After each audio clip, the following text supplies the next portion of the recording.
After photographs emerged of Matt Hancock kissing a woman, Grant Shapps said the long-time friend of Matt Hancock would have gone through a very rigorous process before being given a job at the health department. Yeah,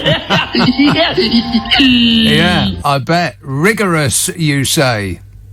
Stills from what appeared to be CCTV footage in the Health Secretary's Whitehall office, published in The Sun, showed Hancock in what the paper called a clinch with Gina Coladanan, who he first met when they were studying at Oxford University. Gina Coladangelo. I should have known that already, shouldn't I? I've been paying scant attention. Just the very idea of Matt Hancock coming at anybody with his mouth just fills me with disgust. No offence. Shapps, the transport... Can you believe that Grant Shapps is the actual Transport Secretary? No. Hard to credit, but it's true. Grant Shapps, who is in charge of transport... And hasn't transport improved since Grant Shapps took over? No. He's the Transport Secretary. He also said that Matt Hancock was following COVID rules. Right. What rules are they, then? Lick your nearest stranger. That rule. According to The Sun, the images were from the 6th of May. And under the government's unlocking timetable, intimate contact with people outside your own household was only permitted from the 17th of May. And that clinch was from the 6th of May. He was following COVID rules, says Grant Shapps, the Transport Secretary. Excellent gaslighting there, Grant Shapps. It's like he's using one of those Jedi mind tricks. These are not the clinches you think they are. Yes, they are. You're not a Jedi, Grant Shapps. In November last year, Labour complained about apparent cronyism after it emerged that Coladangelo, the head of marketing at the Oliver Bonus... Oh, the details of this are exquisite. Oliver Bonus retail chain. What was Matt Hancock's bonus? Don't ask. In November last year, Labour complained about apparent cronyism. Apparent? Oh, just stick the boot in, Labour. Stop being so blooming polite. Apparent. The head of marketing at the Oliver Bonus retail chain was first made an unpaid advisor at the Department of Health and Social Care, and then a non-executive director, if you please, a part-time role paid £15,000 a year. You can't get a part-time role that pays £15,000 a year. Don't ask. It is not available. Parliamentary records show that in 2019, Matt Hancock sponsored Coladangelo for a parliamentary pass. She was formerly an executive for the PR and lobbying firm Luther Pendragon, which boasts of how it's, highly connected with the government.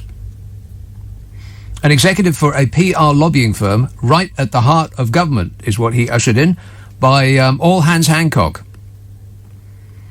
Isn't that so totally Tory? Yes. Labour said that while ministers are entitled to a private life, there needed to be full transparency about whether any rules have been broken over the appointment. Oh, jeez. I mean, this is what I'm talking about. Labour, you're not going to get anywhere with that. Oh, well, you might have not done something quite correct and followed all of the relevant rules and regulations. Let's have an inquiry, said Labour. Should be tearing chunks out of these people. Grant Shapps said, the only thing I know is that if you are appointed to a government position, there are very rigorous programmes in place. Please, Grant Shapps, I am begging you, stop saying rigorous. In an interview with this station on whether any lockdown rules have been broken, Shapps said, yes, obviously you have seen the pictures with your own eyes. I'm joking, of course he didn't say that.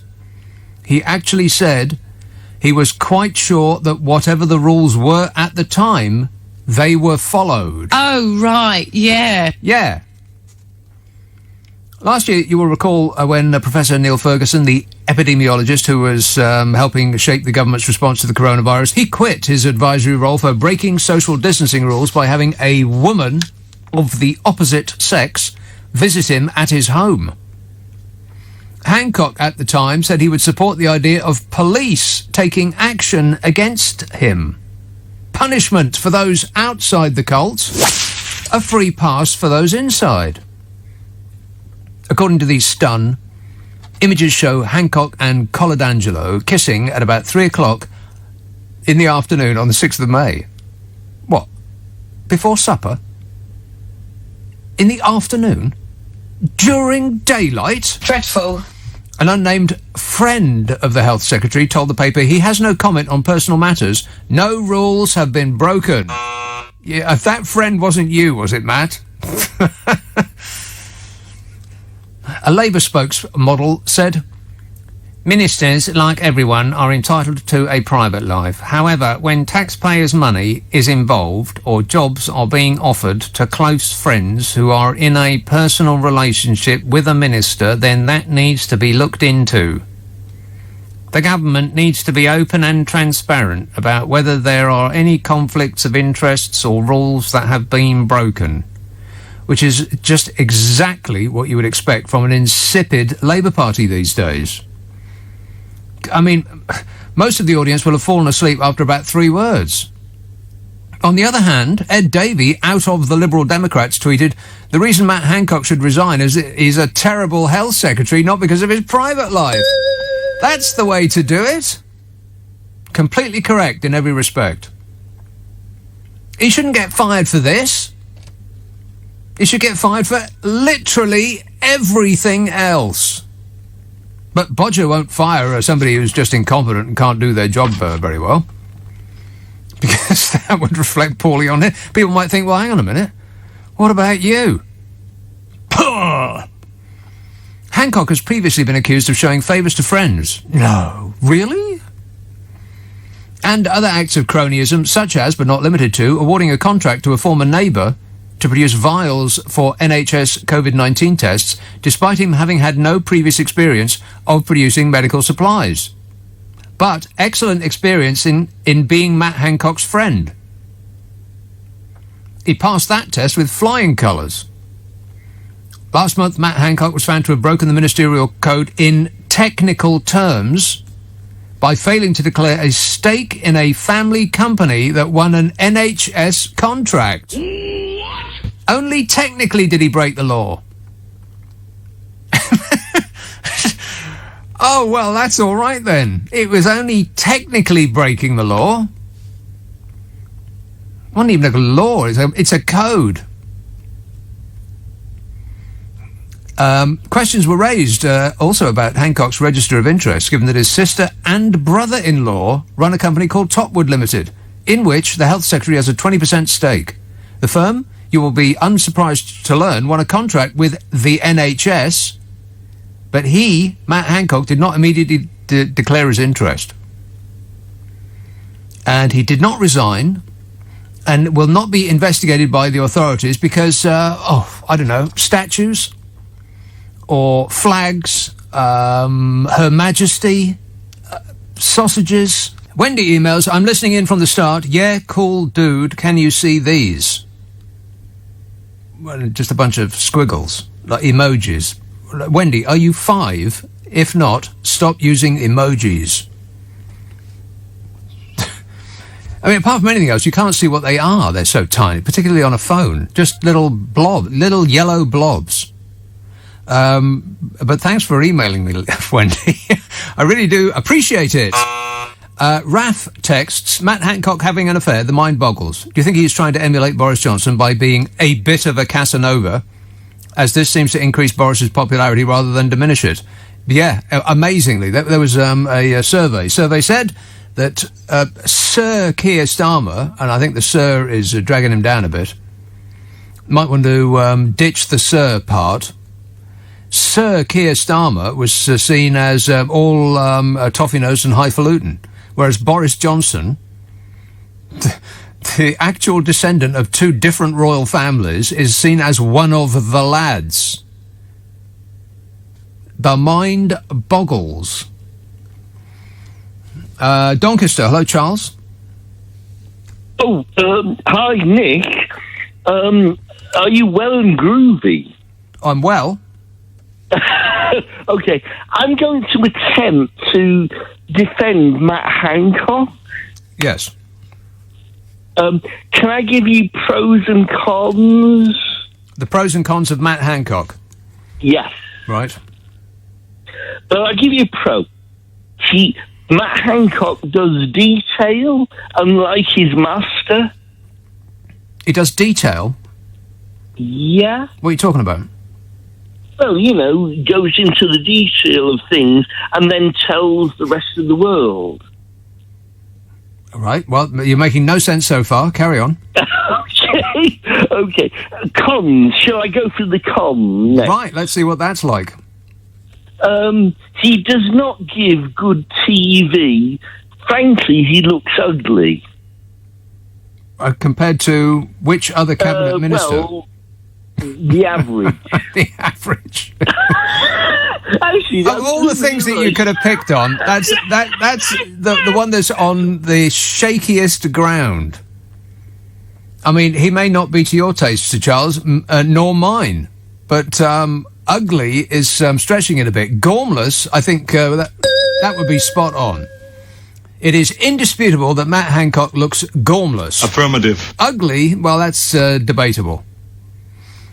Clueless, yes. Hideous to the eye, maybe not. But anyway, good work there, Charles. For whatever that was. Colm emails, Hancock must stay. To stop the media hypocrisy and shame of losing in extra time or by penalties, Bobo's got no other choice but to do a substitute job swap with Matt Hancock and Priti Patel. I think maybe some of these... are you just cutting and pasting whatever comes in? I think a little bit of editorial control, it would not go amiss. I mean, I hate to be a stickler. Let's see what this one's like. Alan says, the Danes have arrived, and I'm supporting them tomorrow. That's Danes, spelled D-A-I-N-E-S. Oh, my God. Whitechapel. Hello, Darren. Hello, Nick. How are you? Good, thanks. Nick, I normally call you during the A to Z. Yes. I thought I'd call you this week after the shambles that has been happening. Right. And the thing is, Nick, you have forgot to do something tonight. Mm-hmm. You forgot to play the new song of the country. Yeah. The One Nation song by Gavin Williamson. Yeah, One Nation Under a Groove. Groovy. Yeah. But not that one. No. I mean, the one that 8 and 7-year-old kids were singing all today. Right, and they were supposed to have written it too.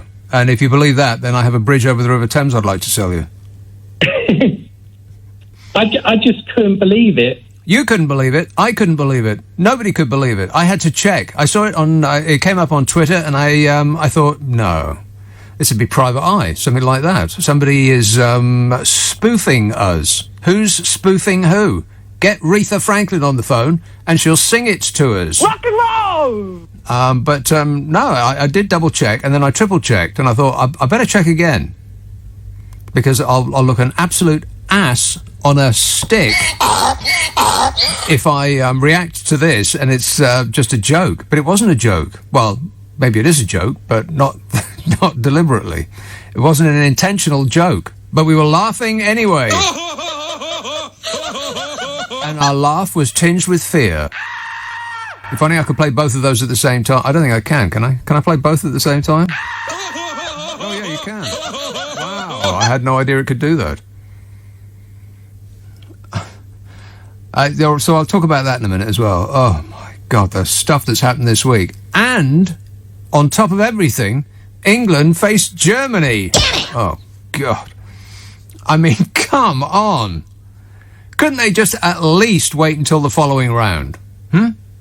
Do we have to go out so soon? Don't tell me that, anything's possible and we could get through, because we won't. We won't. Cindy says maybe he was in a private bubble with her. Yeah. Yes. Yeah. No doubt. Boris Johnson can't say don't do what I wouldn't do because he's done it already, says Matthew. Don't do what I wouldn't do. Wow, that's very complicated. Let me try and walk my way through that. Don't do what I wouldn't do, so do what I would do. Don't do what I wouldn't. That's just too complicated for me at the moment. My head is all of a spin. York, hello, Jan. Hello, Nick. How are you? I'm great, mate. That's good. Now then, you often say, don't you, that the government must wake up laughing. Yes. And I keep thinking, surely they can't keep going on like this. But they do, don't they? They do. Now, this Matt Hancock thing. Ugh. And the way Johnson says he's accepted his apology, matter's closed. Yeah, that's right. I mean, you must stop thinking about this immediately. The dear leader has spoken. Yeah, exactly. I mean, what can you do? Well, you could you express your displeasure at the ballot box. Yeah, but do you think the alternative would be any better? Undoubtedly, any alternative. You, Jan, running this country would have done a better job. It's indisputable. So? Would you have given hundreds of millions of pounds to your close personal friends out of public money? No, you wouldn't have dared to do such a thing for fear of going to prison. No, I wouldn't. So you'd already be doing a better job. Actually, I think you'd make a good PM, don't you? I'll be your. Do you fancy it? I'll be your home secretary. I'll dish out the punishment. Don't you worry about that. I mean, you have got a few days free in the week, haven't you? You could be doing it then. Are you kidding? I'm working 24 hours a day, 7 days a week on this show. Can you believe that? No. No. What? No, but honestly, what? It makes you speechless, doesn't it? It does, yeah. Unfortunately, I'm doing a talk show, so... I know, it's not very good, not that, conducive, is it? No. No. But, yeah, everything that comes out on a daily basis, you just, you think, oh, my God, you've got to be kidding me. I thought we put all this behind when America made its decision about Donald Trump. I'm president. Can you believe it? But we got his mini-me over here who is taking up all of his... close personal policies and just doing whatever Donald Trump would have done had he managed to steal that election. Yeah, I couldn't believe it when I heard about Hancock this morning. And then I saw that picture. Oh, dear. I know. Oh, disgusting. Awful. Puts you right up. You were imagining yourself in that picture, weren't you? Not really, no. Just for a brief moment, you thought a shudder went through you. I was feeling a bit sorry for her, really. Well, exactly. Can you imagine Matt Hancock's face coming at you? No. Well, yeah. Yes. Yes. Oh, dear. Jan, can you believe that England are up against Germany in the match on Tuesday? I mean, isn't that just about the giddy limit? What's that, football? Oh, my God. Oh, God. No. It's Wimbledon next week. Wimbledon! Oh, yeah. That's great. Boring. I can't wait not to watch it. I know you love it. I do. I love it. Yeah. Well, just as long as Cliff Richard doesn't start singing, that's all I care about. No, well, I haven't got the roof now, so he needn't start singing. Oh, yeah, that's right, yeah. You're delighted as enough, Cliff. All right, thanks a lot, Jan. Actually, let's not be unkind. Some of Cliff's songs are actually really good, like My Shang-a-Lang. There was that one. Chirpy, chirpy, chirpy, cheep, cheep. That was good. Peterborough, hello, Morris. Nick, good evening to you. Yes, Morris. Splendid. Your scepticism, before we go on to Nick Hancock, I remember 1966. Not Nick. I don't know who Nick Hancock is. He's probably excellent in every regard. Good evening, Nick. Yes. Before we get on to Hancock, I remember the summer of 1966 when 1966. Brave Boys, the football team, yes, managed to lift the Football World Cup from the Germans. And football isn't my game anyway. So don't say. I did. You heard me. Yeah. So It's not Boris but Johnson's game either, but he has acquired a very late interest in it because he thinks that that's what his cult fans would want to hear him say. Oh, the soccer ball this week. Whatever it is. Marvellous. Yeah. Whatever it is, yes. I'm not entirely sure if he's got a game. He runs, doesn't he, and he cycles, but whatever else. Yeah. How's the health kick going there, Boris? Yeah, a bit of weight put on, don't you think? But that's because of the COVID, of course.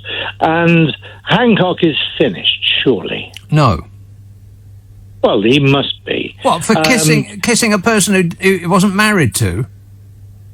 Well, was it just kissing? Well, it doesn't make any difference. There was a fairly obvious buttock grab there, which looked rather passionate. Yeah. And I'm not entirely sure Mrs. Hancock would be totally. Well, totally approval. Well, of that. we have no idea. Maybe she's thrilled that she is not the subject of his attention quite so much. We've got no idea. And with somebody with his eyes so close together as that, would you believe a word he ever said? I don't believe a word he ever says, but it's got nothing to do with how close his eyes are together. He could have one eye in the middle of his forehead, and he wouldn't be any more believable to me. It's the David Cameron syndrome, surely. Their eyes are so close set together, and what is this about his face? It's got nothing to do with his face. The last one said that he's got to go because he's ugly, and you're saying he's got to go because his eyes are too close together. What difference does that make? I mean, unless he's got his head in a vice and it's squeezing his skull and making his eyes closer together, then we shouldn't really be concerned about that one way or the other. What we should be concerned about is the enormous mansion of dead people that he's left in his wake. You know, if he does get fired he won't, by the way, but if he does get fired for this, they've got a head of steam up. Even the members of the front bench of the Labour Party have actually woken from their slumber and have raised a quivering finger of complaint. Like that.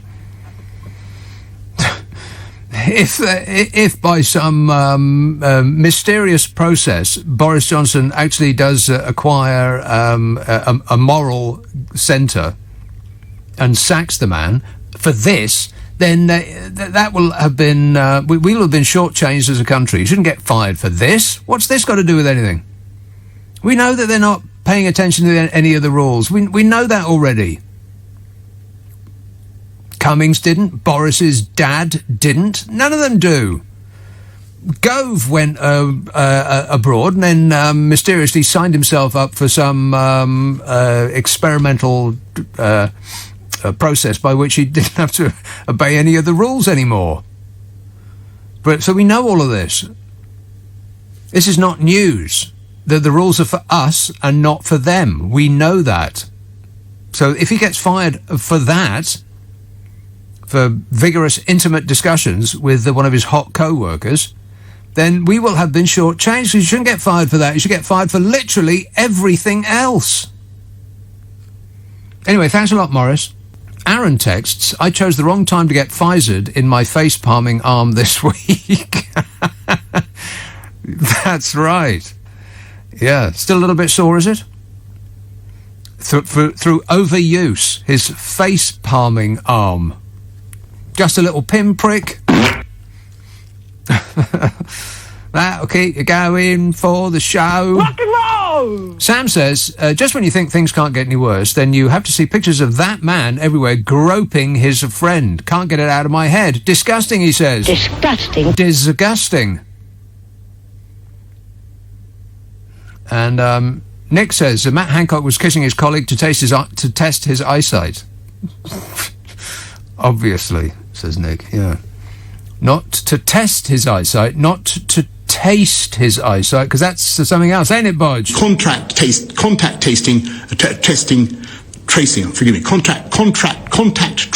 He was contact testing. No, taste. Damn it, I got it. I thought I won't have to write that down. I'll just say it out loud, and I failed. He was contact tasting. Disgusting. That's what he was doing. You've heard of contact tracing? Matt Hancock was contact tasting. Hey, has any newspaper used that yet? I actually haven't seen the front pages. I haven't seen a physical newspaper in days. So, and neither would I look up the websites of papers that would come out with a headline like that. But has anybody used contact tasting yet? Because if not, I gift you that for nothing. You're welcome. Thank you. Let's have Brighton. Hello, John. Is that John in Brighton? Yes, John, in Brighton. Yeah. Rock and roll, Nick. Rock and roll. That's what it's all about. Is it? You should give Matt Hancock a break. I mean, he's been fighting the pandemic for the year. He's got all that power, controlling all that money, you know, and all that pent up energy. He's ready to explode. Yeah. Okay. You know, and you've got to have some benefits on the side, right. You know, with all that power. Mm. You know what I mean? You know, have a bit of rumpy-pumpy. Right. Okay. Thanks, John. Am I hallucinating, or have we, has the quality of calls taken a step down somewhat? Is it just me? A rumpy-pumpy, you say? This says, just when... Yeah, I've seen that. Cheating and lying is now the new pandemic, says Marbella. All of Marbella is texting me now. Cheating and lying is the new pandemic, they say. And Chris says, I'm absolutely disgusted that Matt Hancock hasn't resigned or been sacked. If we break the rules, we get fined. One rule for them and one for us. Of course it is, Chris. But like I said before, you knew that already. This is not news. We know that. Let's see what this one's like. Kensington, Idris. Yes, Mr. Nick. Thank you very much again. Thank you. For the very first time. Mr. Nick, I am Moroccan. I migrated from Morocco to Britain because of opportunity and justice and transparency and honesty. And because we had a lot of corruption in my country. Don't get me wrong, I love my country. Right. My country is great, but lots of corruption. Yeah. Which it sounds to me like it's your fault. You brought it with you, like the weather. Yeah, I think so. I think you're right. You're right. It's just like, my question, Mr. Nick. Yes. I just want to sit down with Mr. Bojo and his government and ask them one question. Mm-hmm. Please show me this witch that you go to that it helped you put all this blindness stuff on authorities and on voters that they don't see all this disaster that you made in, and yet you are so loved by them. I just want to know this witch where she is, so I can go to her and then she can give me her voodoo, hoodoo, and then I will be prime minister like him as well. Right. The voodoo is as follows. I love the poorly educated. I think that's it in a nutshell. It's unbelievable. I swear to God. It is this unbelievable. Is number one. Yeah. There's more. Well, yeah. Well, number two. I had a lot of talking about racism in Britain. Yeah. Yeah. Mm-hmm. As I said, since '94, I've never experienced any racism in London, and I worked in all sorts of works that you can imagine. I was an imam, which is priest in the Muslim community. I worked as a teacher. I'm working as a minicab. I worked as a doorman. I worked as a cleaner. I was a kitchen porter. I've never experienced. There is incidents. I'm not saying that there is no incidents, but I don't call this incidents as like we have a tremendous racism in Britain. And then for those people who believe in this, I'm going to ask them two questions. I'm going to pretend that you are an Arab yeah, and then go work a cleaner in Saudi Arabia or Emirates as a cleaner, and then come to us and tell us the kind of experience, or even better, pretend that you are Palestinian and go to Al-Quds, Jerusalem, or West Bank, and pretend that you are, and then live few weeks there, and then tell us the experience of beautiful racism. All right. Comparing and contrasting, yes, there are worse places to live in the world. Yeah, absolutely. I mean, here, what I love by the living in Britain, there is this kind of criticism. What kind of criticism? Like now, like this discussion. You are allowed to criticize the Queen, to Bojo. Not on this show, you're not. Anyway, I know all of this. It's a relatively free country, getting less free by the day, but so far we are still, we're floating on a sea of freedom. So far, we are holed significantly under the waterline. We are taking on water, no doubt about that. We are less buoyant than we used to be, freedom-wise. But yeah, there are worse places to live in the world. Of course there are. Isleworth. Hello, Ravi. Yes, Nick, how are you, sir? I'm good, thanks. The question is this, Nick. Let's not digress from the fact that we have the best vaccination undergoing in the world under the stewardship of Mr. Hancock. What do you mean by best? Well, come on, we've had about, 65% double dose, and compared to other countries. But more importantly, Nick, you have a few people calling in seem to be whiter than white, as if they haven't done anything naughty in their lives. I would like the Sun to name their source. How can this be done in a government office without any legality in place? Would you agree with me in that, Nick? Would I agree that the Sun should name its source? Of course not. Why? It's called freedom of the press. Are you honestly saying in your life you haven't done anything naughty or kissed anyone out of the blue? Ravi, don't you understand the basic principle at heart here? He was the man who was instigating the rules. Yeah. That's why it's a thing. Right. But as your other people have said, is he the only one who's broken the rules? No, but he was the one that was making the rules. And people like us and you were breaking the ruls as well. But we weren't making the rules. Which part of this is hard for you to understand? What I find hard is people on a witch hunt, and I find that hard A witch hunt? Are you... which planet are you living on, Ravi? A witch hunt. A man who has fashioned the worst death rate of any major country in the world. That's wrong for the start. I It think isn't. India and Brazil are 1 and 2. It isn't wrong. What's your source for that, to be having more deaths in India and Brazil? Not number. Name your source. You just per head of population.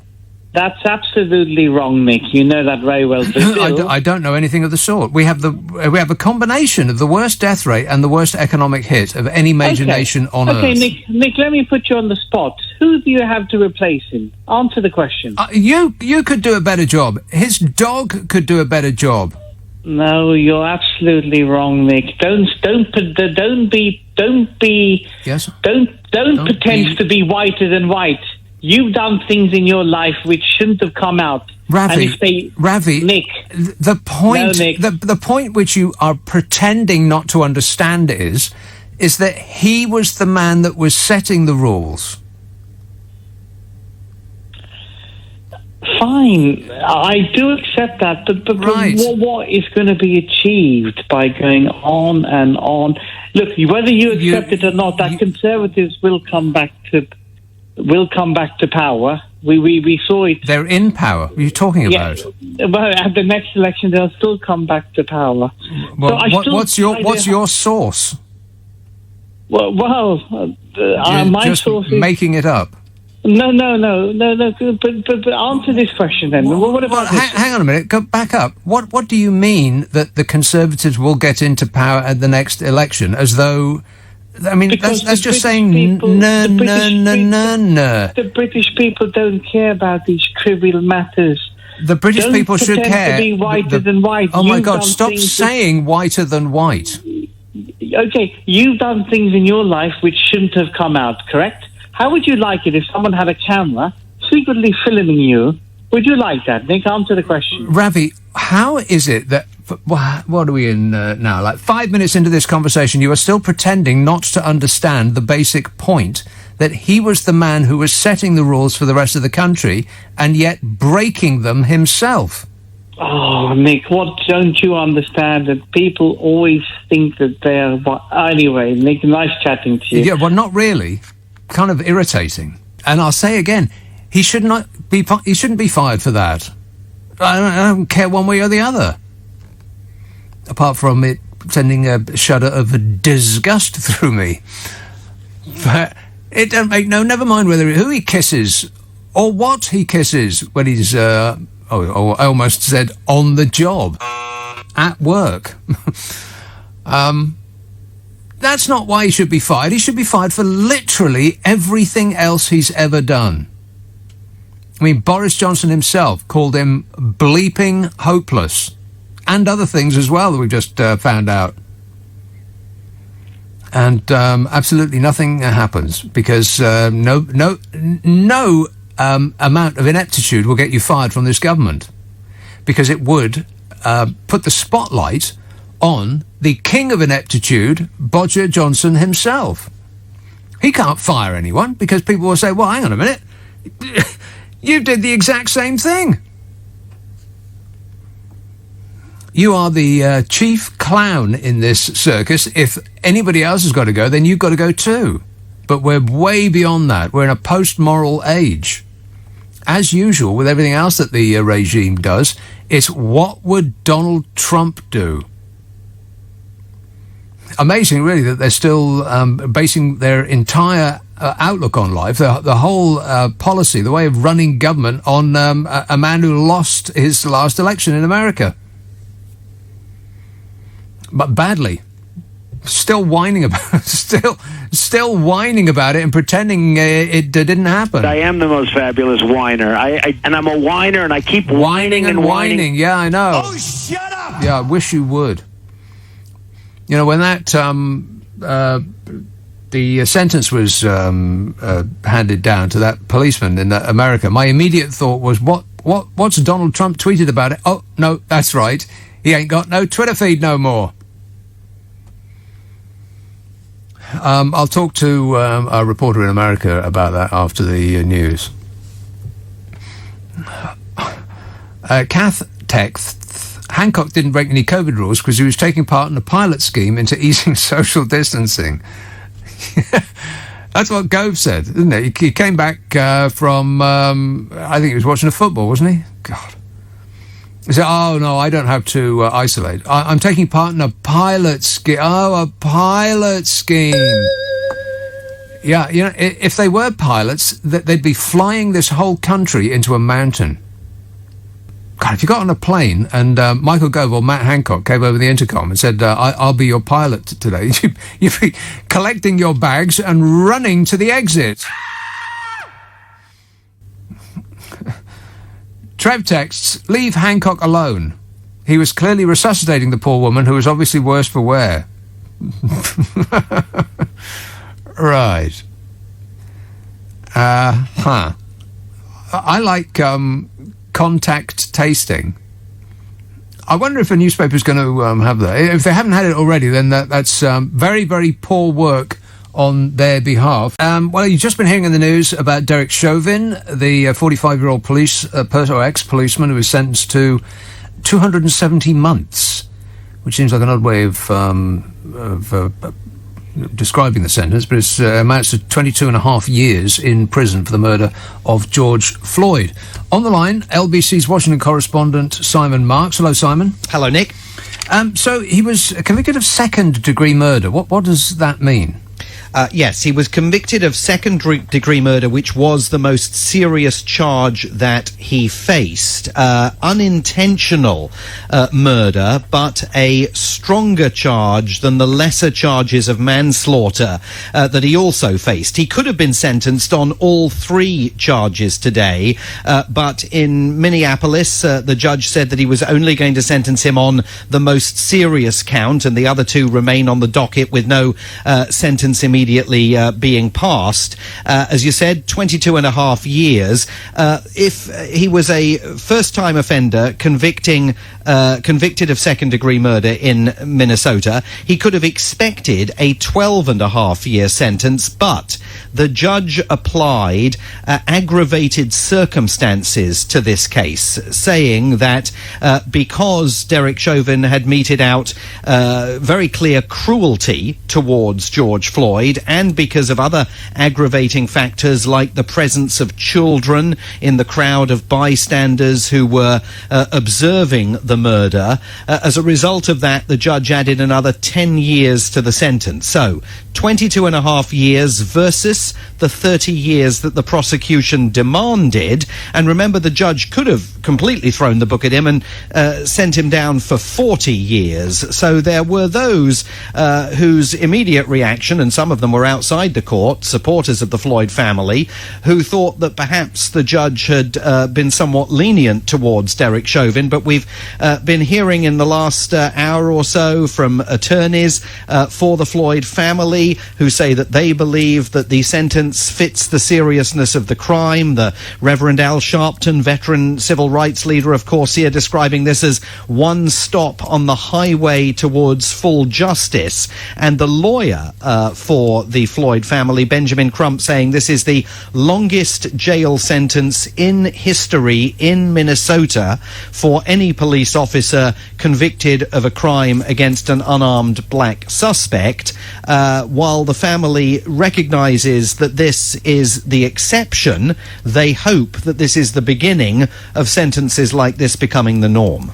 Now, it's 22 and a half years that he's been sentenced to. Does it work in America like it does here, where you take the number that they've actually been sentenced to and halve it and then take a bit off, and that's what they actually serve? Well, he's immediately had 199 days knocked off the sentence for time already served. It's not clear to me when he faces any prospect of coming up for the possibility of parole. Certainly, there would be an opportunity for a parole date, assuming good behaviour in jail and assuming that he doesn't encounter any trouble there or become a problem as far as the authorities are concerned. He's likely to spend an enormous amount of time in solitary confinement, given the fact that he's a former police officer.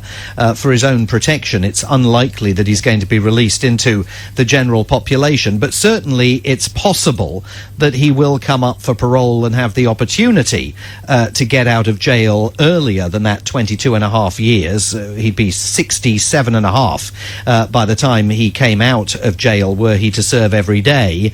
Having said that, this is such a lightning rod of a case that I think it would be a very high bar for him to meet in order to qualify for parole. I think most legal analysts expect that he's going to serve the substantial bulk of that sentence. Do we know in what sort of institution he'll be serving it? No, he's been held in a couple of different detention centres up until now. He has been in solitary confinement for the last 2 months at a city facility in Minneapolis. Now it will be up to the Minnesota Bureau of Prisons to decide where he should go, and they will make that determination now that sentence has been passed. I'm sure they'd already been mulling it over, given that there was no question that he was going to be sentenced to jail. His lawyers had argued that he should be released on probation, but that was never ever going to occur. They'll have to make that decision, and they'll have to, I think, really think about his own safety, given that as a former police officer convicted of the murder of an unarmed African-American suspect, you'd think that he wouldn't be very popular within the hallways of any kind of jail in Minnesota or the Minneapolis or Minnesota more broadly. family. We did, by the way, hear from Derek Chauvin himself today. For the first time, really.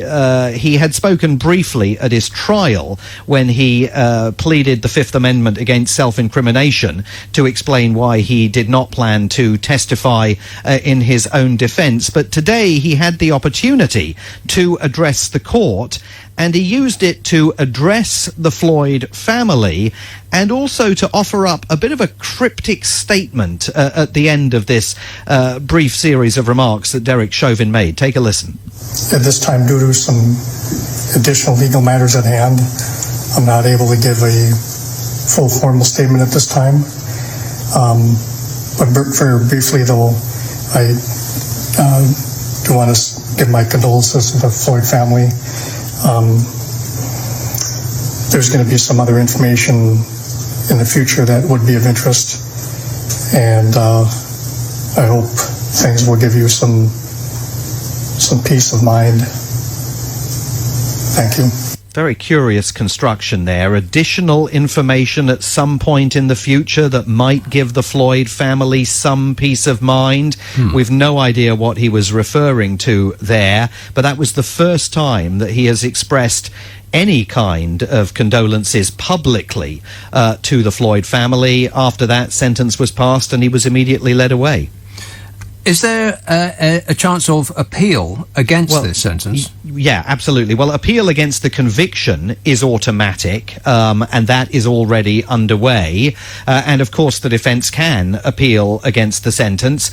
That's a bit of a gamble, were they to take it, because the judge said that rather than be particularly eloquent in the courtroom, he has written his justification for reaching this conclusion of a 22-and-a-half-year sentence down in a very lengthy document that he furnished to both the prosecution and defence lawyers. And remember, given that the prosecution was asking for 30 years and the statute allows for a maximum sentence of 40 years, an appeal would not be entirely without risk for Derek Chauvin, because it's possible that on appeal, judges may say, well, he should have been sentenced to a longer jail term, and they might overturn the judge's decision in this sentencing and actually sentence him to a longer prison sentence. So I think they'll have to decide exactly how they want to handle that. He's not, by the way, finished with the courts. There are other cases to come, including criminal charges that have been brought against the 3 other police officers that were alongside him at the scene of George Floyd's death. And it's perfectly possible he knows that he might be called as a witness in those cases, which is one of the reasons why he was somewhat constrained in what he was able to say today. His lawyers undoubtedly had warned him that there is so much additional litigation further down the road that he needed to be very careful about what he said in court today. Now, it probably wouldn't have gone this way if a certain bright orange nightmare had managed to stage the coup that it looked very much like he was attempting in January. Has Trump said anything yet? He's not said anything that I've seen about the Chauvin case, but Donald Trump's got a busy night ahead of him, because we learnt within the last couple of hours. I mean, first of all, there was a report coming out of the district attorney's office in New York, and now it's been confirmed by Donald Trump's lawyers that the former president has now officially been warned that criminal charges may be laid against his business, the Trump Organization, as early as next week. That doesn't mean that those will be criminal charges against him.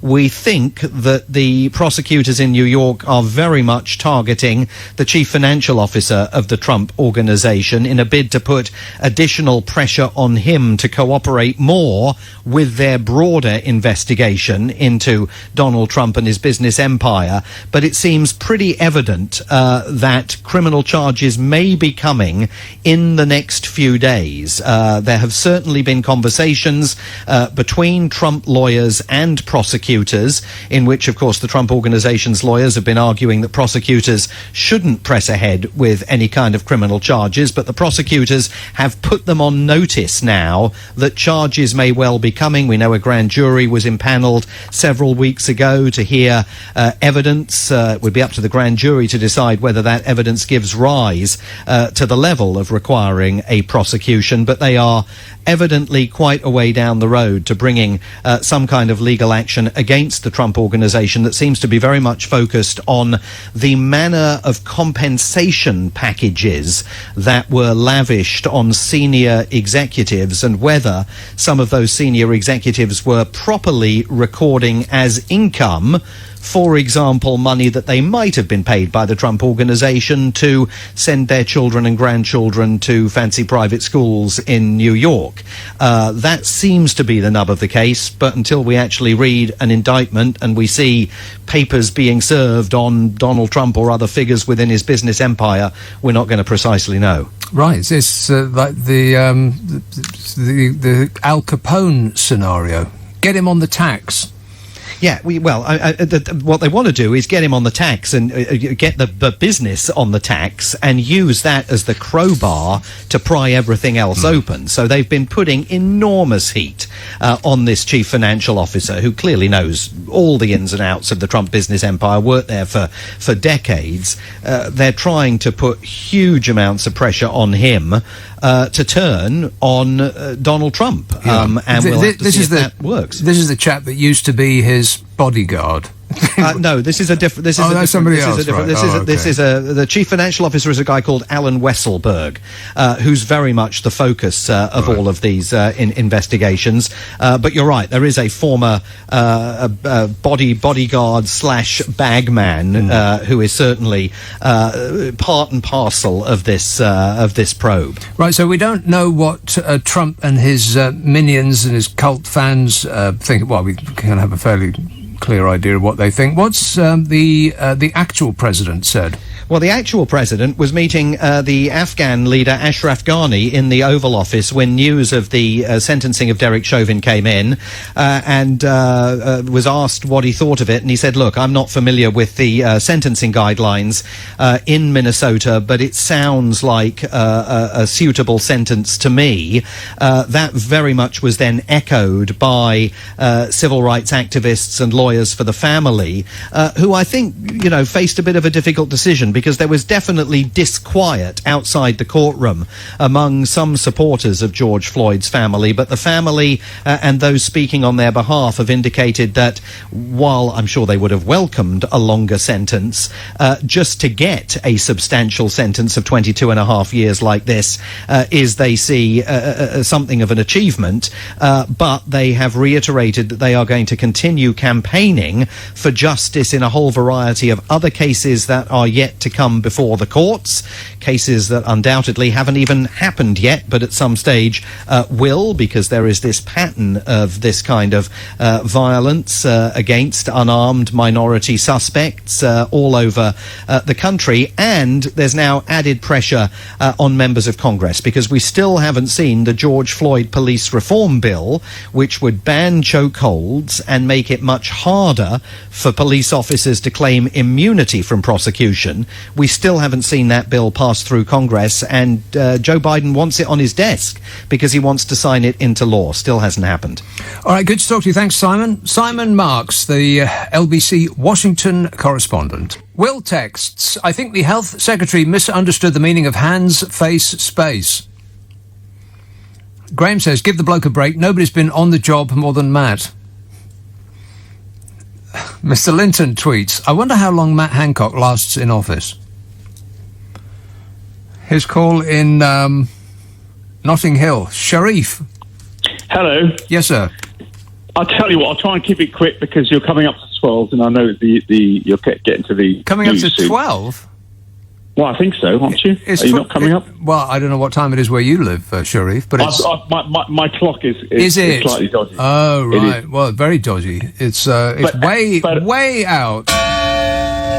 But anyway, right, Matt Hancock, right, it amazes me that people... Listen, I got into a bit of an argument with 2 or 3 people today about him because they're all kind of defending him because they all have proclivities where they've had some kind of a affair somewhere down the line. They're going, oh, why are you having a go at him? Yeah, no, they're defending him because they are fully paid up members of the cult.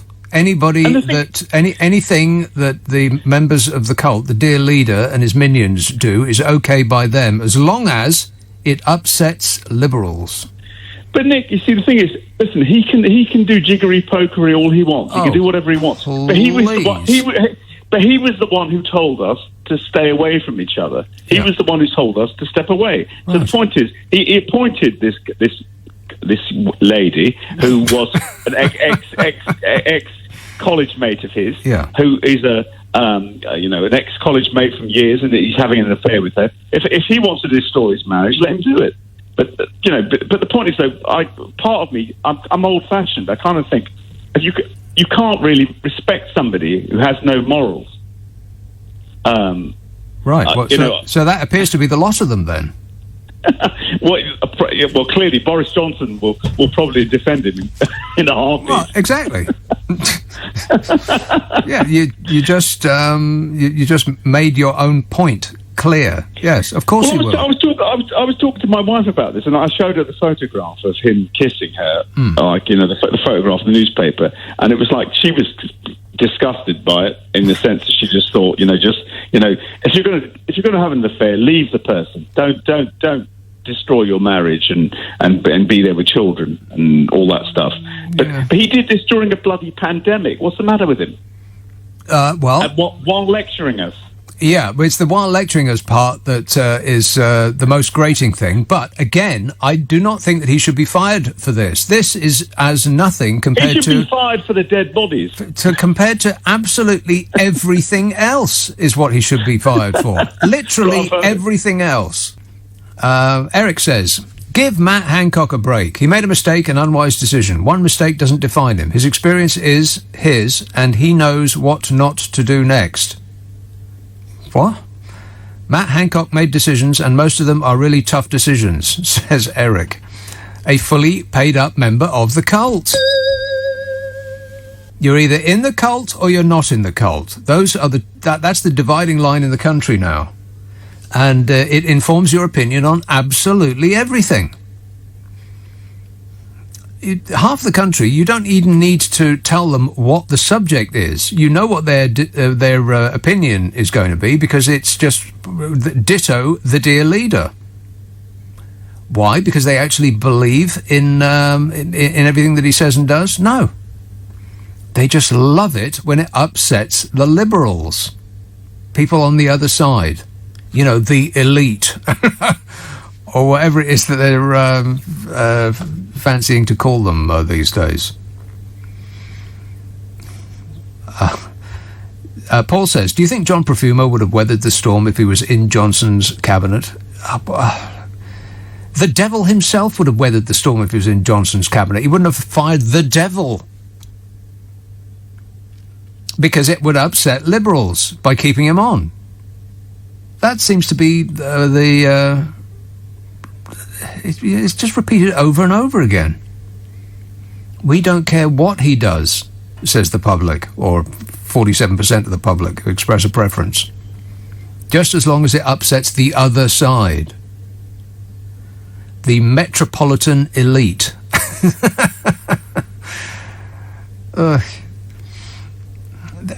They claim that they are sticking it to the elite, the metropolitan elite, yet by voting for the Conservative Party. The Conservative Party that is represented by Boris de Pfeffel Johnson and this bloke. You're better informed than I am. I don't know anything. They vote for him to stick it to the elites. You're better informed than I am. I don't know anything. I mean, I have no explanation for it anymore, other than it's a cult. They've joined a cult. Belfast. Hello, Paul. Hello. Oh, terrible line there, Paul. Oh, can you hear me? I can now. Go ahead. All right, okay. No, I'm on a mobile, so whatever. I don't understand the difficulty in why people are having an issue with this guy not being sacked.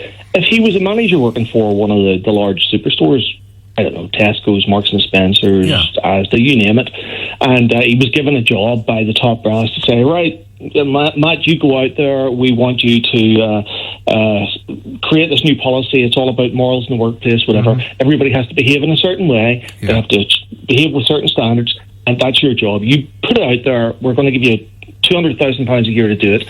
And he went out and then was caught snogging some person who was, underneath his remit, a junior manager or whatever. He'd be gone before the end of the day. He wouldn't even make it to 5 o'clock. There'd be no issue on it. He would be gone. So how in God's name can you have a government minister? Right. Of course, yes. I mean, of course. The news is, the financial papers are full of stories of that exact scenario. Yes, and it happens over and over again. Barely a week goes by where some high-flying top CEO is not shown the door because he couldn't keep his hands off his secretary. Yes. And just another thing I wanted to point out, just if you have time for me to say it, you're talking about the cult that exists in Britain at the minute. Yeah. We've, in Belfast, in Northern Ireland, we've lived with that cult for 30 years. We have politicians here that these people are beyond the pale. And they have been politicians for 30 years on both sides. It doesn't matter what side you choose, on both sides. And they get away with it purely because the population that supports them doesn't care what they do, what they get up to, anything financial or you name it. I mean, we have Big Ian Paisley's son, who's had various scandals over the years. And no matter what he does, he keeps getting voted in again and again and again because the people behind him don't care. They just say, as long as you hate the people we hate, then we'll vote for you. Right. And that's essentially, you're getting a dose of the medicine that we've had over here for a long time. Okay, well, we appreciate you sending it to us. Thank you. No worries. Yeah. Now we're suffering. All right, thanks a lot, Paul. Yeah, that's it. This won't make any difference. The deaths don't make any difference. The £37 billion on the test and trace system that doesn't work doesn't make any difference. The hundreds of millions of pounds that have been given to donors don't make any difference. The hundreds of millions of pounds that have been given to friends don't make any difference. None of it makes the slightest bit of difference. Boris Johnson could shoot random people in the street and, just like Trump said, he wouldn't lose a vote. That's because the people that are in his cult are all in. They've decided, and absolutely nothing that they do is going to make the slightest bit of difference. They've decided already. It's it's sort of like a religion, but it is more like a cult. What's the difference between a cult and a religion? I don't know. Numbers. Scott texts, so we have definitely hit DEFCON 1. Oh, no. After all the damage done by having one of the worst responses to the virus, including all the economic damage, the cronyism, etc., the immoral landscape that has been shaped by a PM who looks like an electrified blonde cat in a pile of old coats and his skivvy schoolboy apprentice, there is only one solution. Jeremy Corbyn must go. That's right. You know, if only we hadn't been run for the last 10 years by a Labour Party under the catastrophic premiership of Jeremy Corbyn, then we wouldn't be in the mess we are today. Thanks a lot, Jeremy Corbyn. You see what you've done? Anna texts, how about Chris Grayling taking over from Matt Hancock? That'll be a safe pair of hands. You know, if you're known by the rhyme failing Grayling, then that's a sign. Fortunately for Matt, nothing rhymes with Hancock. Bromley, hello, Joe. Hi, good evening. Yes, Joe. Well, your last caller made a similar point to what I wanted to make. I work for a supermarket. I do the night shift. I ensure everybody's got their shopping on the shelves. So my responsibilities ain't the greatest, but if I'm caught snogging a colleague in the back room, I'd have my walking papers before the end of the day. Yeah. And we've got people who are in similar positions to me. I don't take this the wrong way, not similar positions to you, because, you know, within your you know, the kind of business you're in, there's loads of sleaze that goes with it and scandals and affairs and stuff. You've got that right. Disgusting. Awful. But, you know, like us, the general public, yeah. Everybody in that position, anybody in any kind of, like, you know, a position of responsibility, especially, you know, the health secretary. Exactly. We would have been given our charging papers before the end of the day. You would have been defenestrated instantly and punished severely, yes.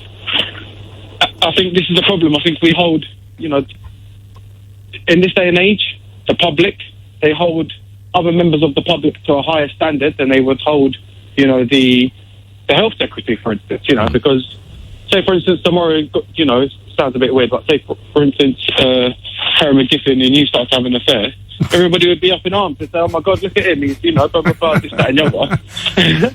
Steve texts, go Matt, who are ya? Sal texts, ministers engaging in affairs, carnal rather than of state, seems to be the only aspect of the European lifestyle which the government decided to retain. Yeah, that's right. I don't think you should get fired for that. To me, it don't make no never mind one way or the other who Matt Hancock approaches with his face. He should get fired for literally everything else. In fact, I think I may have said this at the beginning of the show. It seems like so long ago. I would feel shortchanged if he was fired for this. Why would he get fired for this?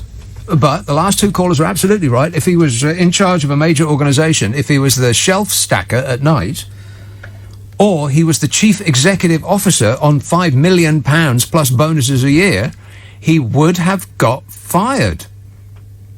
And I ain't making that up. I mean, there's been quite a few stories just lately of CEOs being fired for that exact thing.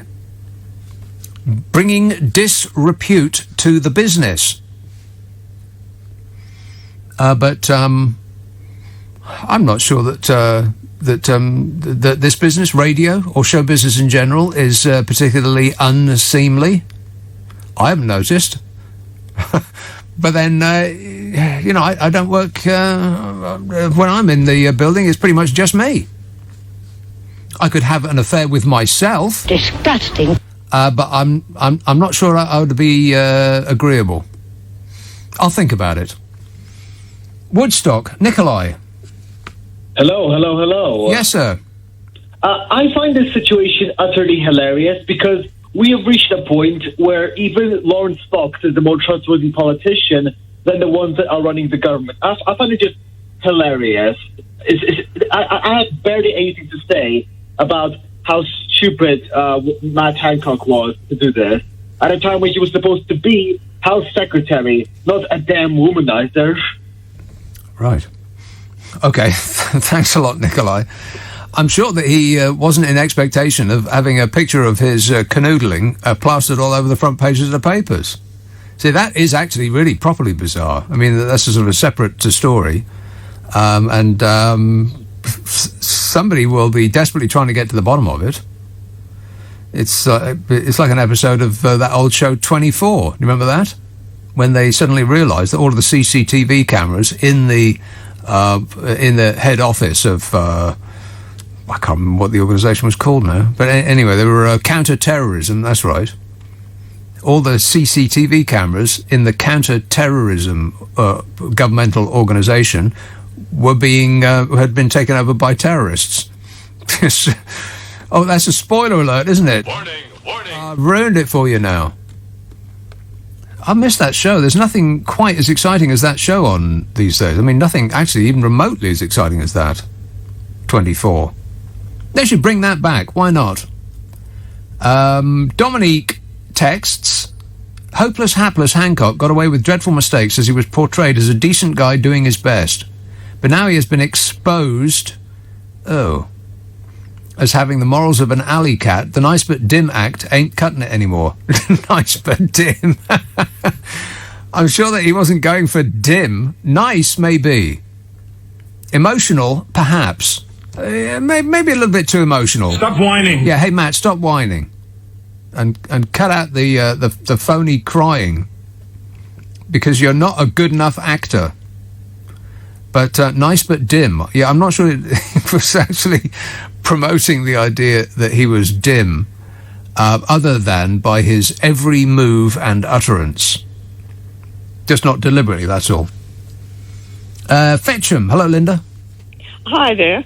Actually, that comment about being dim, I don't think Matt Hancock was dim when it came to making money by getting his family and friends involved in the government PPI and other things. So I think he's quite shrewd there.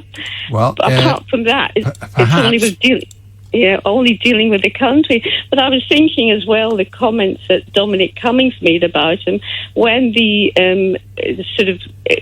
was interviewed about it. He said, "I haven't got time to answer this. I'm too busy saving lives." Yeah. But I see he's got time. Obviously he managed to drag himself away from saving lives. Saving lives, yeah, for a higher purpose. Mm-hmm. Yeah, exactly. Yes, his own. I would have to say there is no evidence that Matt Hancock has personally enriched himself, but it appears that anybody who ever met him has got spectacularly more wealthy than they used to be. Coincidental. Just a coincidence. Was that it, Linda? Oh, no, there's more. The other thing as well, I was just going to say that you always say that, and I agree with you, that no matter what the government does, people still seem to, have a cult. They have a cult following. People still will vote for them. But it reminds me, and the reason being, I think it reminds me of a film, believe it or not, 1992, when Tom Cruise, the lieutenant, says to the Colonel, Jack Nicholson, "I want the truth." And this is the answer. The reason that the country that follow him don't want the truth is that Jack Nicholson's answer is, you can't handle the truth. You can't handle the truth. Handle the truth, yes. Exactly, and that's it. I think the people who stood by the government all the way through, they've trusted them with Brexit, even trusted them with the vaccines, but to be honest, they haven't got this freedom they've been offered. Everything they've promised is just obviously gone wrong and it hasn't come to pass. But rather than say we've made a huge mistake, it's like that chap that obviously was talking quite rubbish, saying, "Haven't you ever made a mistake?" when he was trying to defend Matt Hancock. Well, I think the people that stood by the Conservatives realise the mistake they make, but rather than admit it, they can't handle it. No, but they can't handle the loss of face and, crucially, the loss of hope. Because that's what they voted for. They voted for the promise that their life would get better through Brexit and voting in Boris Johnson to stick it to the elites. They voted in a cabinet full of Eton-educated millionaires to stick it to the elites. I mean, that's just moronic. That's like those two blokes in the boat blaming the Labour Party for everything that the Conservative Party had done to them over the last 10 years. You know the clip that I'm talking about? On the TV news, they asked the two boats on a boat up north why they were voting for the Conservative Party, and they said, "Oh, it's terrible around here. They've shut the hospitals and they've shut the police stations and they've shut the magistrates' court. What's that about?" So they voted Conservative, either not understanding or forgetting, perhaps, that they had been under Conservative rule for the past 11 years. Morons. We're surrounded by morons. Chris texts, "We better be unlocked come the summer holidays, otherwise parents will be furious if lockdown extends again. I hope we never lock down again." Yeah, people are just so desperate to get out of the country. I mean, how unpatriotic is that, by the way? I bet it's the furious flag wavers who want to leave the most. Yelling about how great Britain is and can't wait to get out of it. When did it become part of our human rights to go and lie on a sun lounger in Spain for 2 weeks a year? Just be happy here. We've got no end of lovely in this country. Paul tweets, "Is it the Liberals they want to upset? Is it the elite? Or is it simply those that told them what a con Brexit really was?" Yeah, I think the anger and the refusal to accept reality is part of the same thing. People voted for Brexit while their enemy was telling them that it was a daft thing to do, and you don't really want to do that. And those who have absolutely zero knowledge or understanding of it whatsoever, who didn't read a single word of the treaty or our obligations or what we were losing, had no clue about it at all. They're the ones that will call me up and scream down the phone that they knew what they were voting for. Whereas obviously they didn't. I mean, pretty much the entire fishing industry voted to leave the European Union. How's that going, by the way? Oh, fabulous. Farmers, the same. So they did not know what they were voting for, partly because the reasons that they were told by their cult leaders were all wrong. Now, I imagine that they knew that they were wrong, the leaders who were telling them all of these excellent reasons for leaving the European Union. We're going to get control back, right, but what does that actually mean? It doesn't actually mean anything at all, unless you know who the control is being given to. I mean, it's not the people. Anna texts, no wonder Matt mucked up. He was never really thinking about the health of the nation because he had other things on his mind. Disgusting. Yes. Jerry emails, he's not defined by one mistake, he's defined by a team of a team of whole catalogue of errors. Yeah, I think I know what you mean. I think I do. Lester, hello Stanley. Hello, Nick. I'm just concerned from a point of view of, totalitarianism and also the dictatorial tendencies, because I did follow the Steve Easterbrook. He was the CEO of McDonald's 2019. I mean, he needed to read through the papers to see what people were saying about him. I mean, he was fired eventually and given a severance package of 41.8 million. So when you see Matt Hancock doing this and you see Boris Johnson saying case closed, I mean, coming from an African nation, you just begin to worry that people are not beginning to recognize the signs that the country is just going down towards a state where people are no longer held accountable. And that's from the point I'm worried when I see people calling and defending Matt Hancock, who's supposed to be actually safeguarding the health of the nation. So that's just the point I want to make. Yeah, it seems obvious to me if you just dial up the internet and ask it for a checklist of fascism and then go down the list and see what what you can tick against our current experience. And regardless of what website you get it from, you can pretty much tick every single one of them. Yeah. I mean, for instance, removal of freedoms. Okay, it's a special circumstance, but that's but the state of emergency seems to be extending ever onwards. I mean, other countries have opened up completely. Other countries that have vaccinated fewer people than we have opened up completely. And nothing seems to be happening there. But here, the state of emergency just continues to be drawn out. And under that state of emergency, they can remove your freedoms and will be loath to return them if that state of emergency is ever rescinded. They split us into us and them. They stir up culture wars. They demonize the press. They demonize the judiciary. They scapegoat foreigners. Nationalism is the flavour of the day. Rampant cronyism and corruption, a disdain for intellectuals, cracking down on dissenters.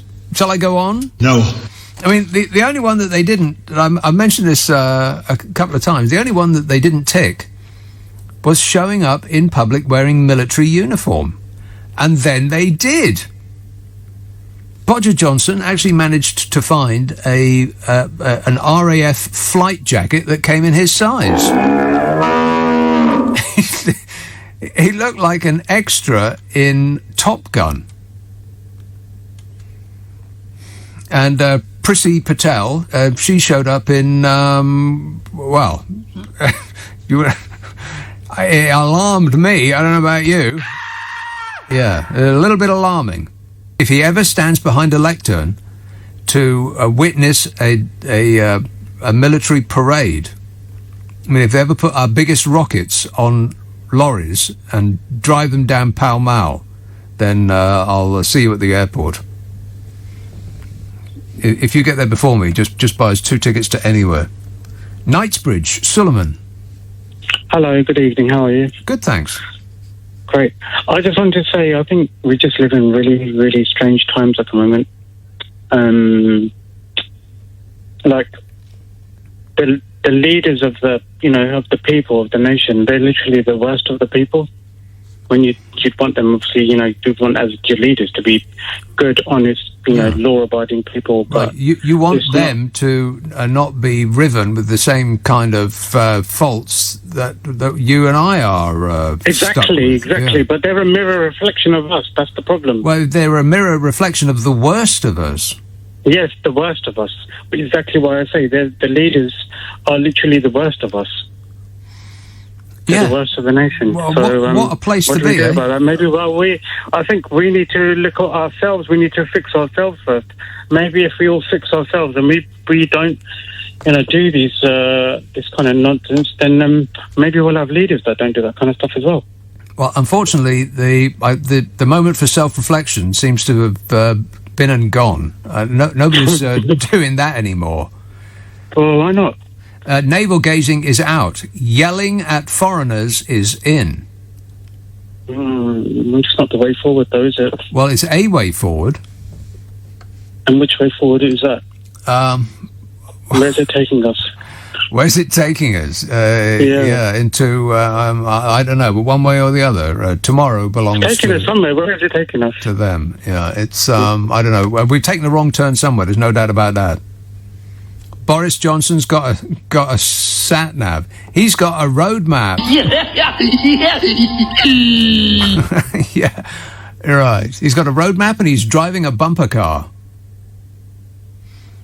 It crashes into other cars and it crashes into the side and it spins around on its axis and goes back in the direction that it just came from. And eventually, the electricity will get turned off and we'll come to a gliding halt. I can't wait. A conspiracy theorist called D texts, "This Matt Hancock footage was from early May. Why put it out now?" Sorry, he says, but am I the only one thinking that this is clearly a smokescreen for something more big? What, you mean bigger? For something bigger? Yes. Well, you may have been, but you're not the only one thinking that now. Now I'm thinking it. Thanks a lot, D. You've made me think. Yeah, it does seem a bit suspicious, doesn't it? I mean, this was back in May, early May yet, which was about a month, or more than a month ago. About 6 weeks, something like that. Why is it taking so long? B, how did we get this footage in the first place? I mean, this is from inside a government building, for crying out loud. They can't keep anything safe. The same organisation says, trust us with your medical details. Do you trust them with your medical details? No. Not really, no. Not really, no. But yes, highly suspicious, a smokescreen for something bigger. Or just, I mean, this has occurred to me for quite a while now, that they wake up in the morning and think, what can we do to them today? I mean, they just must be so bored, what with having to run a country and all during a major pandemic and trying to extricate ourselves from our biggest trading partner. It just must be so boring. They must wake up and think, I don't know, what fun shall we have today? What can we do to them today that they'll take and won't raise a finger of complaint because they're our cult fans? It must be like torturing a pet dog. You know when the people take a dog to the park and they pretend to throw a stick and the dog charges off where it thinks the stick's going, but they haven't thrown the stick. Those people need biting. That's what it's like. We are their pets and they're treating us very badly. I'm calling the police. Or the RSPCA anyway. Anonymous text says, "Come on, Abbott, they are only human. It was only a harmless snog." Anonymous. Is that you, Matt? Yeah, and I agree. For like the umpteenth time on this show, I've said that he should not get fired for that. He should get fired for literally everything else. I don't care one way or the other who he presses his face against. as long as they don't personally object. But as we have established, and as has been in the news multiple times just recently, if you were the chief executive officer of a major corporation and you were on millions and millions of pounds, you would get fired for the exact same thing. Although, you know, I mean, people have relationships in offices all the time. So I am led to believe. I mean, I don't work in an office. I don't do office work. I don't sit around with the same people for 8 hours a day. So, you know, I'm not prone to those urges. Disgusting. But everybody else that works in an office does. I'm sure they do. Office romances are a thing. Yes? Yes. Yes. Yeah, it seems... You know, having said that the CEOs get fired, and they have done just recently, like big people from big companies. I don't think that they actually should. I mean, you know, what difference does it make one way or the other? As long as, you know, they're both consenting consultants. As long as, you know, somebody isn't being abused. But if they just want to, you know, have a bit of it, what difference does it make? As long as the company is being run on, ethical, clean, decent, honest, and true lines. But you can't say that that's the case with our current regime. So I don't think you should be fired for that. In fact, I do find it highly suspicious. At this point, I wouldn't be surprised if it was Matt Hancock and Bodger himself who had released the tape, thinking, well, let's just stick that out there and see what happens. I mean, well, you're not going to have to resign, and I won't fire you. Most certainly not. I wonder what our cult fans will come up as an excuse. And, of course, it will really upset the Liberals, so let's just stick it out there and see what happens. But, yeah, I wouldn't be remotely surprised if that was the case, and also if it was actually a smokescreen for something else. Excellent time to bury bad news. Keep your eyes peeled, everybody. Streatham, hello, Penny. Hi there. Hello there. I'm actually really upset this evening, and forgive me if I'm a bit emotional, but this is like the last straw for me, and I'll explain why.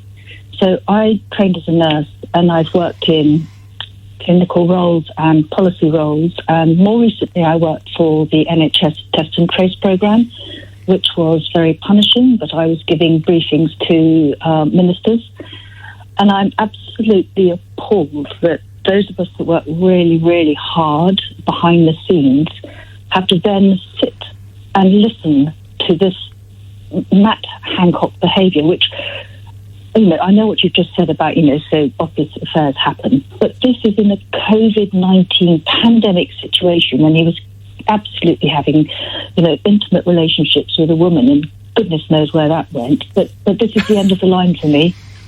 I'm not going to be involved in politics or policy, or I'm not going to put any effort into this government's work going forward. What, you're resigning? Yes, I am. I have no faith in our leader, Boris, or our ministers, and therefore, despite the fact that I have skills to do things around strategy, policy, implementation, all of that, and I did a fairly, I think, reasonable job for 6 months for the government. I'm going, that's it. That's it. That's no more am I going to try and work with the government, which is so, I'll be careful on the words I use, but to be honest, I just cannot trust them 1 inch to do anything that is fair to the populations that we really, really, really need to care for, which is where my heart is. But Penny, this is such small beer. This is the thing, Matt Hancock snogging somebody who's not his wife. That's the thing that made you say, right, that's it, I'm leaving. But it's the last straw. It's, you know, Boris, Dominic Cummings and everybody that, you know, what do they think they're doing? You know, we hear these things, and I know you're saying it's nothing, but quite frankly, in my book, it is absolutely deceit on the behalf of those hard-working people behind the scenes who have not seen families, not seen, dying loved ones, and yet he can kiss somebody who we have no idea on whether that was okay or not, whether he's spreading the virus or not. No, quite frankly, it's not as simple as that. I am absolutely incensed. Right. We've got no idea where he's been. No. sort of, and we're all being as careful as we can, and I'm looking after people left, right and centre, but you know what? When you see the government behaving like this, and it's not that it's just Matt Hancock, it's just because the whole government seems to be able to get away, and with things like this where Boris is saying he won't sack Matt Hancock. Well, what kind of example is that setting? Because it's setting an example that if you are in a cult, then you are beyond immune criticism and immune to any consequences to your actions. Yeah. Correct. And I think that's just the most appalling leading lesson to give the rest of the country, who has had to batten down and do their best during the worst 18 months probably of anybody's life. Right, and yet the Conservative Party keep winning. Well, let's see next time round. Right. Okay. So you worked on Test and Trace. Yes, I did. How have they managed to spend almost 20 times what it cost NASA to put a probe on Mars on a test and trace system that still doesn't work? Well, I have to be very careful how I respond to that answer, that it's basically incompetency and not looking at the data and the information available. Right. Yeah. So, this, in other words. Yeah. Wait a minute. Yeah, that. I'm so glad you made me laugh, because I was feeling down when I rang you, so thanks for making me laugh. OK, well, thanks for laughing. Cheers, Penny. Chris texts, the problem is that apathy has well and truly set in amongst the British electorate. Yeah, I think we've been beaten into a state of not caring anymore. By and large, I think we've just, we're up to our eyeballs with concern, and we just can't take it anymore. So I think it's sort of like a national shrug of the shoulders. Yeah, whatever. You want to obsess about sausages and about statues and pictures of the blooming Queen, and yeah, okay, you just get on with it. We're through. We just don't care anymore. You want to punish us continually for just trying to go about our lives? Well, okay then. Thank you, sir. May I have another? Dinesh emails, Matt and Gina should be fined £100 each for breaking the rules. Otherwise, everyone who has paid fines will apologise and claim a refund. At least get 200 quid into the Treasury kitty, otherwise face thousands of refund claims. That's right. Everybody wants their money back. Seema says, I moved back to the UK from the USA to get away from Trumple Thinskin, the orange buffoon, the tangerine scream. But seriously, I'm thinking about going back. What is one to do, says Seema. I think it's pretty safe to go back now, because you know who is out of office. Oh, shut up! And will continue to be out of office. I think he may be inside jail shortly, hopefully. Wouldn't that be great? Him and his demented fans, the dingalings. But it's a difficult decision you got there, Seema, and I wish you all the best. Tooting, hello, Jan. Yeah, hi Nick. Good evening. Thanks for having me on your show. Thank you for being on my show. I wanted to say a point about the Matt Hancock.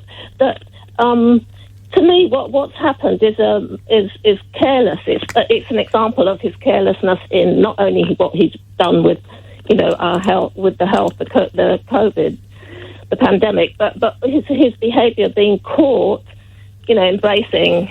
Well, it's embracing this. Not really, because he was doing it. He was doing it in his.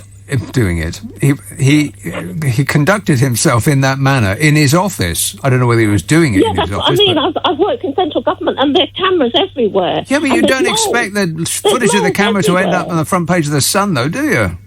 Yeah, because they know all the time there's moles in working in the government. Whether unless it's security guards, why should they have any loyalty to him? How on earth do you get footage from a security camera in a government building and spirit it out of that building? How do you physically do that? It's just that there's so many moles in the government. No matter how much security, there's such high security, because I've worked in central government and there's cameras everywhere, and such strict, for anti-terrorist sort of security issue measures and everything. There's cameras everywhere. Well, yeah. He should know better. He's been careless.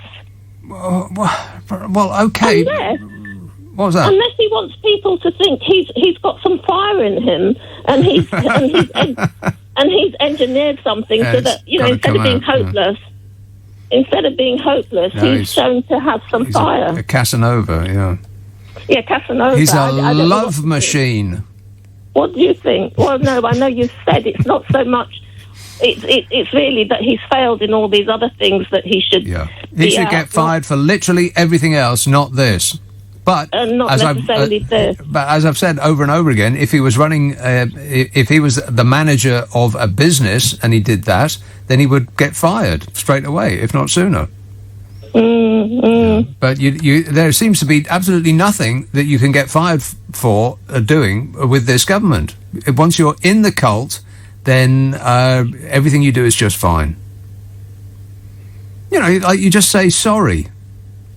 Well, in that respect, it's less like a cult and more like a religion. I'm not convinced that there is much of a difference between one and the other. I mean, what's the definition of a cult versus a religion? I think it's the number of people that are its adherents. But, as well as I do, that religions allow you to do absolutely bloomin' well anything you like, as long as you say, I'm sorry. Yeah, I didn't mean it. All you got to do is be inside the tent, and it's your magical get-out-of-jail-free card. Anything you do is okay, just as long as you say sorry. You could say it a couple of times. I am very sorry that I screwed up. Totally I am so sorry. You just don't know how sorry I am. I'm sorry. And the record will be wiped clean. No problemo. You can do anything you bloomin' well like. Just say sorry to the dear leader. Floyd emails, I still beat myself up over stupid stuff I've done when I was in primary school. Surely the members of this government feel a twinge of embarrassed guilt. If not, they must be devoid of all empathy. I don't like Matt Hancock, but surely it must be easier to resign. How can he face the media with this in his mind? With the same front that he and his ilk always face the media with. They just laugh. I mean, you've seen that, right?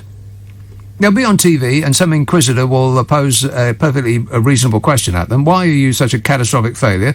Why have you caused the death of so many people? Where's all this money gone? And they just laugh. That's their initial response, always. Bodger does it. PMQs, he does it. That's his response. He screws up his face in the sort of, who, me? And in the manner of, how dare you criticise me? Don't you know who I am? Sort of thing. And then they laugh. Directly at the people who are asking them the questions. That's their response. They have no empathy. There is no shame. We are in a post-moral world. We are living in Donald Trump's world now. Everything they do is guided by the principle, I've said this maybe 1,000 times now, is guided by the principle, what would Donald Trump do? He would, he'd tell you it didn't happen while it was happening. B, he would corral his dingling fans and cultists to scream at the people who were criticising him. And he would try to crush any dissent, and that's precisely what is happening here. He wouldn't laugh. I don't remember seeing Donald Trump laugh ever. I can't remember him ever showing much pleasure, apart from brief periods in one of his demented dingling meetings, his white power rallies, like in brief interludes when the crowd was chanting his name. Like he would, do his Mussolini thing. He'd stick his chin out and just, soak that up. But laughing, I've never seen him laugh.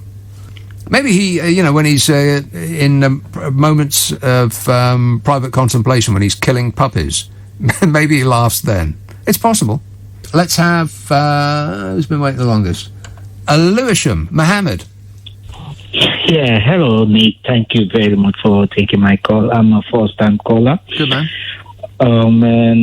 Nick, I'm a person that really like to follow rules, but at least we have been now governed by people that do whatever they want and they go away with it.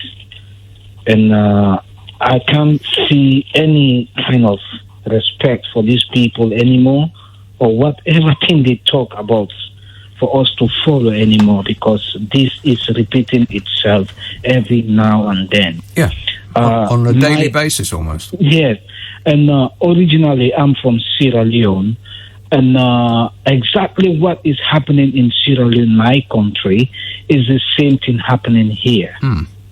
So I don't really know how can a government like this be doing the same thing every now and then, and the same time again they're getting more popularity in what they are doing. Right, so because I think it upsets the other side. It upsets the enemy. That's the defining characteristic of anything that cult members are in support of. If it upsets the enemy. Yeah, this country is completely in chaos at the moment, to be honest. Well, let's not get carried away. No, well, I'm not sure that's true. Well, I'm just going with my daily life, and your life is in chaos. Oh, okay then. No, to be honest, you know that better than I do. I can't disagree with you. Your life's in chaos. You're making me laugh, to be honest. But yes, I mean, no disrespect to the good people of Sierra Leone, but if their government is as crooked as ours, then that does not reflect well on us. Well, that's embarrassing. It is embarrassing anyway. It is embarrassing. It's just like, okay, you as the dad in the house, you're saying to the kids, don't do this. Yeah. But you are doing worse thing than the kids. Yeah. Don't do what I am doing right at this moment, right now. Yeah, exactly. So it's just too much, you know. And how are these kids going to grow up to tomorrow and say, "Oh, let me follow the footstep of the prime minister, or let me follow the footstep of the health secretary"? I don't think any kid is going to. I don't think that thought's going to cross their minds. No, I hope that will not cross their mind. To be honest, otherwise we're just going down the drain. Otherwise, we're doomed. Yeah, down the drain we go. Yes, exactly. All right, thanks a lot, Mohammed. Sylvia says, not Sylvia's mother, Sylvia says, it's as if the ministers out flagging one another on TV, and the appalling One Nation song was not enough, we hear more. That makes... that almost makes sense.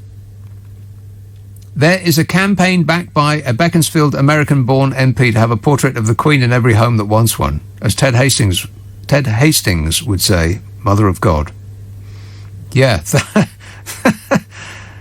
There's so many things that I thought were a parody this week.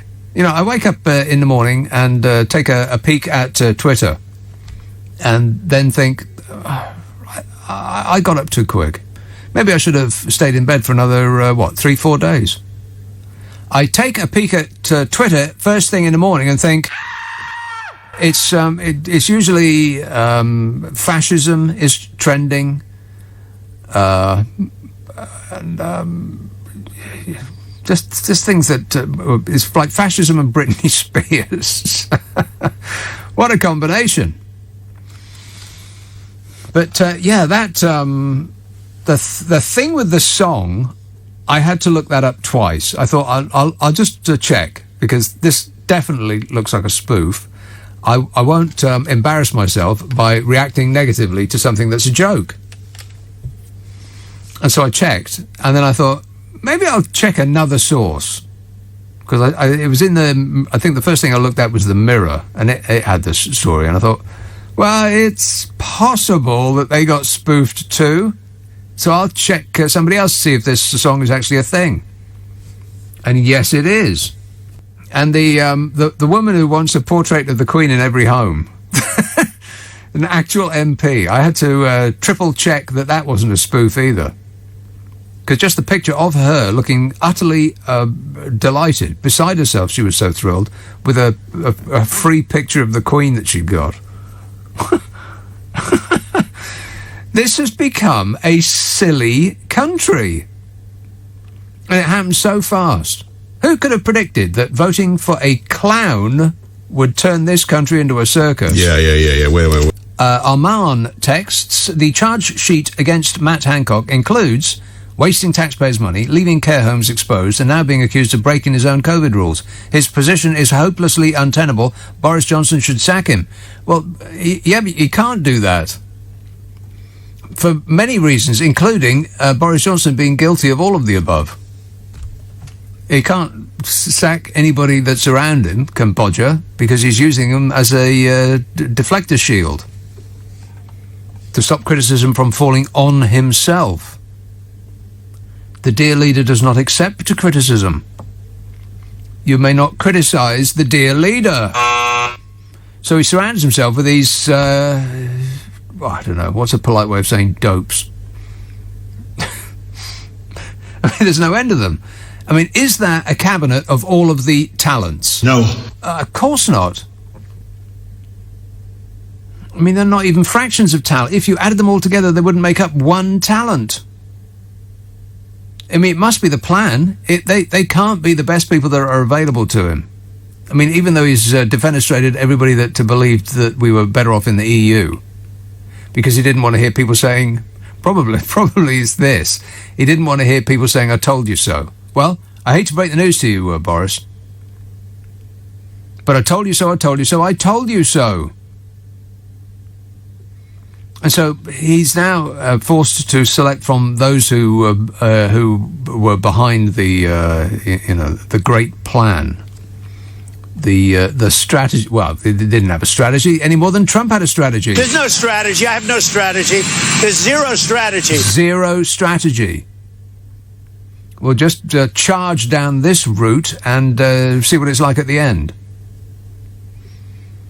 You can't fire him. Because then people would say, well, hang on a minute, you've done the exact same thing. Anglesey. Hello, Phil. Hello, Nick. How are you doing? Good, thanks. I'm not in Anglesey tonight. I'm in Sutton Coldfield, but yeah, I'm from Anglesey. That must be dreadful for you. Well, yeah, it's a bit of a come down, but there you go. What can you do? Just ringing about this Hancock thing. It's just tipped me over the edge, to be quite honest with you. Yeah, it's just unbelievable, isn't it? 128,000 dead. Mm-hmm. Dominic Cummings, PPE. Yeah. They won't sack anybody. I mean, Hancock today, brazen as you like, and Bojo. I mean, I've been listening to you for weeks banging on about Bojo, okay? I'm thinking, maybe you're giving a bit of a hard time, but it's just, this is like the straw that broke the camel's back. It's just like, they're untouchable, these people, and it is sickening. Well, they're untouchable because their cult fans will allow them to get away with anything as long as it upsets the enemy, which is everybody else. How long is this going to last? How far are they going to push the British people before the British people, who are brain fogged by COVID, by the way, how far are they going to push the British people before the British people say, we've had enough of this? Well, I don't think there doesn't appear to be any limit to our capacity for punishment. No, it's unbelievable. I mean, this is one of the things that they've been saying, just lately. Cummings was saying that the reason that they locked down late and so on and so forth was because they didn't believe that the British public would put up with it. And Bodger was, he kept going on about the British people are freedom-loving people. When he was trying to persuade us that locking down wasn't the best idea and that we should take it on the chin. We're freedom-loving people, they kept going on. And the subtext of that is that we wouldn't stand to get to be told to stay in, to not touch each other, to look at our grandparents only through glass, to really put our entire lives on hold, while a significant number of the population were seeing their businesses and their lives and their families and so on just completely destroyed. They didn't think that we would put up with it, but there doesn't appear to be any amount of punishment with which we will not put up. No, that was a terrible sentence, but do you know what I mean? Yeah, but and then you're talking about restriction on the people, but when it suits, as in the G7 in Summit, people just turn up from all over Europe and they're about to do the same to watch the football. Thousands of them. Exactly, and yet you can only have 30 people at a wedding. I mean, come on, where's the sensibility? There's no sense in this at all. It is so random and so illogical that it almost seems as though it is them playing games with it. What can we do to them today?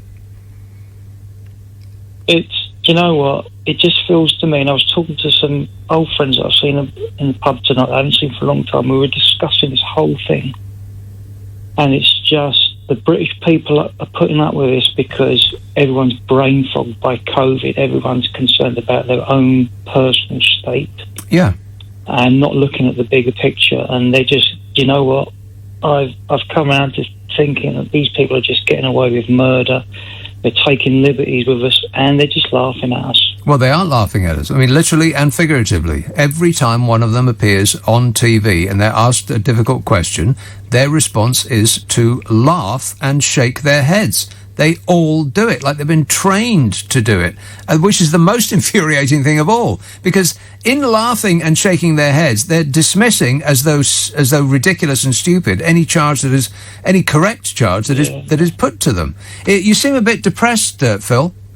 No, I'm not depressed. I mean, I've had a few beers. Well, yeah, exactly. And you know what is actually a depressant? Booze. Exactly. Yeah. So just put it down to booze, Phil. No. It's just the reality that we are being played here by a narcissistic establishment, and it is just absolutely unbelievable that people are sucking it up. Yeah, in vast amounts. Yeah. Okay. Thanks a lot, Phil. Feel better in the morning. You'll feel better in the morning. In the morning, you'll crawl out of bed. You'll bounce out of bed and greet the new door and think, I'm never drinking another drop of alcohol in my life until later. 0345 6060 973. James texts, why don't this cabinet just put a new law in place to allow them to do whatever they want and be done with it?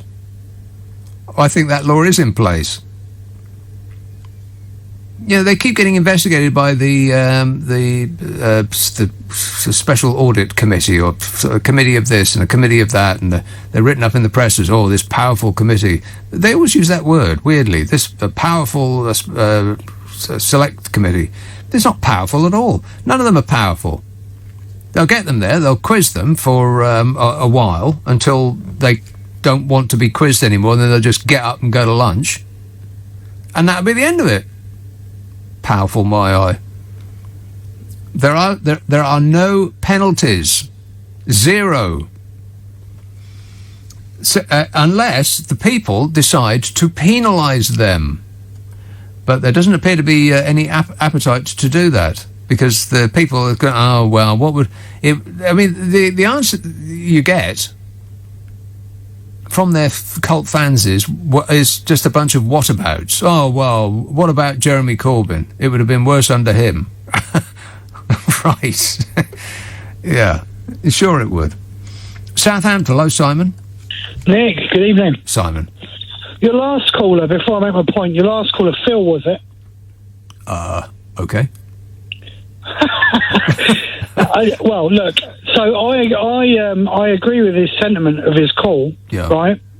But the problem is, and I've heard this a few times today, you have got to stop calling him Bojo.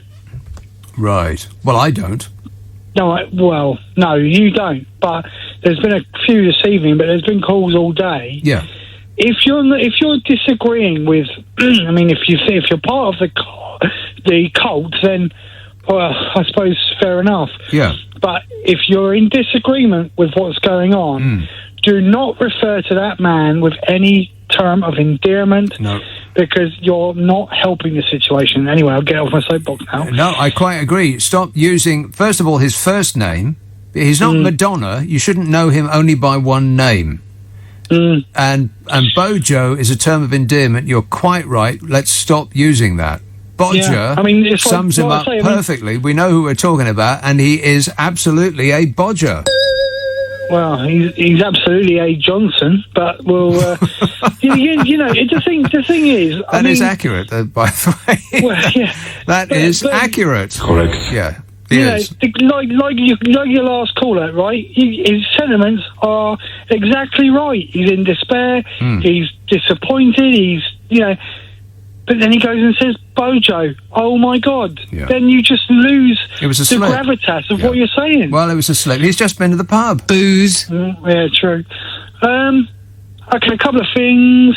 So, first of all, if you knew before this lot got voted in, if you are on the side of knowing what was coming, then I think this whole thing is a lot easier to digest because you haven't been let down, you've been proved right. So unless you are 110% cult and you're just somebody who voted because you were believing what you were told and thought it would be a good idea, then you must be disappointed. Yeah, you must be disappointed. Whereas for me, the fact that these people are in the position that they're in is bad enough. So the fact that it's making the people that voted for them, the fact that it's interfering with their happiness, is I find quite amusing because it's like, you know, told you so. I mean, I'm all right because I understand and I'm expecting it. You know what I mean?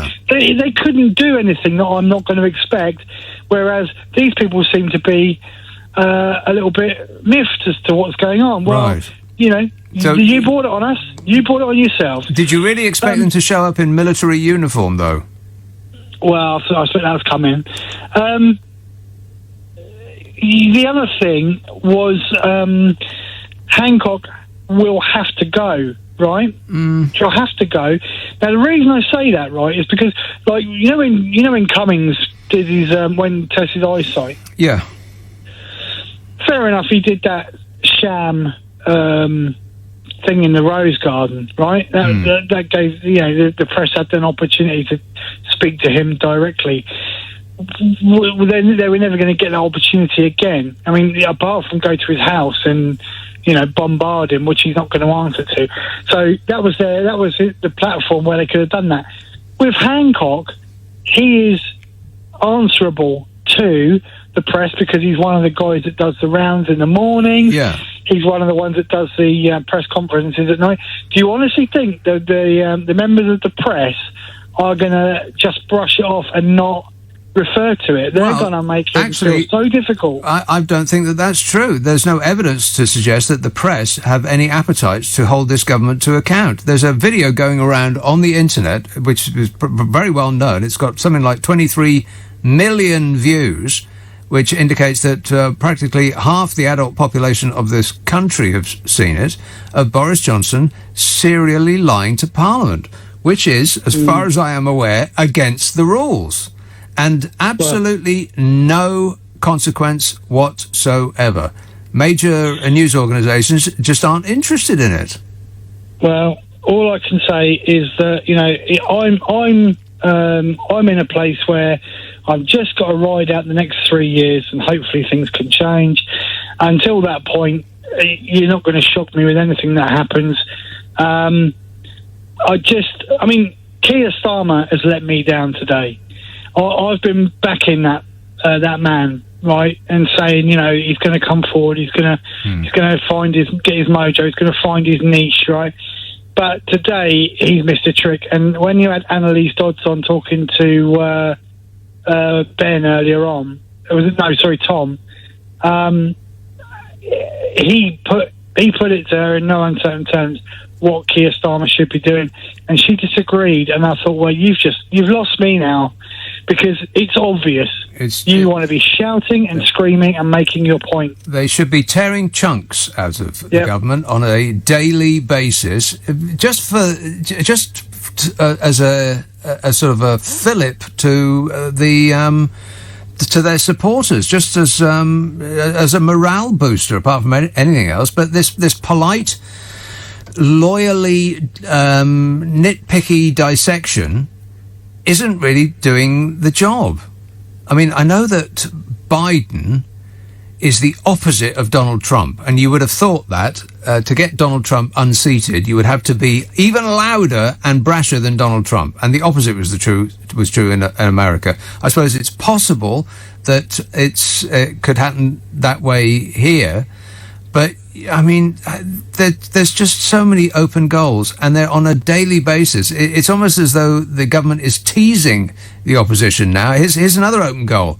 I'll tell you what. I'll stand. I'll take a seat in the stands and see if you can score. Clive texts, and this is yes, highly suspicious. Wasn't America meant to release their UFO files today? Says Clive. Haven't heard a thing. Trump triggered a clause before he was let go for America to release all knowledge on UFOs on June the 25th. As in yesterday. And, well, we just seen the same videos that we're all familiar with. The tic-tac thing from the cockpit of this American fighter jet. And that's it. I mean, it's not very interesting video, is it? Let's be honest. It doesn't look like anything to me. It looks like interference on the screen. So if that's the evidence that they have that there's, that alien beings are walking amongst us, then I'm not impressed. But I don't think that they would tell us that. If they had absolute incontrovertible evidence that we were being visited by alien beings from a distant planet, then they wouldn't tell us, would they? But for fear of what we would do. Well, Americans would start shooting at the sky. We know that. They've done it already. Carnforth, Annie. Hello, Nick. Annie. You all right? Yes. Good. I have to disagree with you over what? Hancock. Well, just over, you were saying, he should have been sacked over everything else, but not over this. Well, I mean, I agree with you. He should have been sacked long ago, but I do think he should be sacked over this. Not because he was having an affair with one of his minions, but because the fact that he was breaking the social distancing rules, and we saw what happened when Dominic Cummings broke the rules and went up to Barnard Castle. After that, he got a pay rise. He got a pay rise after that. Oh well, he did. But I mean, there were so many people on the on radio phone-in saying, right, well, if he can break the rules, then I'm going to too. I'm not going to bother too. Yeah. And really, things did go downhill, and people were breaking the rules. Well, I think it was a little different then to now, because I think that half the nation have stopped paying any attention. I mean, have you been out much lately? Because people aren't really wearing masks as they used to.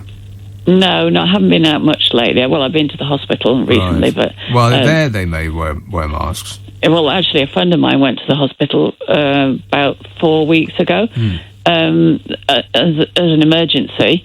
And two of the nurses on the ward were walking around with them hanging under their chins. I couldn't believe it. That was bloody nurses. So, yeah, right. I know what you mean. But on the other hand, at the moment, we really can't afford for people to be completely relaxing and just think, well, to hell with it. If they can do what they want, so can we. Because with this Indian variant, surging as it is at the moment, we haven't got everybody vaccinated. Well, I suppose so, but you know what? Other countries are opening up. I mean, America's pretty much opened up. Germany, they're having parties and clubs are open, and we seem to be behind the game. But they haven't got the Indian variant to the level that we have. I mean, most of our cases now are Indian variant, aren't they? Well, yeah, but if it's here, then it's going to be everywhere. I mean, that's the thing with this virus. Once it's in your country or on your continent, then it's going to go everywhere.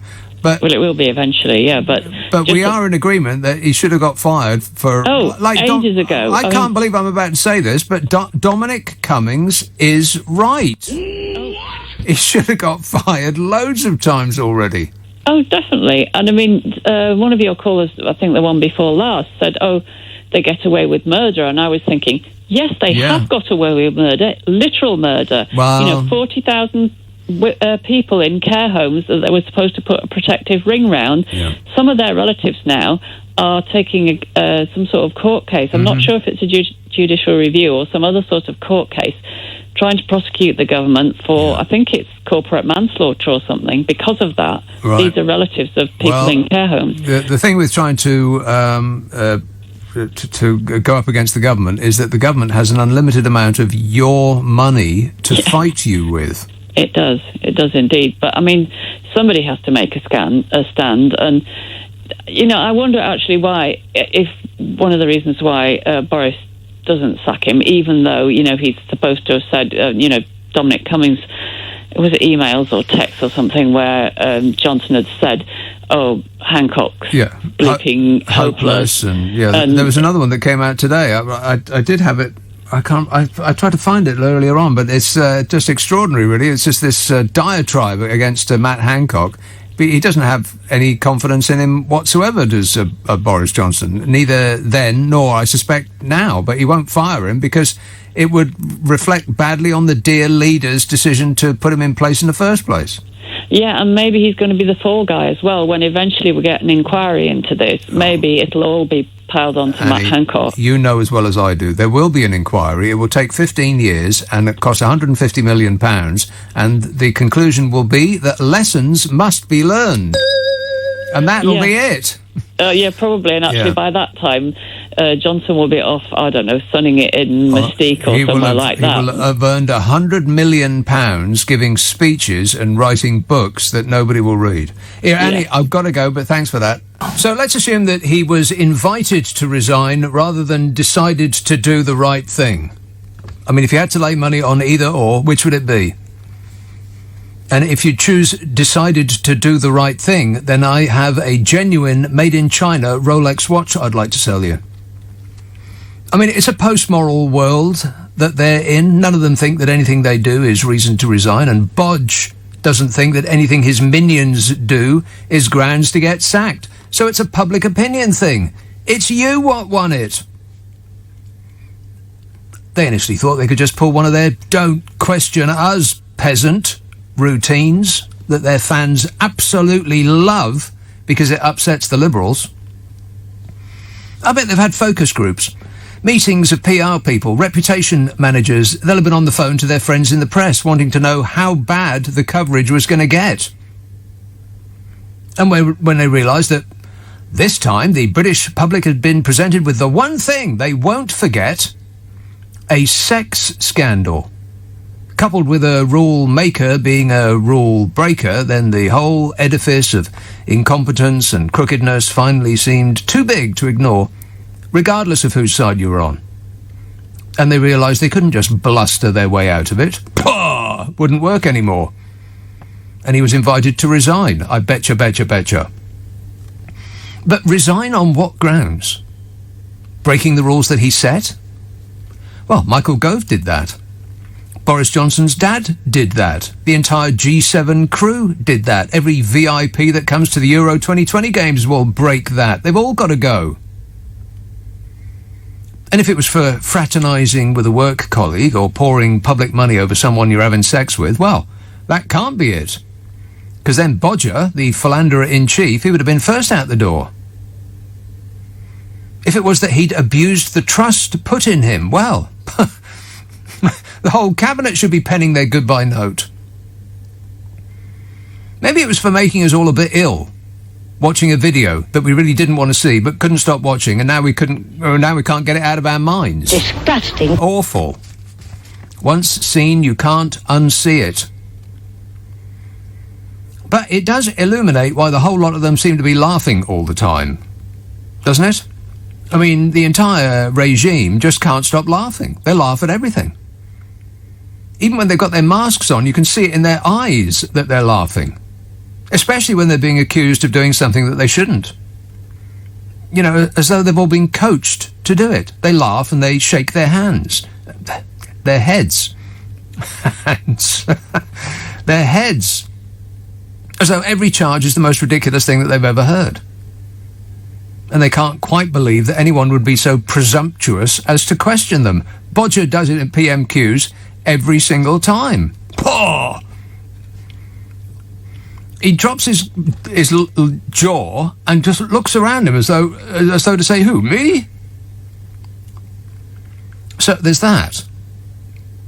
That's why they're laughing, because they're continually getting away with it. But it also seems to be rutting season in Westminster 12 months a year. So maybe it's that. And because we didn't call for Boris to get sacked when he broke the rules multiple times, he pulled a pint, maskless, in a Hartlepool pub last month, we couldn't do any such thing against the rules, and we didn't say a thing. And he did the same thing the previous month, in April, when he stood, pint in hand, no mask, bellowing at drinkers seated at tables in a pub garden in Wolverhampton, when his own rules for outdoor drinking stipulated that tables do not mix. You've got to go with your own bubble. And you can be seated only, not vertical. And he didn't pen his letter of resignation, and we didn't demand it. And, of course, he famously caught COVID when he went shaking everyone's hand and boasted about it on a COVID ward, despite being flanked by experts who said that no one should do any such thing. Not a peep. So it's not the rule breaking by those that make the rules, that's the thing. It's who's doing the breaking. Either it's that Boris is allowed to do anything, but when someone else does it, it's wrong and they must go. All hail the glorious dear leader, he who does no wrong. Either it's that. But I don't think so, because Michael Gove waltzed into a pret-a-manger last year, ignoring the rules about wearing a mask indoors, and nothing happened. The parliamentary bars used to exempt MPs from wearing masks in those tiny confined spaces, when we weren't even allowed to go into a pub. Rishi Sunak had a get-together in a restaurant with no masks, and nothing happened. So maybe it's the sex scandal part. That's where we draw the line. And if that's it, well, that's pathetic. Dominic Cummings launched another attack on the government's COVID response. He's the gift that keeps on giving, ain't he? Dominic Cummings, the Prime Minister's former aide and full-time Gollum impersonator, wrote in his blog that the Prime Minister said Matt Hancock's test and trace plan was like whistling in the dark, meaning that it was an attempt to pretend that everything was fine, rather than a reference to the Andy Williams song of the same name, which was the B-side to Home Lovin' Man, which was the first single I ever owned. Rock and roll! In a post titled More Evidence on How the PM's and Hancock's Negligence Killed People. Wow, what a title. Dominic Cummings said to have forwarded a note to Boris Johnson containing data on test and trace.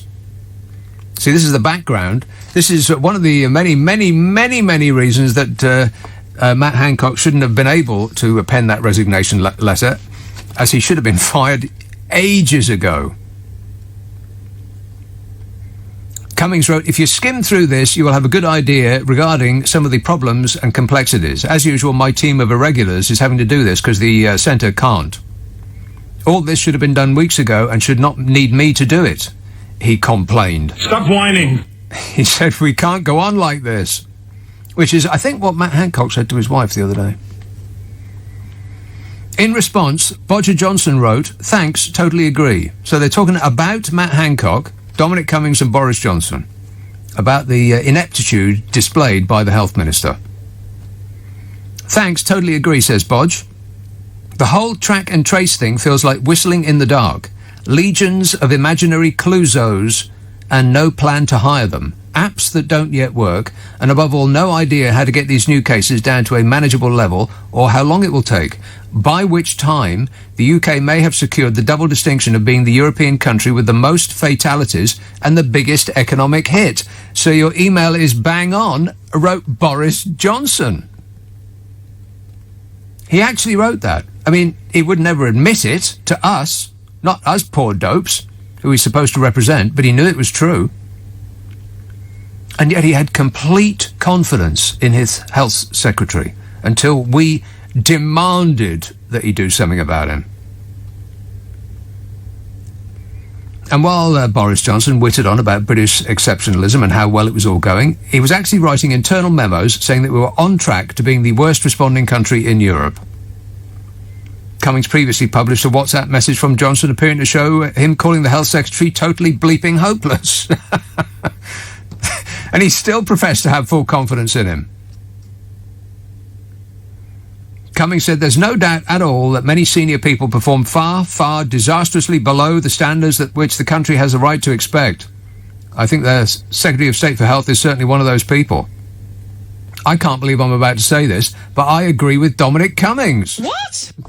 He famously said, I think the Secretary of State for Health should have been fired for at least 15 or 20 things, including lying to everybody on multiple occasions in meeting after meeting in the Cabinet room and publicly. And here's where it gets interesting.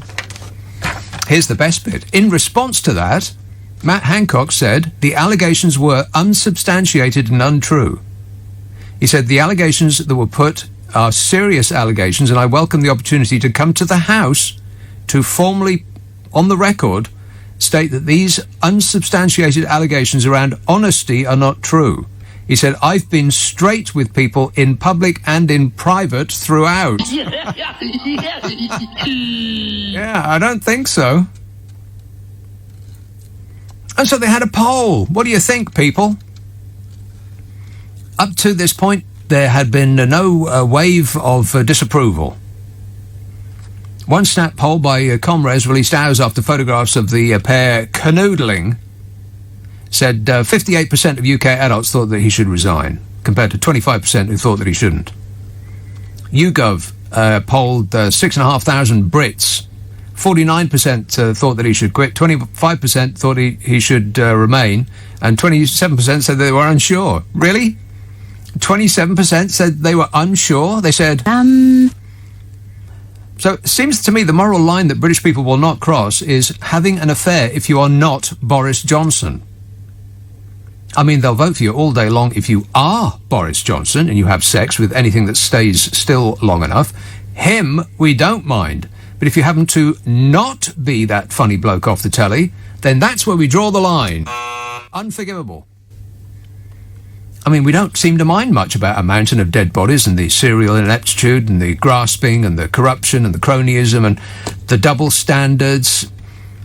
It's not even double standards, it's a lack of any standards whatsoever. All that we are completely okay with. But smooch with some totty from the office, oh my God, that's the worst thing we've ever heard. Let's skip the trial and go straight to the execution. Here's why Matt Hancock should have been fired yonks ago. Let's look at Japan. Japan is so close to China that you could spit that far. Let's compare and contrast Japan's response to the virus with ours and see what we find. Well now, Japan has twice as many people as we do here. They've got 126 million people in Japan. We have 66 million.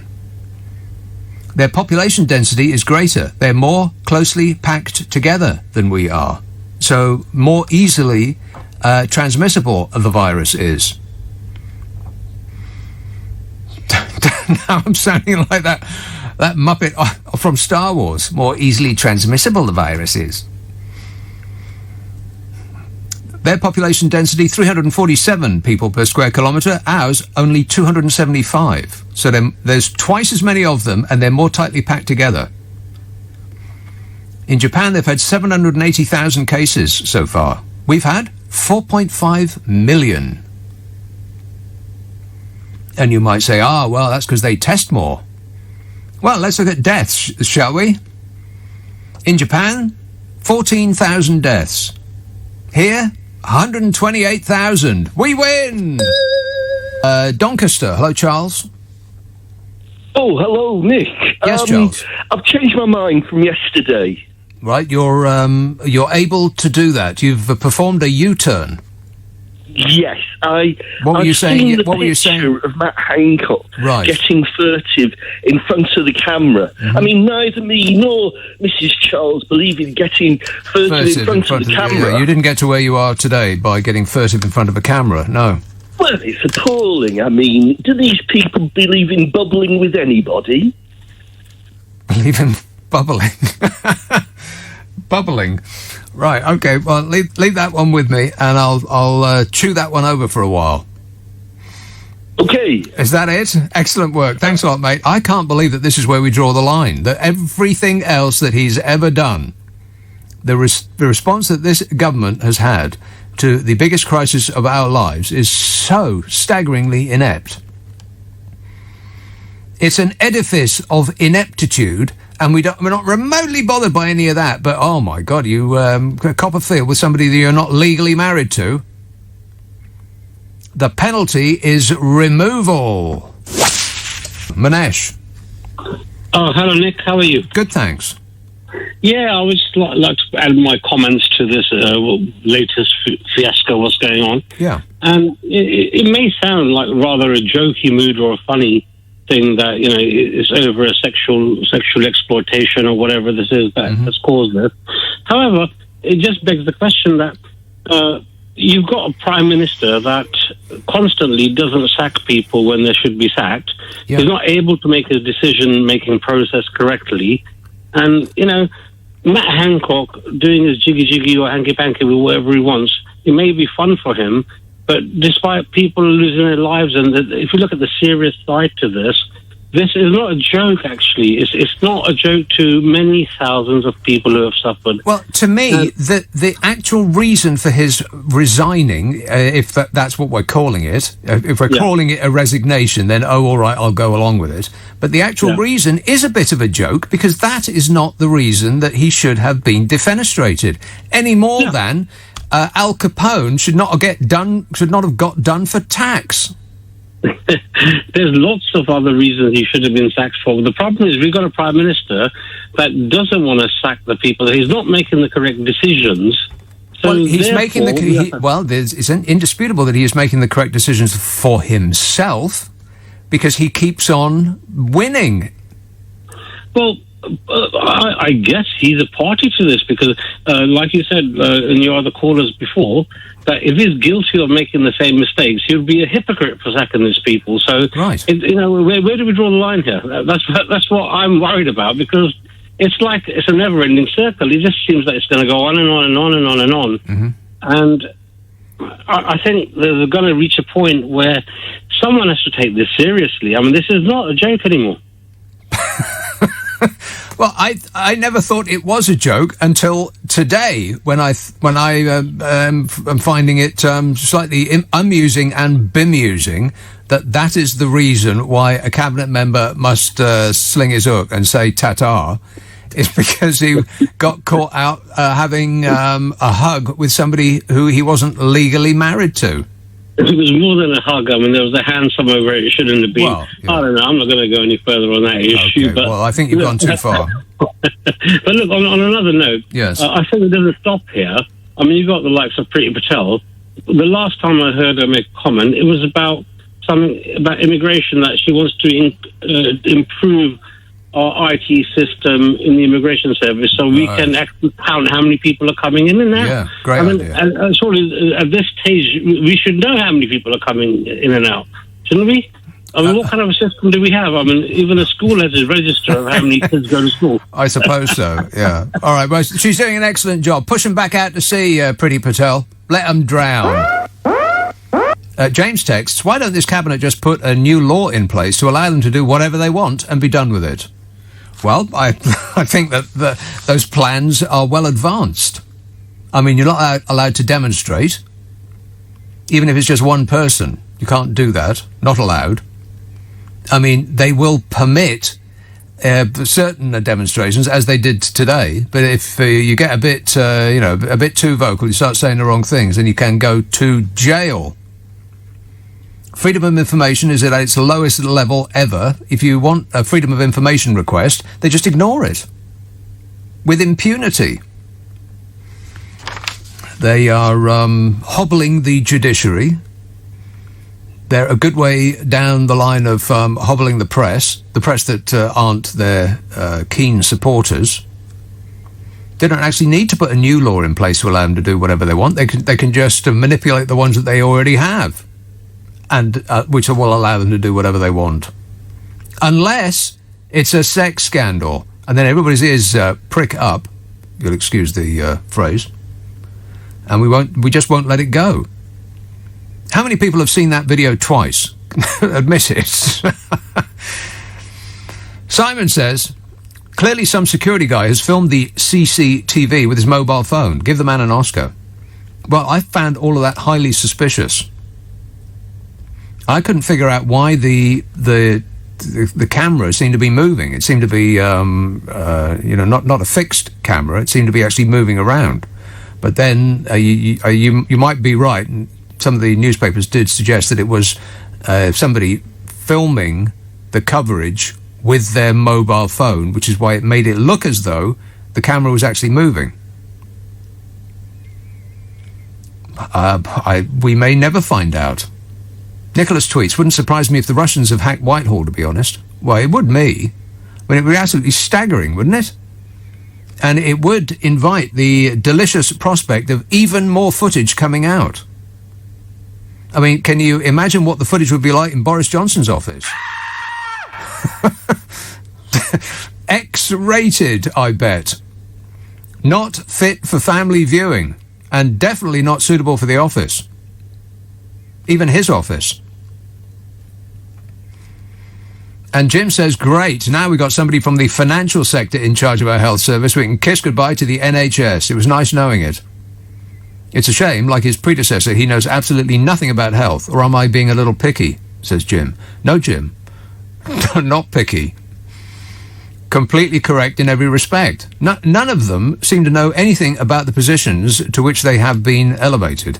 It's all so very, what would Donald Trump do?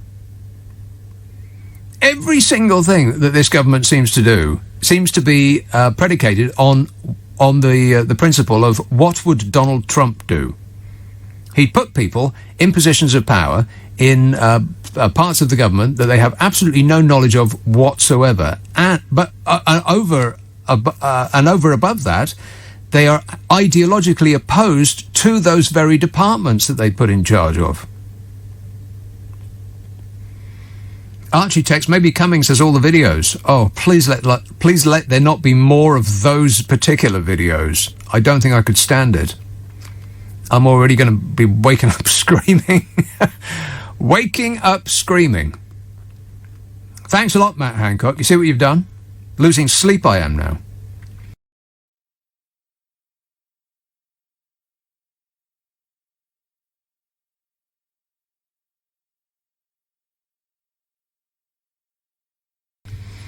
Oh 0345 6060 973. You can text 84850. Email nick@lbc.co.uk. And if you're on Twitter, it's @LBC. Friday, Saturday, Sunday night at 10. Nick Abbott, LBC. It's 10:30. The news headlines with Zora Sullivan. Matt Hancock has resigned as Health Secretary after admitting breaking COVID guidelines when video and images appeared of him kissing and passionately embracing his aide. The Prime Minister said Mr Hancock should leave office very proud of his achievements. But Labour's leader, Sir Keir Starmer, said he should have been sacked. The Shadow Health Secretary, Jonathan Ashworth, has told LBC Boris Johnson's failure to sack Hancock is a gutless and spineless decision, and he's failed the test of leadership. Several Sunday papers are also reporting that Matt Hancock has left his wife, and the former Health Secretary, Sajid Javid, is now the new Health Secretary. Latest figures show the UK has recorded another 18,270 positive COVID cases in the last 24 hours. That's the highest since the 5th of February. And it's been confirmed Sir Geoffrey Donaldson will be the next leader of the Democratic Unionist Party. He was the only person to put his name forward. LBC weather. Scotland, Northern Ireland and Northern England staying dry tonight. Some drizzle across the east, particularly across the northeast. Showers in the southwest. Overcast elsewhere. A low of 7 degrees. This is LBC. When you're not feeling well, we're here for you. With Livy, our GPs are always here for you when you need them. So you can see an NHS GP by video, the same day, 7 days a week. Livy is a free service offered by many GP practices in this area. Download the Livy app now or check livi.co.uk to see if your practice offers Livy. Livy. See an NHS GP by video. I want the world to be kinder. I want to buy my boyfriend flowers and I want my points to pay. I want my lunchtime burrito delivered to my front door. I want the points I earn on the food I buy to take us somewhere special. What do you want? Your American Express Gold Card rewards you for being you. Earn points on what you buy to spend on more of what you want. And get £10 off Deliveroo every month. Search Amex Gold. Representative 56.6 APR variable. Terms apply. 18 plus subject to approval. Deliveroo enrolment required for 2 £5 statement credits each month. At Asda, we want to do our bit to make the world a better place, which is why we started Fight Hunger, Create Change, working with Fair Share and the Trussell Trust to make a long-term change to poverty. We know that hungry children lose 1 hour of learning time every day. So by providing 15 million meals to children across the UK, we're giving them the chance to focus on a positive future, not just whether they'll get a proper meal that day. Because when we work together, we can achieve more. Watch our film Dreams at asda.com/fighthunger to find out more. At Tesco Mobile, get the epic iPhone 11 in our summer sale with AirPods Pro. The perfect combination. Plus unlimited data for just $40.99 a month, saving you £414. Better yet, you can get your iPhone in the same place you pick up your shopping. This is Supermarket Mobile. Pop in or search Tesco Mobile. Every little helps. Ends 11th of July, saving £11.50 a month. 36-month credit and rolling monthly use agreements with Tesco Mobile required. Subject to availability and status. Various policy applies. See tescomobile.com/terms. 7 minutes remaining on your monthly allowance. Hello? Hi, Dawn, it's Amy. Amy? Third year hockey team. I thought I'd say hi. I haven't got long. Me neither. Just a few spare minutes. Like getting your money's worth? Enjoy the delicious mayo chicken. Just 99p from the McDonald's Saver menu. From 11 a.m, price and participation may vary. Every cat has a tale to tell. So for pet insurance policies as unique as they are, visit petsinnapickle.co.uk. Nick Abbott on LBC. Call 0345 6060 973. Are you trying to be funny? Because I'm all out of laughs. No, there's nothing funny about it. So Sajid Javid is our new person responsible for health. He used to be a banker. What does he know about health? Maybe just as much as the previous incumbent. Here's how the interview panel must have gone. Boris Johnson rang Sajid Javid up and says, do you know anything about health? And he said, well, I bought a box of plasters at Boots once. And he said, great, you're hired. He used to work in Deutsche Bank. I just looked up Deutsche Bank scandals. Wow. Holy moly, what a place. I'm amazed it still exists. In 2017, Deutsche Bank was fined $630 million by US and UK financial authorities over accusations of having laundered money out of Russia. I'm not saying that Sajid Javid had anything to do with this, but what a place to be working. 2 years prior to that, Deutsche Bank had already been fined $2.5 billion by US and British authorities for its role in interest rate scams between 2003 and 2007. The same year, more money after the LIBOR scandal fines, Deutsche Bank agreed to a hefty batch settlement with US financial authorities for violating US sanctions against a number of countries like Iran, Syria, Libya and Sudan. The bank signed a $7.2 billion settlement with US Department of Justice in 2017 after being accused of having sold investors bad mortgage-backed securities between 2005 and 2007. And in 2009, after an internal investigation, Deutsche Bank admitted it had hired a detective agency to spy on people who were considered threatening for the bank, including a shareholder, a journalist, and a member of the public. Wow. A brief history. You can do your own investigations. It won't take you very long. I just looked it up on the World Wide Web. It took moments. Millions of hits came back. Ashford. Hello, Milan. Hello, Nick. How are you? Good, thanks. So I think you were right in your analysis initially, and it tends to, we've been sleepwalking into a dictatorship, at least for the last year at least, where the government can pretty much stick two fingers at Parliament, at all of us, and do anything they want because they know that there are no consequences. And partly because I think the media has been very impotent in holding them accountable. So, well, I don't think it's in the interest of most of the media to do any such thing, being as how they're on the same side. Correct. If they hold them to account and use journalistic instincts, then they'll be frozen out. So it's left to others to hold them to account who don't have the same access.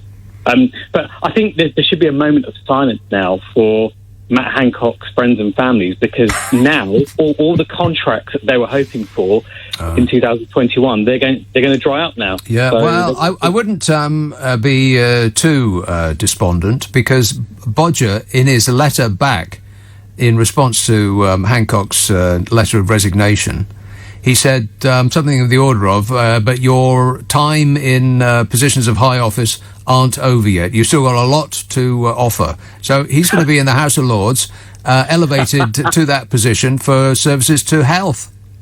Oh God! You depressed me even more here. I've just got a couple of points. It'd be good to bounce the idea off you. Like when looking at Sajid Javid, I wasn't actually thinking of the pandemic. I was thinking, Boris Johnson thinking, well, free trade deal with America. I need someone who can sell off parts of the health sector here. Yeah. I know, Sajid Javid. Bingo.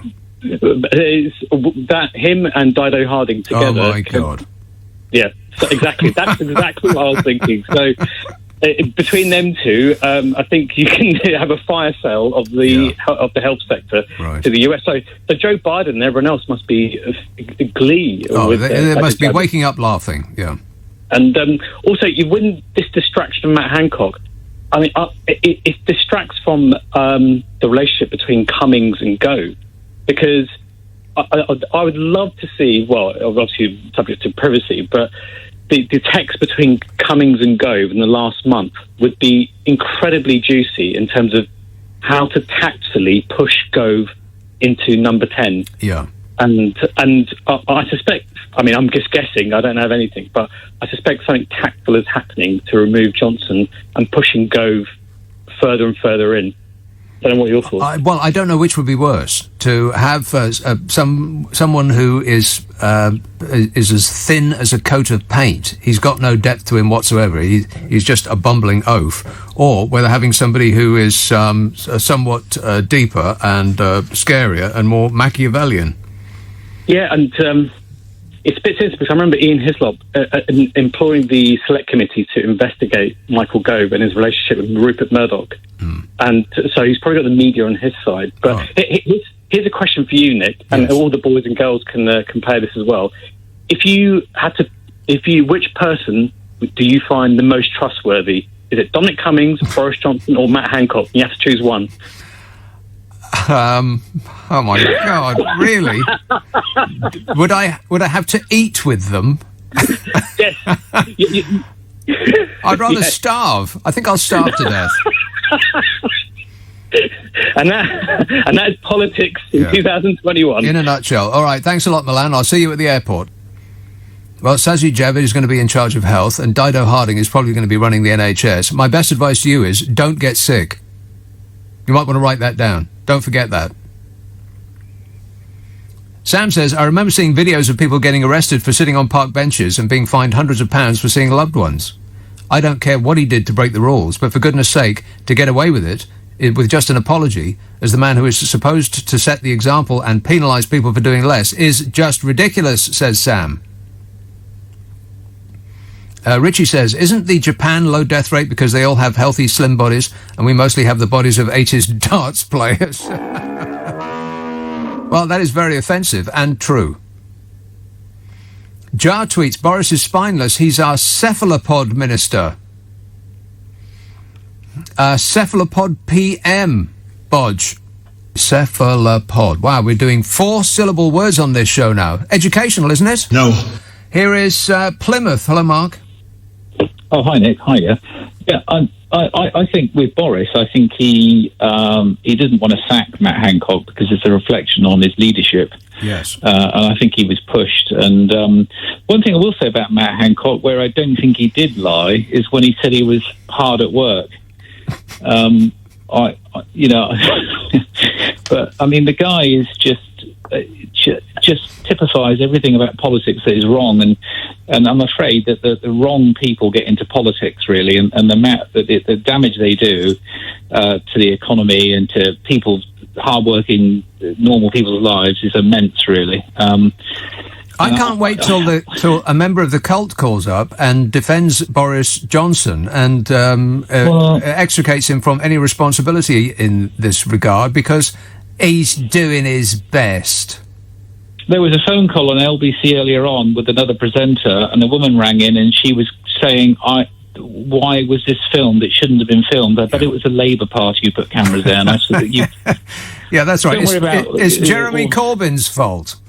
It's beggars belief, really. I mean, all the cock-up we've had, cock-up after cock-up with this government, and she's on about the Labour Party installing cameras in Westminster, and you could not make this up. A cult fan who will not be dissuaded one iota by any of this or any other evidence that comes their way. They are like card players in a Western. They're all in. All their chips are in the middle of the table, and they're playing for just one hand. The hand of hope. And if because they don't want to lose face by admitting that they've made the wrong decision, but they also, crucially, don't want to lose hope. This idea that their life is going to be made better by the dear leader. True. And I think that's where we're at. All right, good work. Thanks a lot, Mark. 0345 6060 973. So the whole, the video part is an interesting story in and of itself. Scotland Yard has launched an investigation into the video of Matt Hancock canoodling with his aide, as experts claim that it could have come from a spy device hidden in a smoke detector. What? The Health Secretary, 42, apparently had no idea the camera was there. Yeah, you can say that again. Absolutely. Speculation into how the footage was leaked includes whether it was shared by a disgruntled security guard or formed part of a hostile state's spy mission. Huh. Was it China? How could it be a hostile state's spy mission? It's not 24. You know, the TV series when CTU discovered that their internal CCTV had been hacked by, I can't remember, the NUS, SMERSH. And as for a disgruntled security guard, how would they have the ability to do that? I mean, it appeared to me, when I first saw the footage, that the video camera was actually moving. I mean, that's what it looked like.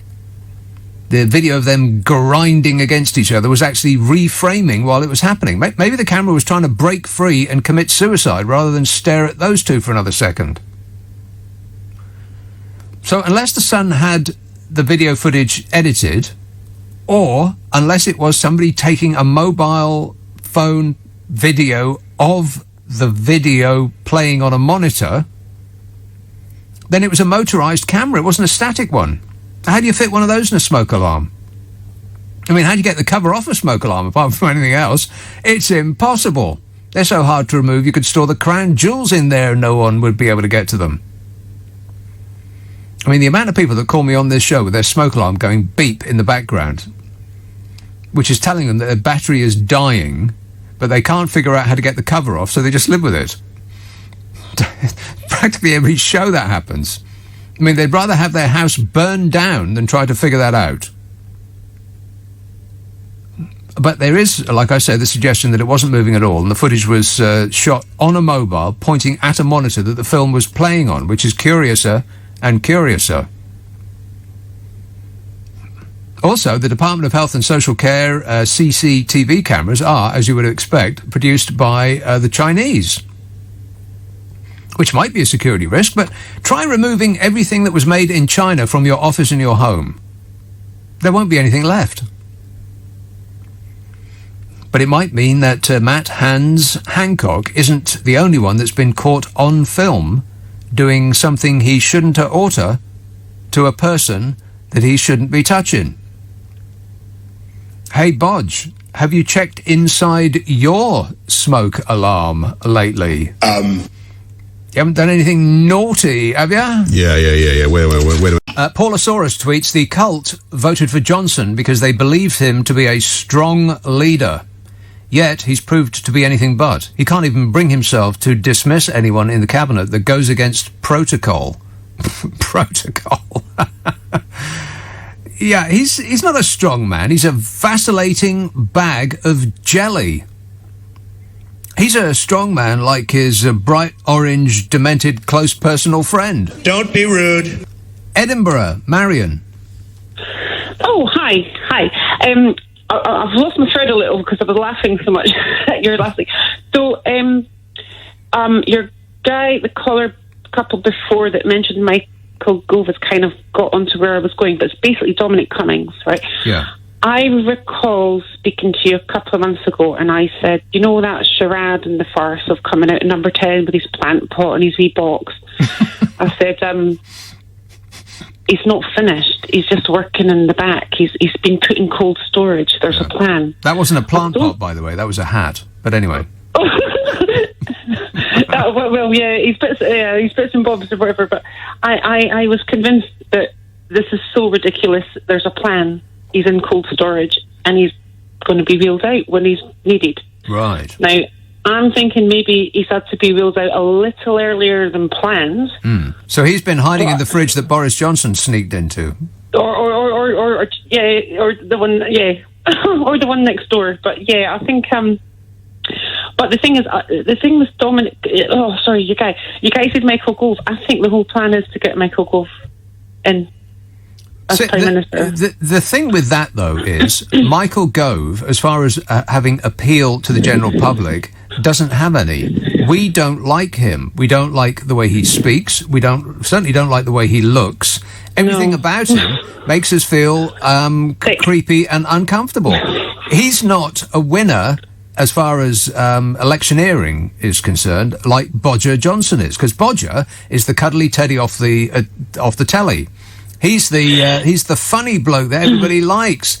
You know, he's the one that, even though he's so staggeringly inept that he shouldn't be allowed to tie his own shoelaces, people continually call me and say that I should stop being mean to him because he's doing his best. No one would ever do that for Michael Gove.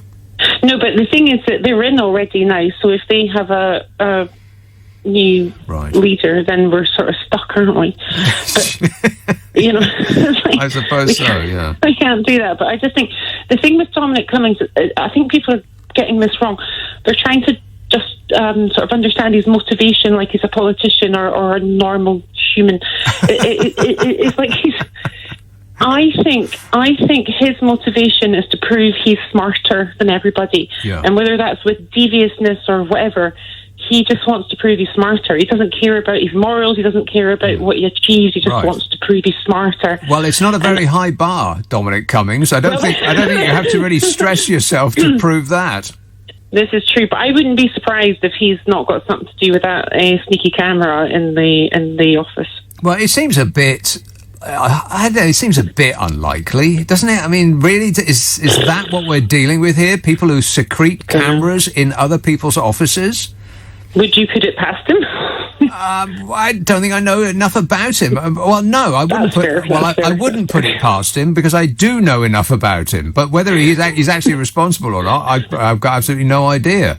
But no, he would use any trick that is available to humankind to get the result that he is after. We know that from Brexit. Yeah. But I think the result he's after is not an objective. It's just to prove at every step he is smarter, or he can move something, or he can do something. I think the man is motivated purely by that, not like an objective of, world ruler or something. Just like, he just wants to thumb his nose at everybody and say, you stupid morons. Yes, exactly. And those people are dangerous. Well, they're either dangerous, or he's either the person who's going to put us all in danger, or he's the person who's going to save us all. It will be both. This is the thing. It's both, because his motives are neither malicious nor benign. His motives are his own. They're nothing to do with anything that anyone else is thinking about. Right. He has no interest in the country, in you or I or anybody who lives here. It's all a personal thing with him to show that he is megamind. That's what I think. Right. Yep. Well, I think his brain is so big that it seems to have pushed all of his hair out. So there is that. John texts that the Hancock thing is the underlying script here that they are telling us no one has had sex during the pandemic. What? The Hancock thing is the underlying script here that they are telling us no one has had sex during the pandemic. What a hypocritical reason to oust the man. Over all that is Hancock is crooked and gormless. But that goes for all of them surely best. I think some of these need editing before they go put in front of my eyeballs, because it makes me sound like an idiot. You believe that? Yes. Anyway, thanks a lot, John. Try harder next time. What a hypocritical reason to oust the man. Well, if that is the reason that he's been ousted, and it seems to be, I mean, it's the only thing that has stuck to him at all. You know, the mountain of dead people in his rearview mirror, we're not really that bothered about that. In fact, every misstep, every miscalculation, every staggering U-turn and false like statement of untruth and all of the rest of it, this giant edifice of wrongdoing, that 44% of the people are still determinedly supporting the regime. They won't hear a word against them. But then this sex thing pops up, and everybody's eyeballs are out on stalks, and we can't stop talking about it. How utterly British. I mean, it's British, like, from the 1970s, though, isn't it? That video footage could have done with a Benny Hill soundtrack. Let's see, Hayes, Navid. Hello, Nick. Yes, sir. Hi. Look, I think the bottom line is that there is no way Johnson would have employed somebody more competent than Hancock. I think he would have done the rounds of Sesame Street before going to Jarvis. It would just expose all of his shortcomings, ineptitude, and complete lack of knowledge in the position that he was in. So he had to go to somebody that was the polar opposite of public health, to go with this ex-banker. I mean, it makes perfect sense within the context that we're having a conversation in. It's absolutely the right decision made by Johnson in his mind. There's no doubt Hancock's going to turn up somewhere.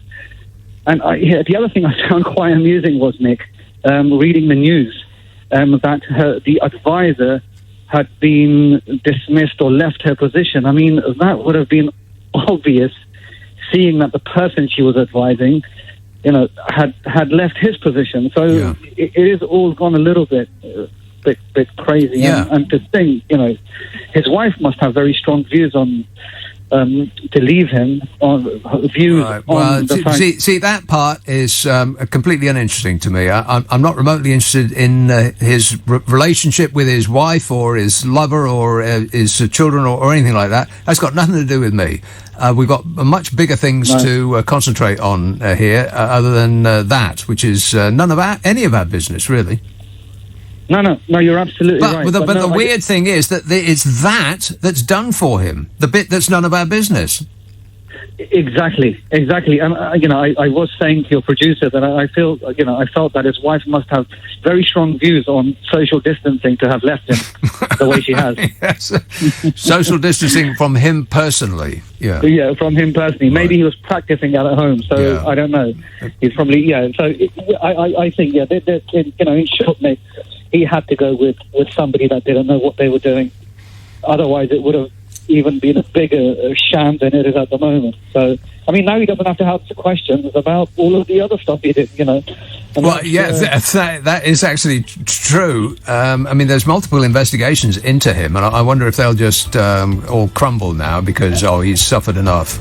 And Boris Johnson will personally intervene to, quash them. After all, he is the person that decides on who has and has not been guilty of falling foul of the ministerial code. Boris Johnson is the judge and jury of himself. That's where we are in this country now. Graham texts, I'm glad he's gone, but I'm not interested in Hancock's private life. It's none of my business, nor anyone else's apart from his family. By the way, Starmer has spoken up at last. Who woke him up? For all the good he is, he might as well go back to sleep.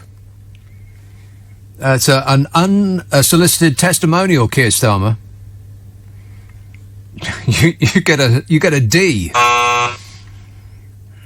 Honestly, he should be knocking chunks out of this regime on an hourly basis. Talk about open goals. I've never seen anything like it in my life.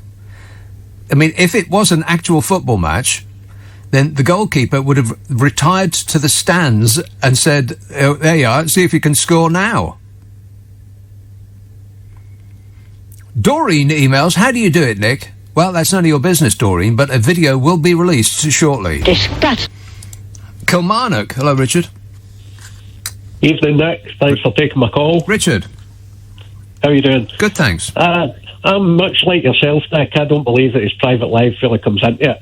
And just hearing the news there, I'm actually in agreement with everything that David Lammy said during his comments. And I don't think that resignation goes far enough. No, he shouldn't have been allowed to resign. He should have been fired yonks ago. Yonks ago, definitely yonks ago before this. It's my take on it. I don't know, is there an investigation? Because of this video footage is clearly evidence. Has there been any complaints with the Met lodged for investigation? Well, there are multiple investigations into all sorts of things at the moment. I'll outline one of them if you want. Yep. OK, well, leave it with me. Good work. Thanks a lot, Richard. So here's one of them. Matt Hancock is being investigated by the Commons sleaze watchdog over his links to a family firm that won NHS contracts. Well, it's very, very hard to say. Contracts, you know who. Contact tracing, contact tracing. Yeah, Matt Hancock was contact tasting. No doubt about that. The Health Secretary declared in April, the ex-Health Secretary now, Matt Hancock, declared in April this year that he owns more than 15% of shares in Topwood Limited, run by his sister and her husband. But the document shredding company has been allowed to provide services to the NHS since 2019 and has won a contract in Wales. Hancock was said to have committed a minor breach of the rules by Ministerial Ethics Advisor Lord Geit on the grounds that he had not known about the NHS deal. Really?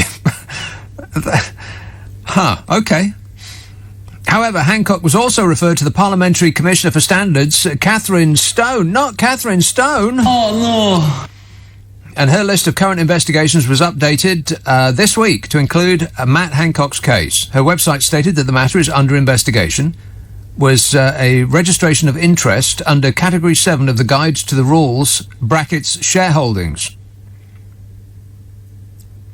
She's having a peek. The relevant part of the MP's Code of Conduct was the paragraph that states, members shall fulfil conscientiously the requirements of the House in respect of the registration of interests in the Register of Members' Financial Interests. In other words, if you've got a bit of a company, you've got to tell us what it is. Sanctions for breaches of the code range from, are you ready? Sanctions for breaches of the code range from having to make an apology to being suspended from the Commons for a number of weeks in the most serious cases. So there are no sanctions. At most, you get to go on holiday. God. They can do what they want with impunity, and at most, if caught, they will be politely asked if they wouldn't mind not doing it again. That'll teach them. Labour's Deputy Leader Angela Rayner told the Mail, Matt Hancock is taking the public for fools by claiming that he didn't even know what his sister's company, which he owns a 20% stake of, does. Well, I think it was 15%, but never mind. It's the latest blow in the reputation of Matt Hancock, who was called a poor man by the Queen in a recent meeting with Boris Johnson. That's right. That's right. And we know that she said that because there was a hidden security camera in the smoke alarm of the Queen's lounge. Can you believe that? No. There was a bloke with a camera who was filming it. Poor man, she said. That's right, Your Majesty. That's not poor as in deserving pity. It's poor as in of a low or inferior standard or quality. Correct. Leaked messages revealed that the Prime Minister called him hopeless at the height of the pandemic last year. And that part, just on its own, is incredible. realised that the man who was leading the fight against the biggest threat that this country has faced in almost any of our lifetimes, recognised that he was hopeless and kept him in that position anyway. Why? Just think about that for a second. Just pause and think about why he would do that. In order to protect us? In order to help us? Why would a man keep someone that he regarded as hopeless in a position of power such that it was his job to protect this country from the biggest threat that we've seen since World War II? Why would a Prime Minister keep somebody in that job that he thought was hopeless? Why would he do that? He said he had complete confidence in his health minister, which means that this country should have no confidence in the person that had complete confidence in a man that he privately said was hopeless. Former number 10 aide Dominic Cummings said the health secretary should have been fired for at least 15 to 20 things over his handling of the COVID crisis. And as recently as last night, sources close to the health secretary, which may or may not have been him personally, said his team will work with the commissioner on this technical issue, this investigation. All processes have been followed properly and diligently. Yeah, and you only know that something smells wrong when the government says that it smells beautiful.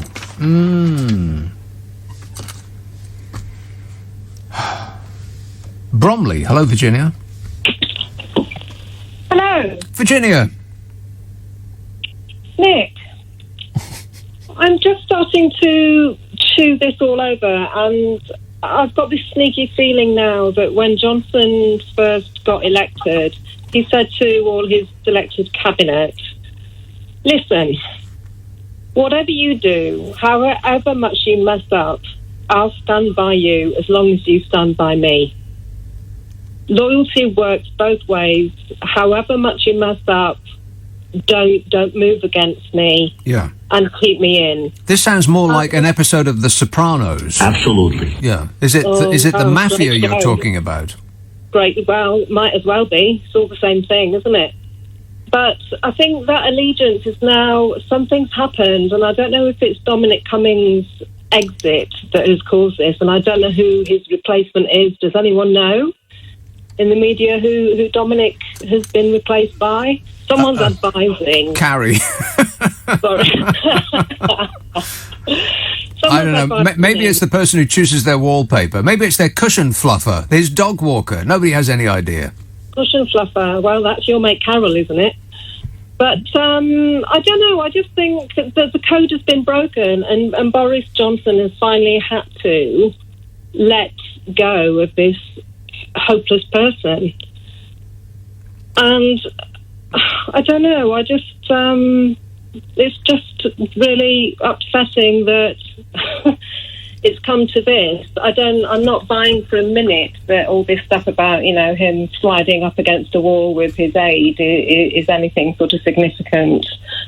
Something's happened. Well, I think it's only significant because it's what the public are interested in. The public love a sex scandal, and we always have. We haven't really moved on since the 1940s, when, like I said right at the beginning of the show, we loved the Brian Ricks farce. When, the vicar would come on stage and he'd say knickers, and all the women in the audience would go, woo, we're still there. No, I don't think we are, though, are we, Nick, really?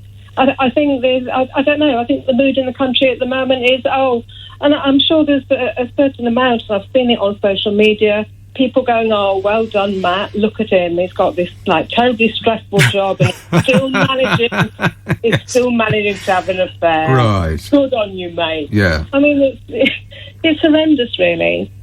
It's just, I don't know, that track comes to mind, A New Order, or Electronica track, Getting Away With It All My Life. Yes. You might know that from the 80s. Probably as old as me. Yeah. I just think Boris Johnson's been getting away with it all his life. His entire life he's been getting away with it by doing the hair thing. and the and that sort The of ruffled hair. the googly eyes that he does, those come love me eyes. He just flashes them every now and then. It's most evidence when he was talking to that woman of, not Kay Burley, but the other one off Sky, I think. And he was talking about checks coming back and forth across the Irish, the border in the sea. And he was saying that there's no checks going to be conducted. And he does that just for a moment there. He sort of widens his eyes and gives a little sort of flirtatious grin, which bounced off his interlocutor like poison. She wasn't having any of it. But he in that instant, I tweeted this a while ago. It's been going around on the internet. It's about him telling untruths about checks going between Northern Ireland and the EU. And he just does that one momentary thing, and he thought, wow, you've been doing that your whole life in order to flirt with people, to get them to be on your side. And it was just a momentary thing, Nick. and I thought, that's how you do it. I saw that clip, Nick, and it made my blood run cold. Why are these men so unattractive? I mean, Matt Hancock, I wouldn't go near him with a barge pole. Right. And I'm ancient. It's just, I don't get it. It can't be about power. What's wrong with these women? Of course it is about power. That's what it's about. That and the googly eyes thing. And, the other thing that Boris Johnson does is he presents himself as an unthreatening teddy bear. So there's that. But also his whole unkempt look makes a certain type of woman want to mother him.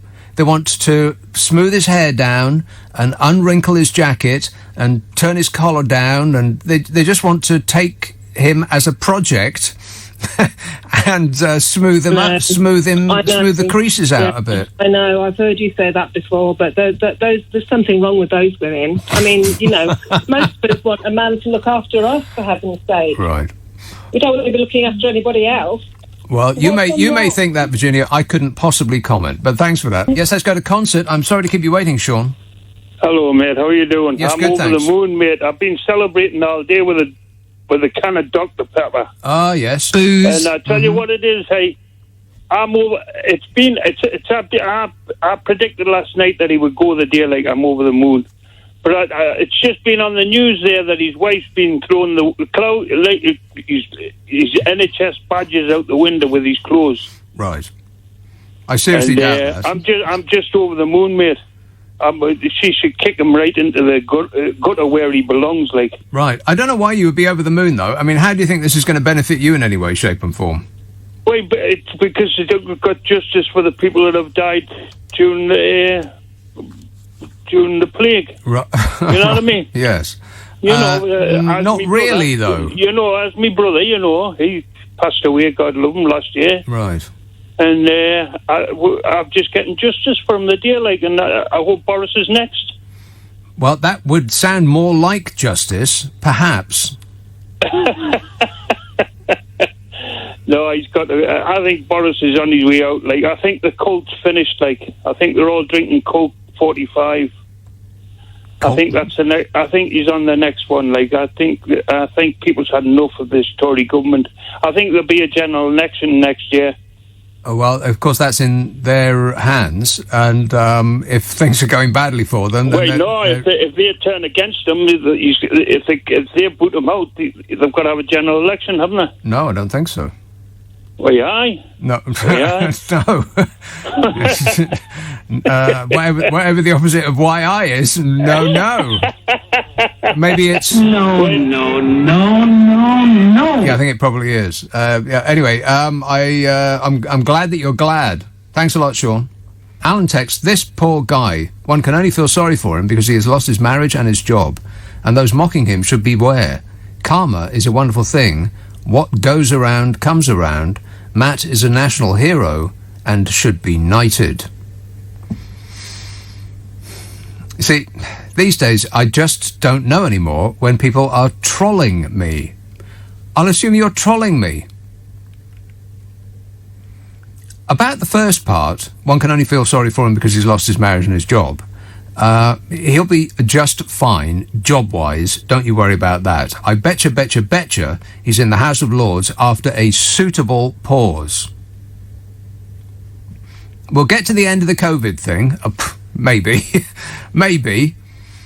Although if it's a smooth ride out of where we are now, back to some sort of normalcy, I'll be stunned. I think there's a lot of twists and turns to come, and waving goodbye to COVID is not going to be as easy as anybody thinks. I don't think it's just going to be a smooth transition back to what we used to think of as a normal life. No chance. I hope I'm proved wrong, but I very, very much doubt that will be the case. As for so he lost his job, but once COVID is over, after a suitable pause for reflection, he will be elevated to the House of Lords by Bodger Johnson or his successor for services to health. Bound to be, as one last excellent gaslighting for the public. I mean, they'll never tire of that. How much can we poke them with a stick today, they think? So he'll do just fine. Don't worry. He'll be mounting up the job offers as we speak. He'll be a consultant to, by the end of the year, about 10 different companies, all of which will pay 5-figure sums. He'll be just fine. But as for his marriage... well, that's the part that's got nothing to do with us. But like I said before, weirdly, that's the part that did him in. The bit that has nothing to do with us. The bit that does have something to do with us is obvious ineptitude and unsuitableness. His general unsuitedness. That doesn't sound right either. He ain't suited to the job. That part we gave him a pass on. Amazing. But canoodling with somebody who wasn't his wife, oh my God, well, that's the worst thing that anybody's ever seen. Front page news. Milton Keynes, Georgina. Hey, hi Nick. Georgina. Hi team. Hello. Do you know what? What? The bloke that was just on, poor old, what's his face, all his marriage, etc. Do you know what? I'm not interested about who he has an affair with, but he should be saying, if he's a true gentleman, he'd be saying those poor children and the poor wife being humiliated. But putting that to side, because obviously that man isn't a gentleman because he thinks about an adulterer and giving him the flags up. But do you know what annoys me is this social distancing, and our Queen and many other people in this country have gone to funerals and had to sit on their own with no one to hold their hand. Their families about to sit apart, and even when the son's a family member of mine went over to sit with his mum, he was ushered away from her. He couldn't sit and hold her hand when it was his dad's funeral. And I'm just like, do you know what? You're doing that. They're getting away with it, and there's one reason, and I'll tell you what the reason is.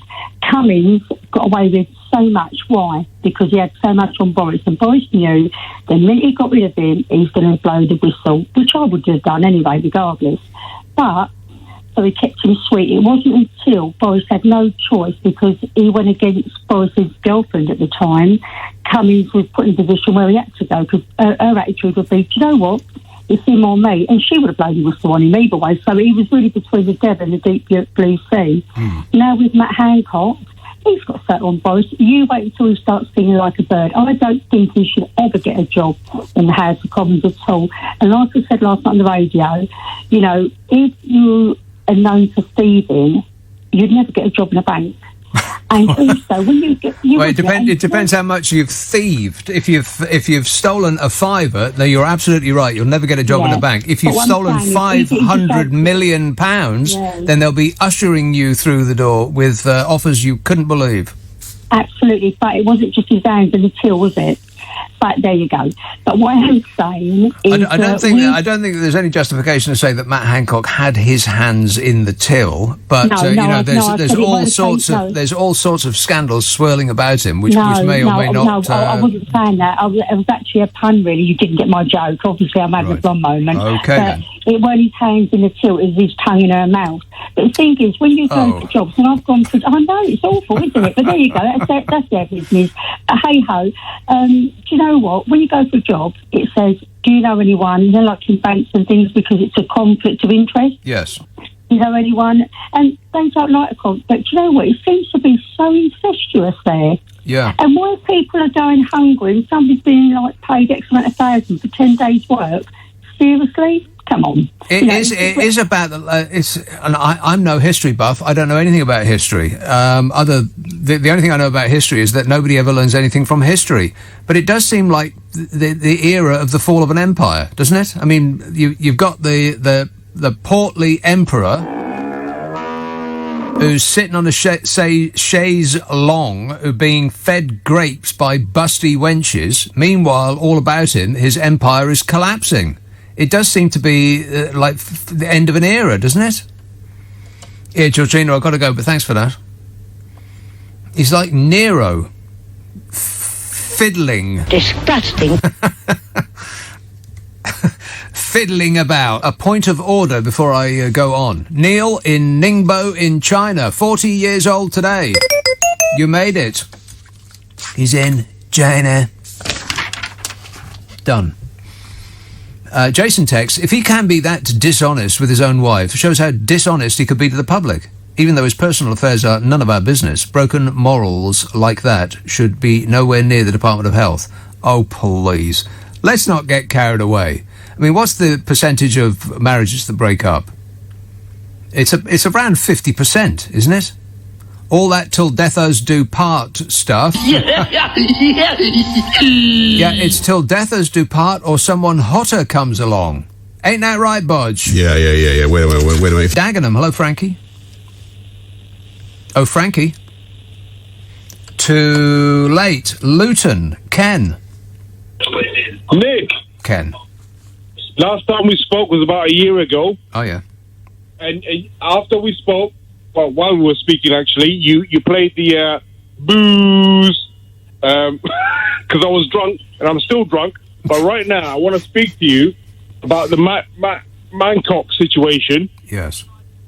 Yeah. Now, he's been telling us for at least 2 years now that we all need to wear masks and social distance. Mm-hmm. What he's been doing is not social distancing and wearing a woman round his face. Right. Okay. Drunk, you say? Booze. All right, thanks a lot, mate. That's an interesting way of putting it. I'd never thought of it like that before. Basingstoke. Hello, Daniel. Hello there. Hello there. Well, it's an interesting point on Hancock. He gives us an irony in its own. I think we need to bring back Carry On Tory. Would be the new programme that should feature on the BBC or ITV, who'd ever like to sign it. They'll start writing it. Everything you shouldn't do, we'll do. Contracts that they shouldn't be given out without proper due course, we'll give them out. Hancock will lecture in public, and then as soon as the door's shut, his hands are very busy. That's the bit we're interested in. It's not the fact of his marriage breaking up. It's not really any of our business. Nobody really cares. The fact he spent the last year and a half lecturing us that we should all be good little citizens, stay behind our front doors, right, not see anyone, but he's very busy the minute the front door's closed. Right, well, we don't know any of that. We only know that... we've seen the CCTV. It's all over the internet. But you're suggesting that such behaviour went on for a long time. All we've seen is about a 30-second clip, and we don't know whether that was a long-time thing or how often and frequently they've been, at each other before that and after and subsequently and so on. So we don't know, but I completely get that. The irritation of the general public who've been... But the amazing thing to me is how good we've been.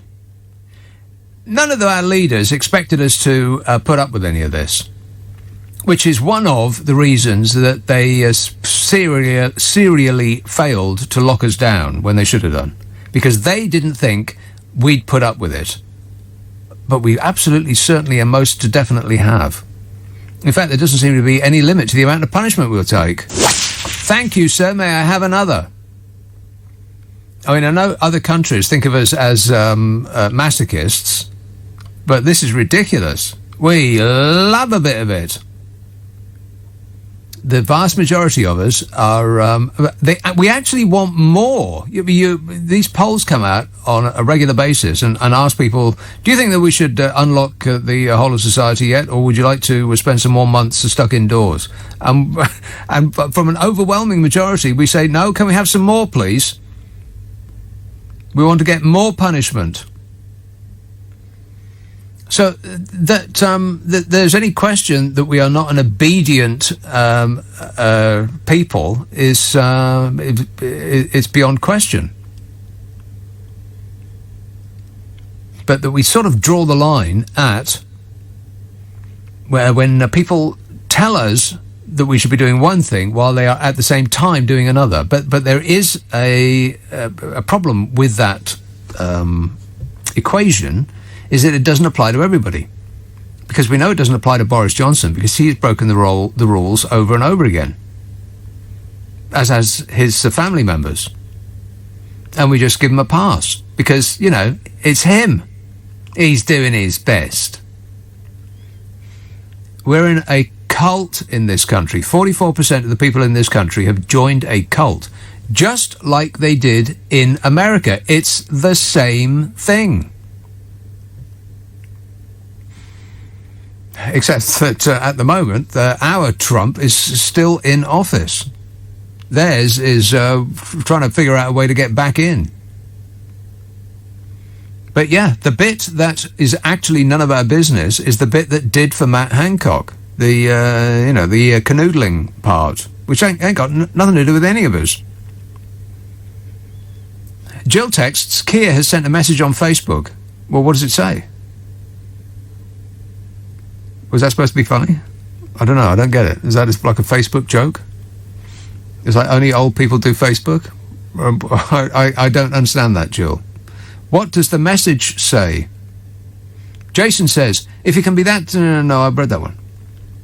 Jason texts, apologies for the previous typo. I don't really think I need to read that. This says, hi LBC, is my text not coming through or is it not worth to be read? Well... I'm going to guess it's not worth to be read.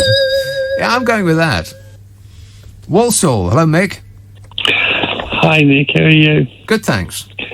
I'm glad he's gone. Always reminded me of a weasel every time I looked at him. But what I don't understand is why make an economist health secretary when they've got doctors in the Conservative Party? I mean, wouldn't that make more sense? Yes. Well, or next nurse or something like that. Yes, but just think of everything else that he's doing. He seems to be, just like Trump, appointing people to positions of power in areas of government to which they are ideologically opposed. Yeah, it's nice, eh? Well, we got rid of the weasel. All we need to do is get rid of Winnie the Pooh. So... Winnie the Pooh. Yeah, I think that's a bit too charming a character. I mean, he presents himself as a teddy bear as it is. Let's not encourage that's what I said. He actually, that's how he comes. He tries to come over as Winnie the Pooh. Right.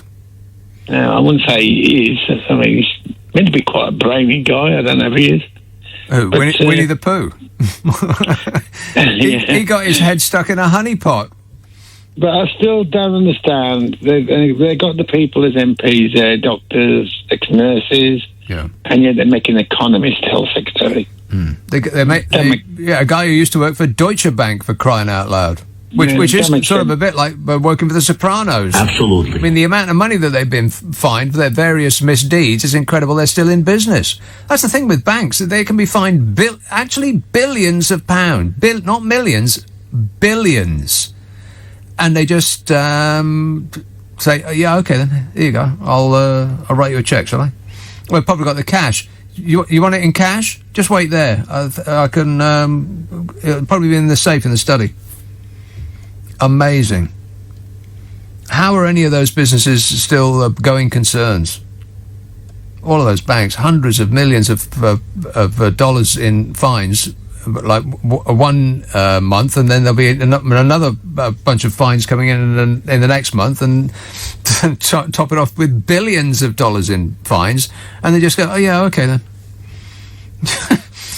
That's the price of doing their business their way. Absolutely. Yeah, absolutely. Thanks, Mick. 0345 6060 973. Marion texts, I did actually feel a bit nauseous after seeing that video. Well, it's been a week of nausea. Because there was that song as well. I was going to talk about this last night, but then, I got too busy talking about the issues. You know, our new song. I mean, talk about things that I didn't know whether they were spoofs or not. I mean, it's just one major distraction bomb after the next, isn't it? I wouldn't be remotely surprised if this entire episode was a distraction bomb. Just to take our mind off, what we should really be concentrating on. Now we're concentrating on Matt Hancock's love life. Oh, God. This entire country feels unclean. Disgusting. We've seen the video and now we can't unsee it. Hands up who saw it twice. Studio calls flashing up on the indicator. Yes, let me take one in Tooting. Hello, Jan. Yeah, hi, good evening, Nick. Jan. Trust you're well. Yes, thanks. So I'm calling about about Hancock because because I've been scouring some of the latest news and some of the changes that they want to start working on again, like say for instance there was a thing about the health secretary's NHS power grab, and I'm thinking of the point you said of what you said the other night about in a state of emergency the governments fascism and that or dictatorships, they want to bring in sweeping changes, and it makes it easier for them in a way, but he had to go. Hancock had to go because they need someone in a position who's going to be, because they want people to behave a certain way and they want to bring in certain changes, and he spoiled everything. He's untrustworthy or he's not respected. Well, he's lost his respect with people. So people won't take instruction from him anymore. Yeah, so the things that I find of real concern, I wasn't aware that it was underfoot, that the government is planning to bring in legislation that it put on the back burner to reform to give the government more control over the NHS, so the NHS would lose its independence, which I find very worrying. Very. And this has been going on. It was shelved from years ago to do with what do they call it here? The social. Of course, it's something about the health and social care bill and other things. So it would take away. It would involve more political interference with the NHS, which I think a lot of people wouldn't like. And they couldn't have a health secretary there. Who's got baggage? Yeah, right. Yeah, and that's one thing. And then the other thing is what worries me, because this is regarding the thing. So they've got to have someone in a position that people will respect and will have to want to obey what the government's telling them to do. For instance, it's going to affect all the over 50s later on in the year, because they're saying now we have to have a third COVID vaccine and a flu jab together. Oh my God. And that sounds like a cocktail of poison, because they... No, seriously. It doesn't sound like any kind of cocktail I would like to drink. Booze. That's what I mean. So how is the government going to get people to take something that it hasn't yet passed its trials? I think Cambridge University or a lot of the scientists are rushing to get some booster jab, but to give what has never been done before, a flu jab and one arm to take a COVID. What paper was this I was going to the Times today? So one arm to take the COVID vaccine and the other arm to take a flu jab at the same time. That sounds very dangerous to me. Yeah, well, when they meet, like one in one arm, one in the other arm, and then they'll meet in the middle, and then who knows what'll happen? That's what I mean. Don't you find that frightening, Nick? Well, don't you find that alarming? Because it's like we're being experimented on. And I don't know, well, even if it may be, they can't have someone in such a position like Hancock who's not following his own rules and try to get people to follow this. Yeah, you mean The who's been caught not following the rules? That's that's the key thing. Is the being caught part? Yeah, being caught. Yeah, being caught. Yes. Yeah. So how come how? How are they going to get people to do these things later on? I think by as you suggest, drawing a line under the Matt Hancock era and then committing to not committing to memory, the opposite of that, forgetting everything that's happened up until this point, saying that that's not who we are anymore. We have no responsibility for the performance up to now. Now we're on a new footing, and we've got is a new broom. And please have complete confidence in the regime going forward. But how can we, though? You see, I mean, you were saying that Bojo, we're not going to call him Bojo anymore. Bodger, Bodger is going to get is somehow, because he's a cult figure. Then that's what you're saying is that he's going to be allowed to get away with this because he's achieved Brexit. He's the funny bloke off the telly. Yes, that's it. But anyone else? I mean, I don't know. I don't know what to think. I just think if the plan is to replace Bodger with Michael Gove, then I'd have to say, from a Conservative Party standpoint, that's a very bad plan, because the people do not have the same relationship with Michael Gove as they have with Boris Johnson. Yeah. I mean, whatever he is, he has a certain charisma. Yes. Whereas people withdraw from the very idea of meeting Michael Gove. They just don't like they don't like the sound of it. They don't like the feel of it. They don't want anything to do with the concept of being in the same place at the same time as Michael Gove. But Boris Johnson's been perfecting this charm routine his entire life. In fact, I think he stopped perfecting it when he was a child and just stuck with that. And it still works for him. Amazing. I saw the TV film on him, like, who is the real Boris Johnson? And they showed the video. I think you've mentioned it, of him at Eton with this shock of snow white hair, and he really stood out. But it's just they're asking who is the real Boris Johnson, and it ended. It was done by friends, or they can't be his friends anymore, I don't think. But they're saying that he doesn't even know who the real Boris Johnson is. That's how I think that was the message it ended on. I just think he's a collection of needs and wants and desires for immediate gratification at every waking moment. That's who he is. It seems to be, he seems to be as deep as a coat of paint. He's paper thin. But we know he's had all right, he was a classics scholar then, or classics, educated in classics. Yeah. What a waste of time, by the way. I mean, what is the point of that? Going to university and learning a bunch of fairy stories. Why?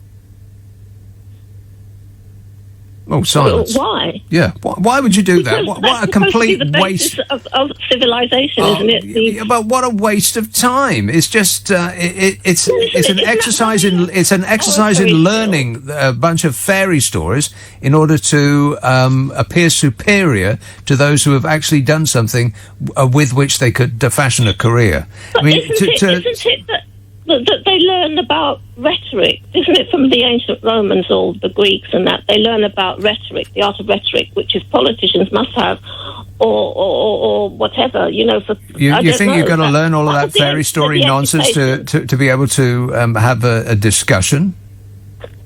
Yeah, but they have it in Latin, won't they? They probably speak in Latin exactly. to each other. Well, what's the point of that? So no one else can understand them. They're like the schoolboys in their private thing. That's what I think. It seems to be underlining the point that the people who study that don't need to acquire a skill in life, because everything has been planned for them. They don't need to try. It's all been handed to them on a plate. They can spend 3 or 4 years learning things that are completely useless and you could never actually fashion as a career. It's just a store of knowledge with which you can be superior. What's the point of it? It just is, it's just so... It's the sort of thing an entitled person would study. Something that you couldn't possibly use to make money. It's the sort of thing that only a person who already has money would spend their youth learning. Anyway, Jan, thanks for that. Be afraid. Be very afraid. At least 16 individuals with close ties to the Conservative Party, including Tory donors, peers and former MPs, have been given lucrative oversight jobs in key Whitehall departments. Open Democracy has found. They do good work. Now, this is who this Gina Coladangelo is. Hancock was accused of a blatant abuse of power and a clear conflict of interest when photos emerged of him in a clinch with Gina Coladangelo. He appointed her as a non-executive director of the Department of Health and Social Care. It's an oversight job. The person whose job it was to oversee the Department of Health was having an affair with the man who was running the Department of Health. What could possibly go right? And that job, by the way, part-time job, paid £15,000. You probably heard about that. £15,000. And you think, well, that's actually not very much. 15 grand. You thought it'd be much more than that. But do you know how many days it took to earn £15,000 per year? Guess. That's right. 15. It's £1,000 a day. It's an oversight job. Her position, for which she got paid £1,000 a day for her expertise, was to act in oversight of the department that the man she was having an affair with was running. Right. They're not involved in day-to-day operations. They're supposed to challenge the government and provide independent oversight. And it's not just her. There's loads of them. Marion texts, I did actually feel a bit nauseous after seeing that video. After how many times, Marion? Was it a bit like a martini? 2 times was not enough, but 3 times was too much? This text says, Bojo, stop calling him that. Bodger and Hancock make this government less trustworthy. Cheaters. If they can't be loyal to their marriages, how can they be to the rest of the nation? What have their marriages got to do with anything? Okay, we seem to be in an amoral world now, and or a post-moral world, really. They put all that moral nonsense behind them. They don't want to be encumbered by any of that. But about half the people that say I do subsequently say I don't. It's about half of marriages break up. So, you know, why people can't get married to people that they like, I don't know. But there it is. It's a mystery, as Toya used to say. Lisa says, hi, Nick, maybe it was a drone that took that video. Yeah, maybe it's a UFO.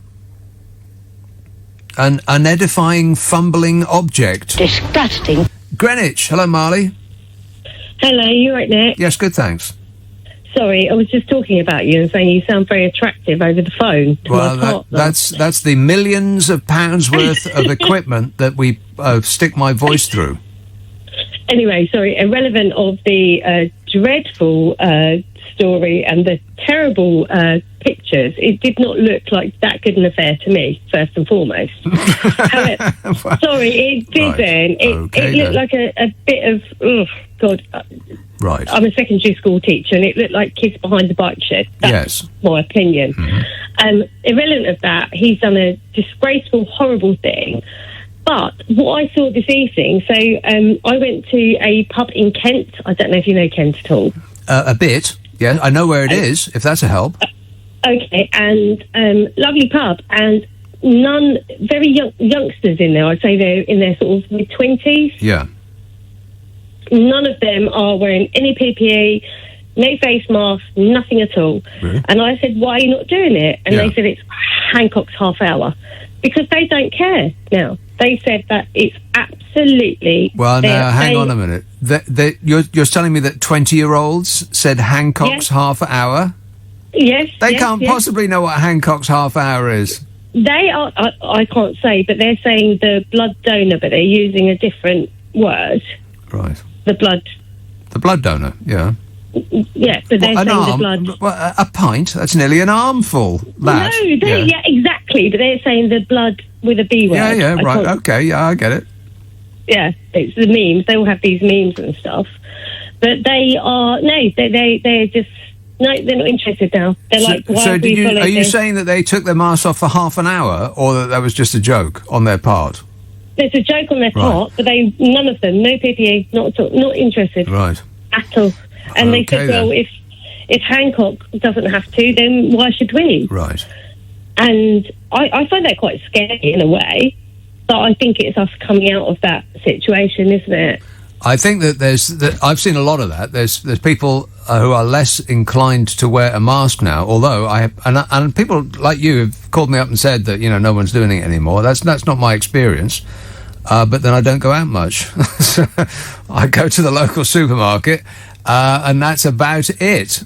And the people are still wearing them in a local supermarket. In fact, there's a bloke on the door who insists upon it. So I haven't been to a pub in a good long while. I did go to a restaurant about 3 weeks ago, something like that.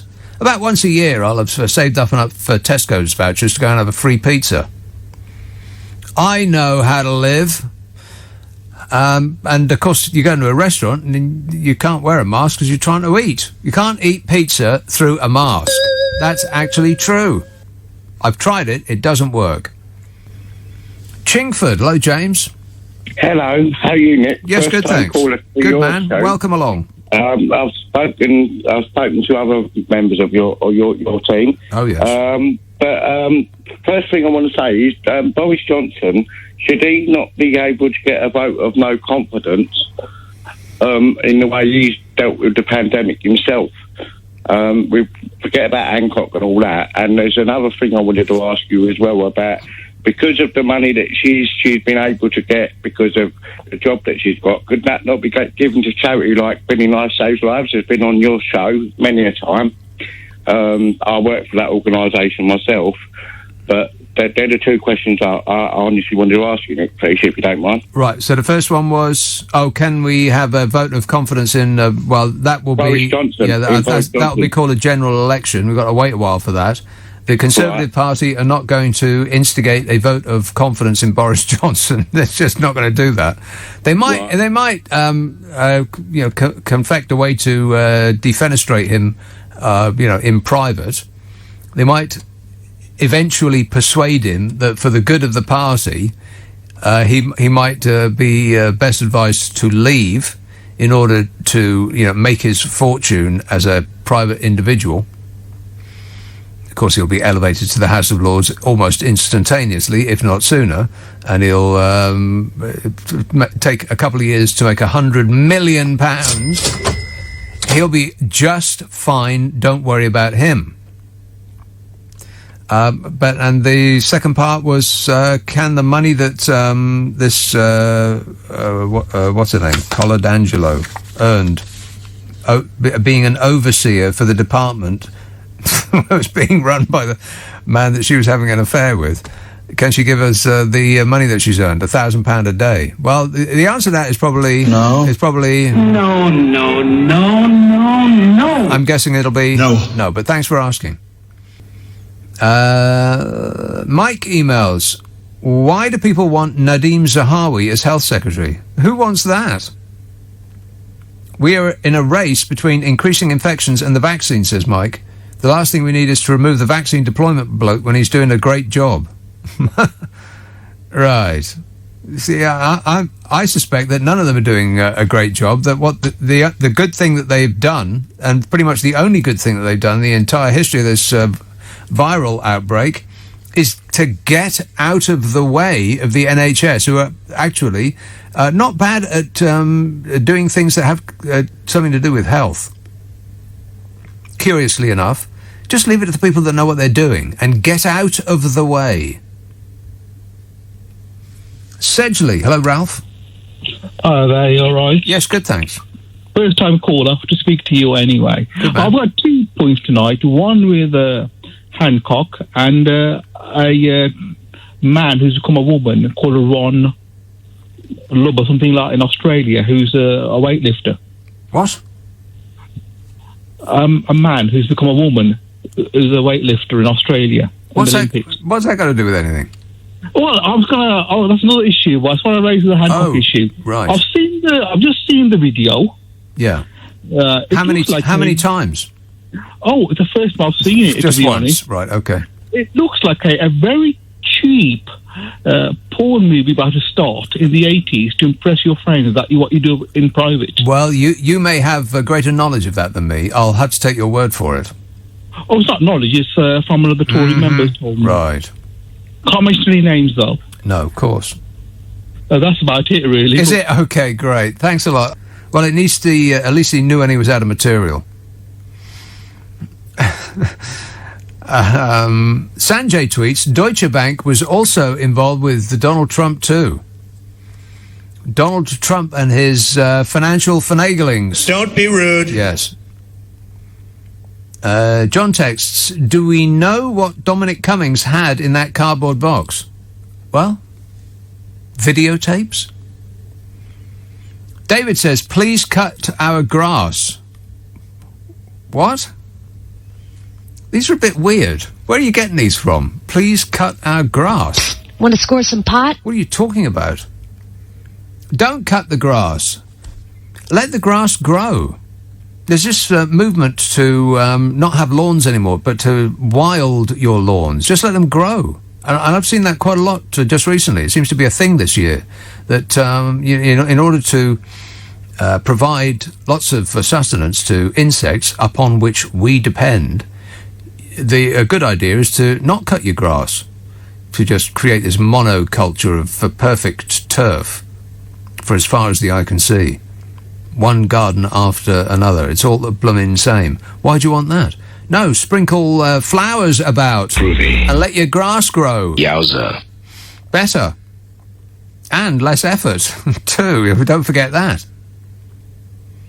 Barry says, despite everything Nick Hancock advised the public to do during the pandemic, all he will be remembered for is a bit of hanky-panky.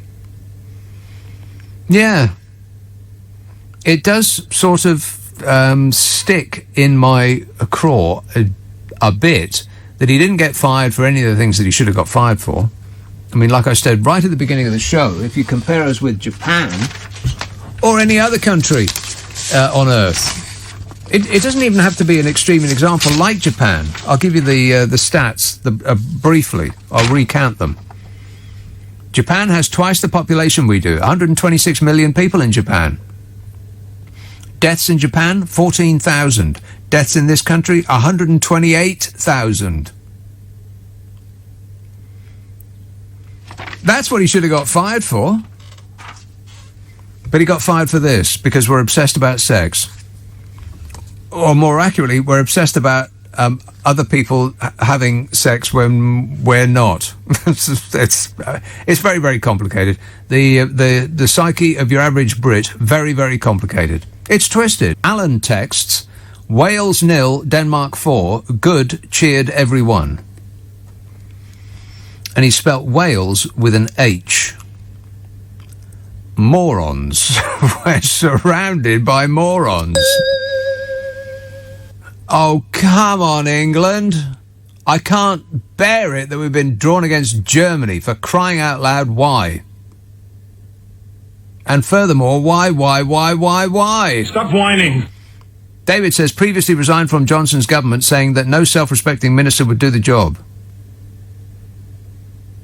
We talked about Sajid Javid, but that's a small detail that you left out. Brian tweets, at least I don't have to see his smug face when I'm eating my cornflakes. I think smug is, that seems to be the order of the day with the current regime. Smug is their identifying characteristic, isn't it? If you see somebody on television who looks smug, you know it's one of them. Nottingham. Helen. Evening, Nick. Are you well? Yeah, I am. Thanks. Oh, I've just got so many mixed emotions around, the whole 48 hours of the Hancock scenario. So I started off a bit sort of, well, it was expected, wasn't it? And there's lots of funny memes going around, and I was sharing those memes, laughing. I'm not going to lie. I was just, this is brilliant. And then I sort of got into a place of, okay, actually, there's people's lives involved here. There are wives and children, and this is all quite sort of depraved. And then I went into the anger of, people have not been able to sit with their dying loved ones in lockdown because of the restrictions and the governance and the guidance given by Matt Hancock and his department. And yet, this is how he's behaved. So there was an array of emotions over the whole thing. Yeah. And then when it came tonight that he resigned, my first thoughts were joyous celebration, crack open the Moe, fabulous. And then I thought, okay, who's going to replace him? So my first thoughts were, if Boris puts in Gove or Priti Patel, I need to pack my suitcase. Sadly, Priti my Patel, passport, can you imagine? Jesus, I went to find my passport, it's out of date. Yeah. I was disturbed. Uh-oh. Yeah, so... I think all you have to do to leave if your passport is out of date, all you have to do to leave the country is sit in a dinghy on the beach near Dover, and she will personally push you to France. I literally messaged my friends and saying, anybody got a dinghy? And I literally have to... but then to find out very quickly, because I get notifications, that Javid was taking it, I was like, hang on a minute. So this guy quit because he basically couldn't cope with Boris's instructions. And now he's back in, and he was a special... Carrie Johnson was a special advisor to Javid at some point, not in the distant future, quite recently. Yeah. And obviously, her incomings aren't exactly best mates. Right. And I'm thinking, hang on, I can't cope anymore with this absolute bum chumming, I think, and I apologise for that term. It's the only term I can think of. I've never heard of that term before, but let's draw a veil over that term. It just seems like a soap opera. It's like the world's worst, most cringingly embarrassing soap opera, doesn't it? Absolutely, and we've all been gripped on our seats, and we've gone through the emotions of it. And this country, let's be honest, most of us, absolutely. Many years ago, 4 years ago, not many years ago, I worked in NHS, and I was asked to speak with Jeremy Hunt. Right. And I got in a bit of trouble over work because I said at the time that I'm not wasting a second of my life talking to the worst health secretary that this country's ever seen. Now, in retrospect, I think, gosh, how wrong I was. Well, you could have given him a piece of your mind. Yeah, well, no, it's not that. But gosh, I thought he was the worst health secretary, and then Matt Hancock came in. I mean, but it's interesting that Javid's come in, and he resigned his position because of the instructions around his aides, and yet Carrie Johnson, the Prime Minister's wife, current wife, sorry, was one of Javid's specialist advisors, and suddenly he's our health minister. Yeah, as though by magic. You couldn't write it, could you? It's beyond comprehension. And in all seriousness, I mean, I laugh, and I've laughed at the memes. I've laughed at because I think you have to at some point when we're in the state we're in. Yeah. But in all seriousness, this worries me that it's a bit late to be worried. I think that worry should have set in years ago. Well, worry should have set in personally when the country voted Brexit, and then subsequently when Boris Johnson took the title of Prime Minister as a complete buffoon. Right. That's when it should have set in. Exactly. But we have gone to a point that, and I sit here and I know I'm laughing, and I know I'm taking it satirical, but my God. Inside you're crying. Yeah. Yeah. I'm crying. I'm dying. I've no idea, but let's see what happens with our new appointment. But I do find it interesting. Let's see what happens. Yeah, I very much doubt that anything significant, anything that would count as a significant improvement will happen, because he's still going to be doing what his dear overlord instructs. I mean, the plan isn't going to change, assuming that they have a plan. Have you got a plan, Bodge? It's a maybe. Roger texts, with all the idiots who are mucking up this country, are there any nice guys left that we could mention? David Attenborough? The bloke with the birds on the telly? That's not David Attenborough, the other one? That I'm out. Notting Hill, Sharif. Hello, I'm still getting over. Hello, Nick. I'm still getting over your man there talking about the weightlifting. Yeah, I don't know what that was about, and nor do I want to go down that route. I'm sorry, it's still making me laugh. But anyway, what I was going to say, the reason I'm breaking, I generally don't ring you up 2 days in a row, but today 2 days in a row. Yeah, well, I rang you yesterday. Okay. So I generally don't do it, but today. It's just, I don't understand, why is everyone focusing on Matt Hancock's proclivities? I don't care what he does in his personal life. In fact, it makes me sick. I'm not interested in that. Right? I'm more concerned that he was an inept health minister. Yes. That he killed people. Well, and that's it. Yeah, he was in charge when we fashioned one of the worst responses to this virus of any country in the world. That is what he should have been fired for. Bojo defended him like he always does. DeFavel Johnson defended him like he does everybody else. As you say, nothing is a foreign of offence for him. Nothing. You could do anything, and he would not fire you because he's got no leadership. He would fire you if it pleased him in the short term. He's a quivering bag of needs and wants, whose only concern is to gain the maximum pleasure in the short term. And if he hadn't considered firing somebody before other people asked him to do it or insisted on it, he wasn't going to do it because it didn't please him in the short term. Nick, your last caller summed him up: buffoon. He's a buffoon. Yeah, well, we knew that already. About 44% of the public went and voted for him anyway. Well, I didn't. You didn't. I didn't vote Brexit. You didn't. Well, we're being held hostage by this cabal of morons. Yeah, well, you know what, Sharif? We lost. Get over it. I know. I've heard this so many times. So many times. I'm going to put myself into Dignitas. I think it's going to be easier. Right, okay. Well, I'll see you at reception. Thanks a lot, mate.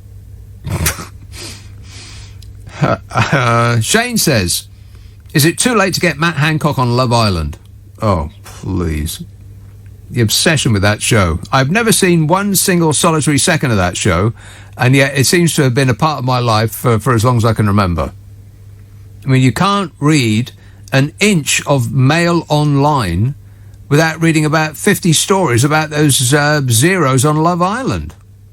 That's why it's called Love Island, by the way. It's a tennis thing. Zeros. Why are they there? What are they doing? And why are we watching? See, it's sex again, isn't it? This obsession with prurience. Other people's sex lives. It's that weird British thing. We don't seem to have moved on one iota from the 1960s when we were... when sex was invented... And so was the general public disapproval. We registered our disapproval when sex was invented in the 1960s, and we haven't stopped registering our disapproval since. There's a bit of Mary Whitehouse in all of us. So that's what did for him. Being videoed canoodling with somebody that he wasn't legally married to at the time. As opposed to the mountain of dead people that he sees in his rearview mirror. Like, just driving away from that. And we didn't mind at all. Not remotely bothered. the thing that he should have got... Well, I've got two things that he should have got fired for. And they are statistical. You want to do statistics with me? No. Well, hang on a minute. Just give me a second. Jill emails, are you enjoying the psychological pantomime that we are living in? It's so predictable, I'm getting bored. I need a holiday, says Jill. Yeah, well, you can't have a holiday, Jill. The government has decreed that it's against the law. And at this point, I wouldn't be remotely surprised if they decreed that it was against the law from a sun lounger by a pool outside a hotel in Ibiza. Thomas tweets, why is everyone saying Hancock's lost his job? He's still an MP, but now a backbencher. He's just lost his position or place in the cabinet. Technically, he's still a civil servant. Here's why he should have got fired. Not the canoodling part. That's what he's going to go down in history as being fired for. But that's not why he should have been fired. Or he resigned for. I mean, if we're really expected to believe that he did the right thing. And if he did the right thing, then he did the right thing for the wrong reason. This is the reason that he should have got fired. A world-beating test and trace system missed nearly 100,000 positive cases during the winter. A damning report reveals this week. Figures from the National Audit Office show that 724,000 patients tested positive for COVID between November and April. Only 625,000 were reached. They missed 100,000 people. And if 100,000 people each met 10 people, that's 1 million people. And what's the rate of death from catching this thing? The report also reveals that only 1 in 7 of the lateral flow tests sent out between October and May have been registered as used. 1 in 7. Well, you know, if you only spend £37 billion on something, you can't expect it to amount to much. I mean, NASA could have sent a probe to land on the surface of Mars 18 times over for the money that we spent on our world-beating test and trace system. That's actually true. It cost $2.7 billion to send the Mars rover to the red planet. £37 billion is $51 billion. You divide it by 2.7 billion, that's 18. 18 times over is what we spent on our test and trace system that America spent on sending the Mars rover to the red planet. And it still doesn't work. Not the Mars rover, our test and trace system. It's a test and trace system, by the way, that the South Koreans perfected for about threepence halfpenny in about 2 weeks, 16 months ago. And we still haven't got anywhere near right. £37 billion later. £37 billion is about a third of the entire yearly budget for the NHS. And the woman who masterminded this latest catastrophe in her CV wants to run the entire health service. What could possibly go wrong? He had overall responsibility for that. That's why he should have got fired.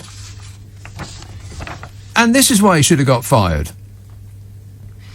The UK's coronavirus pandemic response was the 66th best in the world, a think tank has claimed. Britain sat alongside Bulgaria, Saudi Arabia and Morocco, according to Lowy Institute's COVID Performance Index. And no offence to the good people of Bulgaria, Saudi Arabia and Morocco, but that's embarrassing. The Australian website judged 98 countries on their management of the global crisis after their 100th confirmed case. New Zealand, number 1, the most effective handler. 25 deaths at the point at which the study was conducted. Vietnam came in second place, followed by Taiwan, Thailand, Cyprus and Rwanda. And if you're thinking, well, these are all very, very small countries with smaller populations, Vietnam's got 90 million people in it. The US was right down at the bottom where we are. Right down at the bottom. Yeah, I wonder why that is. I'm not a doctor. Exactly. It was Trumple Thinskin's fault. This, whatever they want to call it, you can call it a germ, you can call it a flu, you can call it a virus, you can call it many different names. I'm not sure anybody even knows what it is. The research discovered that structural factors such as an advanced economy or political system did not give countries an advantage. Because we have an advanced economy and political system, it hasn't done us any good. Any more than it did America any good. A bodge. I can't comment on that. I've 66th best out of 98. That's why he should have got fired. Here's another one. This is from the London School of Economics.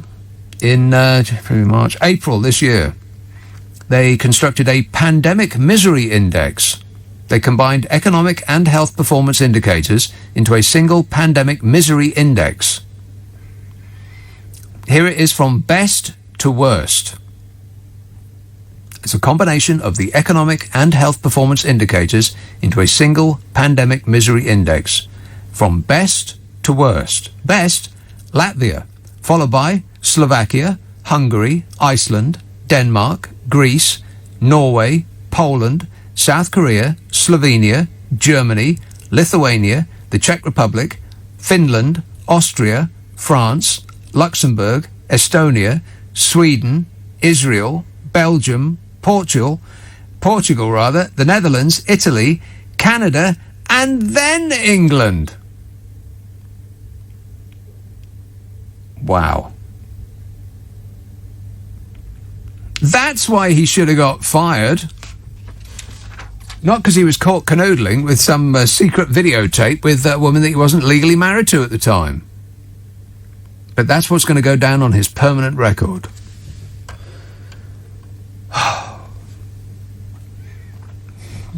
What a way to run a country, eh? Dreadful. And what were we obsessing about this week? A bloomin' song. I wonder if I'll have time to get around to that. Bournemouth. Hello, Nigel. Hi, Nick. I had an idea. I had a look at this video a couple of times, and I seem to be fairly certain that it's been taken probably on a mobile phone from a TV monitor. Yeah. Because if you look at it, it's not quite square. No, it moves around a bit. Yes. Either the camera itself was moving, yep, which would mean that it's quite a large thing if it's got a motor moving it around, or, you're right, the video footage was played on a screen and then somebody recorded it on a phone.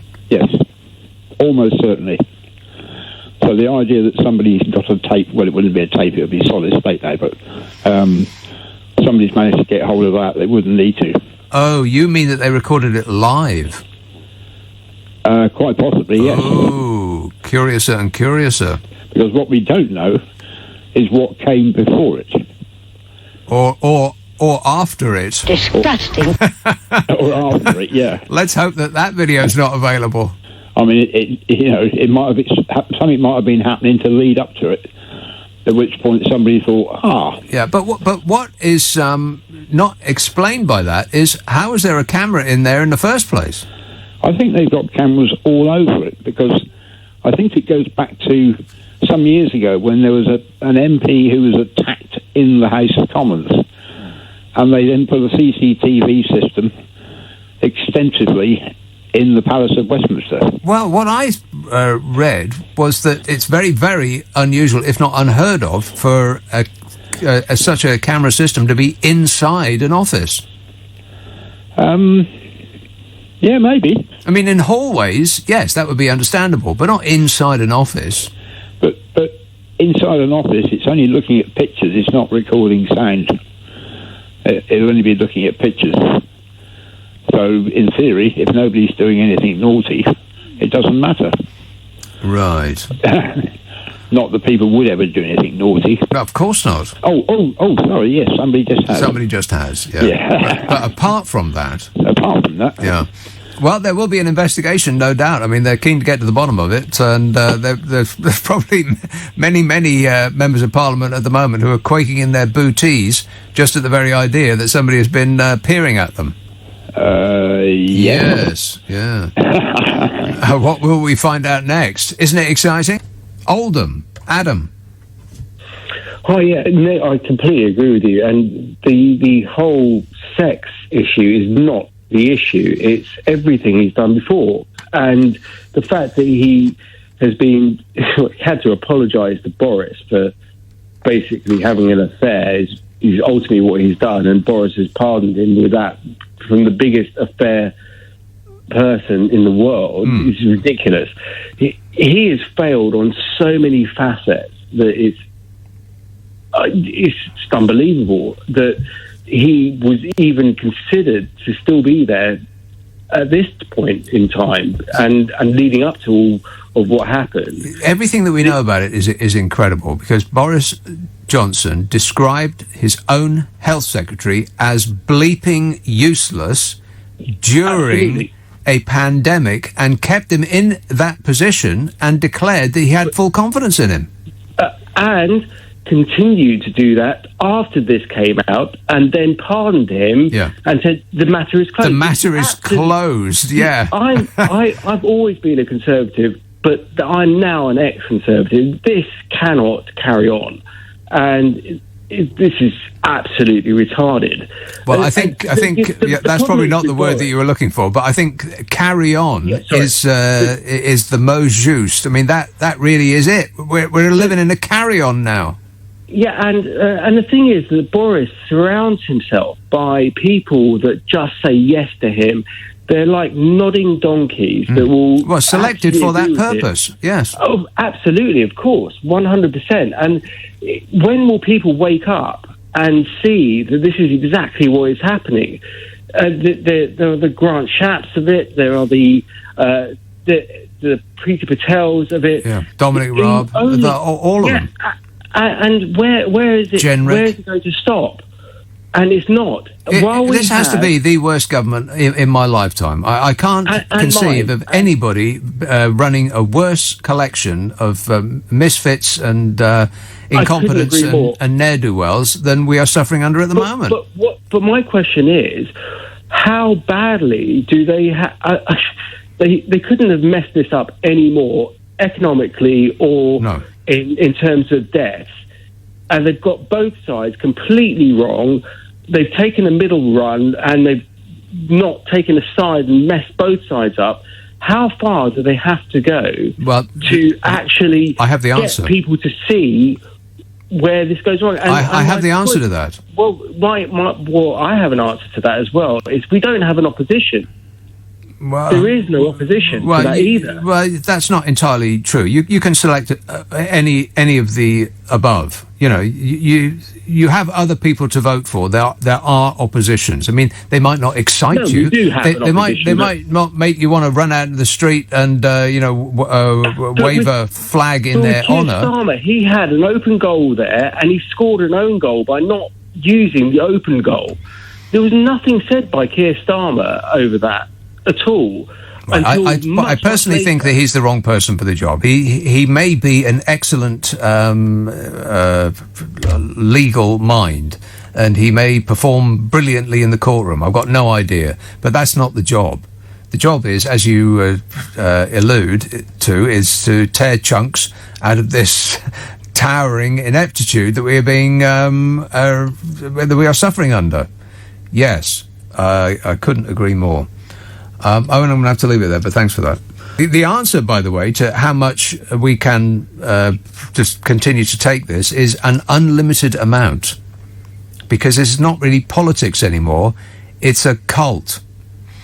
44% of the people in this country appear to have joined a cult. And like a cult or a religion, I don't really know what the difference between the two is, there is nothing that the dear leader or his representatives can do that will dissuade you from belief in that cult.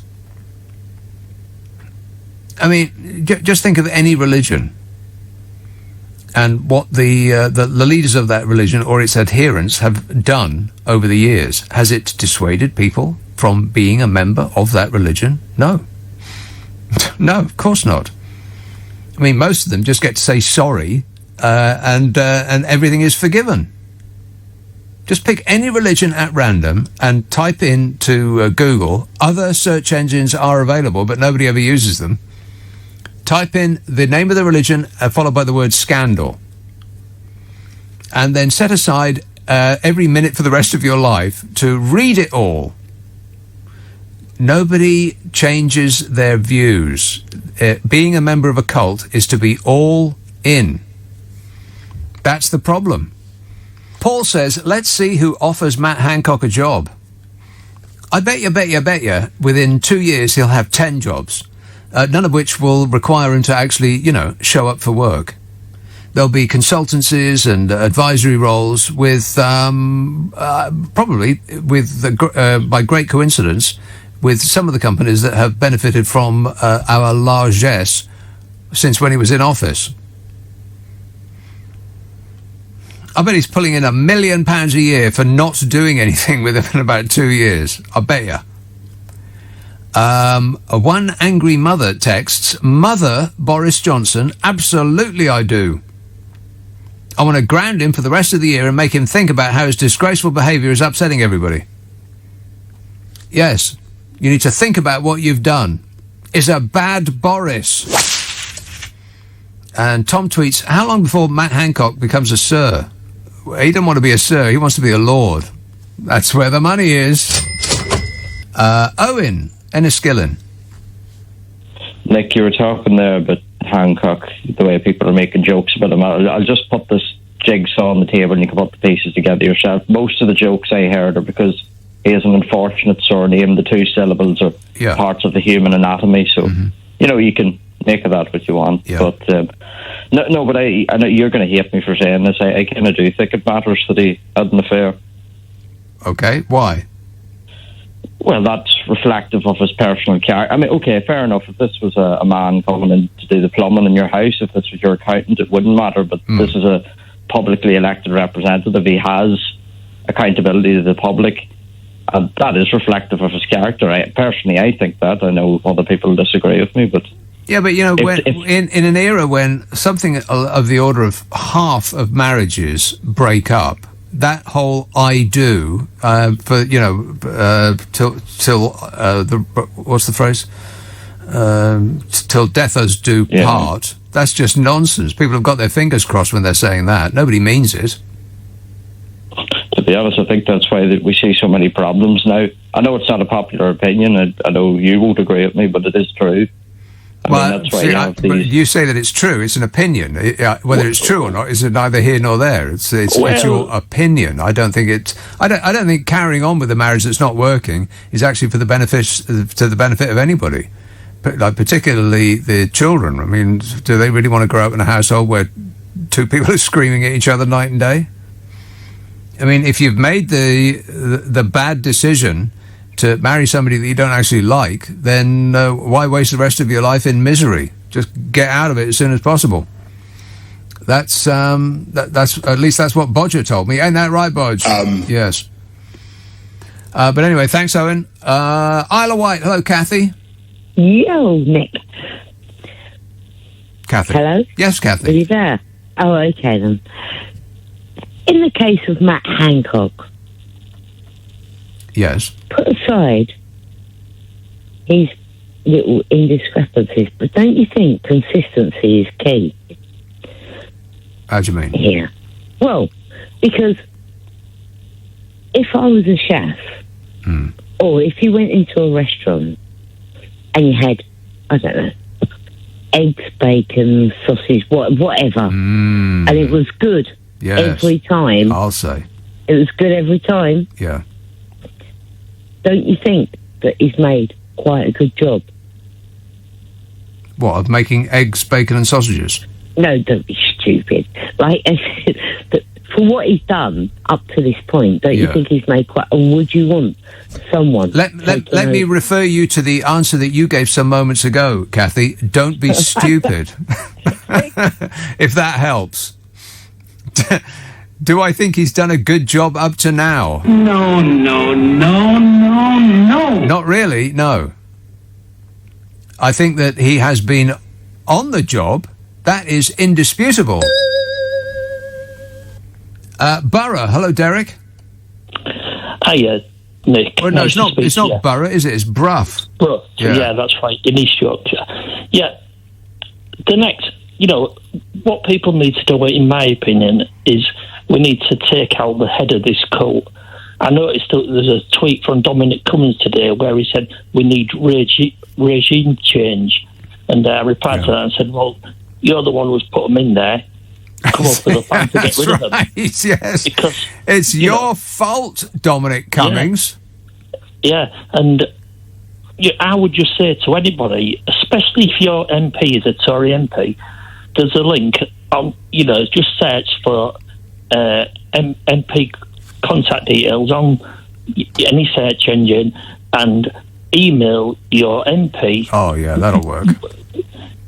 Well, I'm just saying, I emailed last night, my local MP, David Davis, and I haven't had an actual. I got a response to say they've received the email, but I haven't got. But I wrote to him on a number of occasions over different things. That campaigns and stuff that we've had going on. But anyway, actually, you're probably right. The only reason that Matt Hancock has gone is because the public were outraged. They initially thought that it would be as usual, that 44% of the population will be absolutely 100% and totally behind the dear leader, and the rest of them can go take a jump at themselves. But they didn't work out that way in this particular instance, and that's why he went. And so it is people like you, Derek, who take the time to register their displeasure. Yeah, because this is what you've got to do with it. Surely, Keir Starmer, he should be tearing strips off this guy on a daily basis. He's too polite. If you can't tear strips off him, then stand aside. In there who can. Precisely right. Yes, I couldn't agree more. Derek, I've got to go, but thanks for that.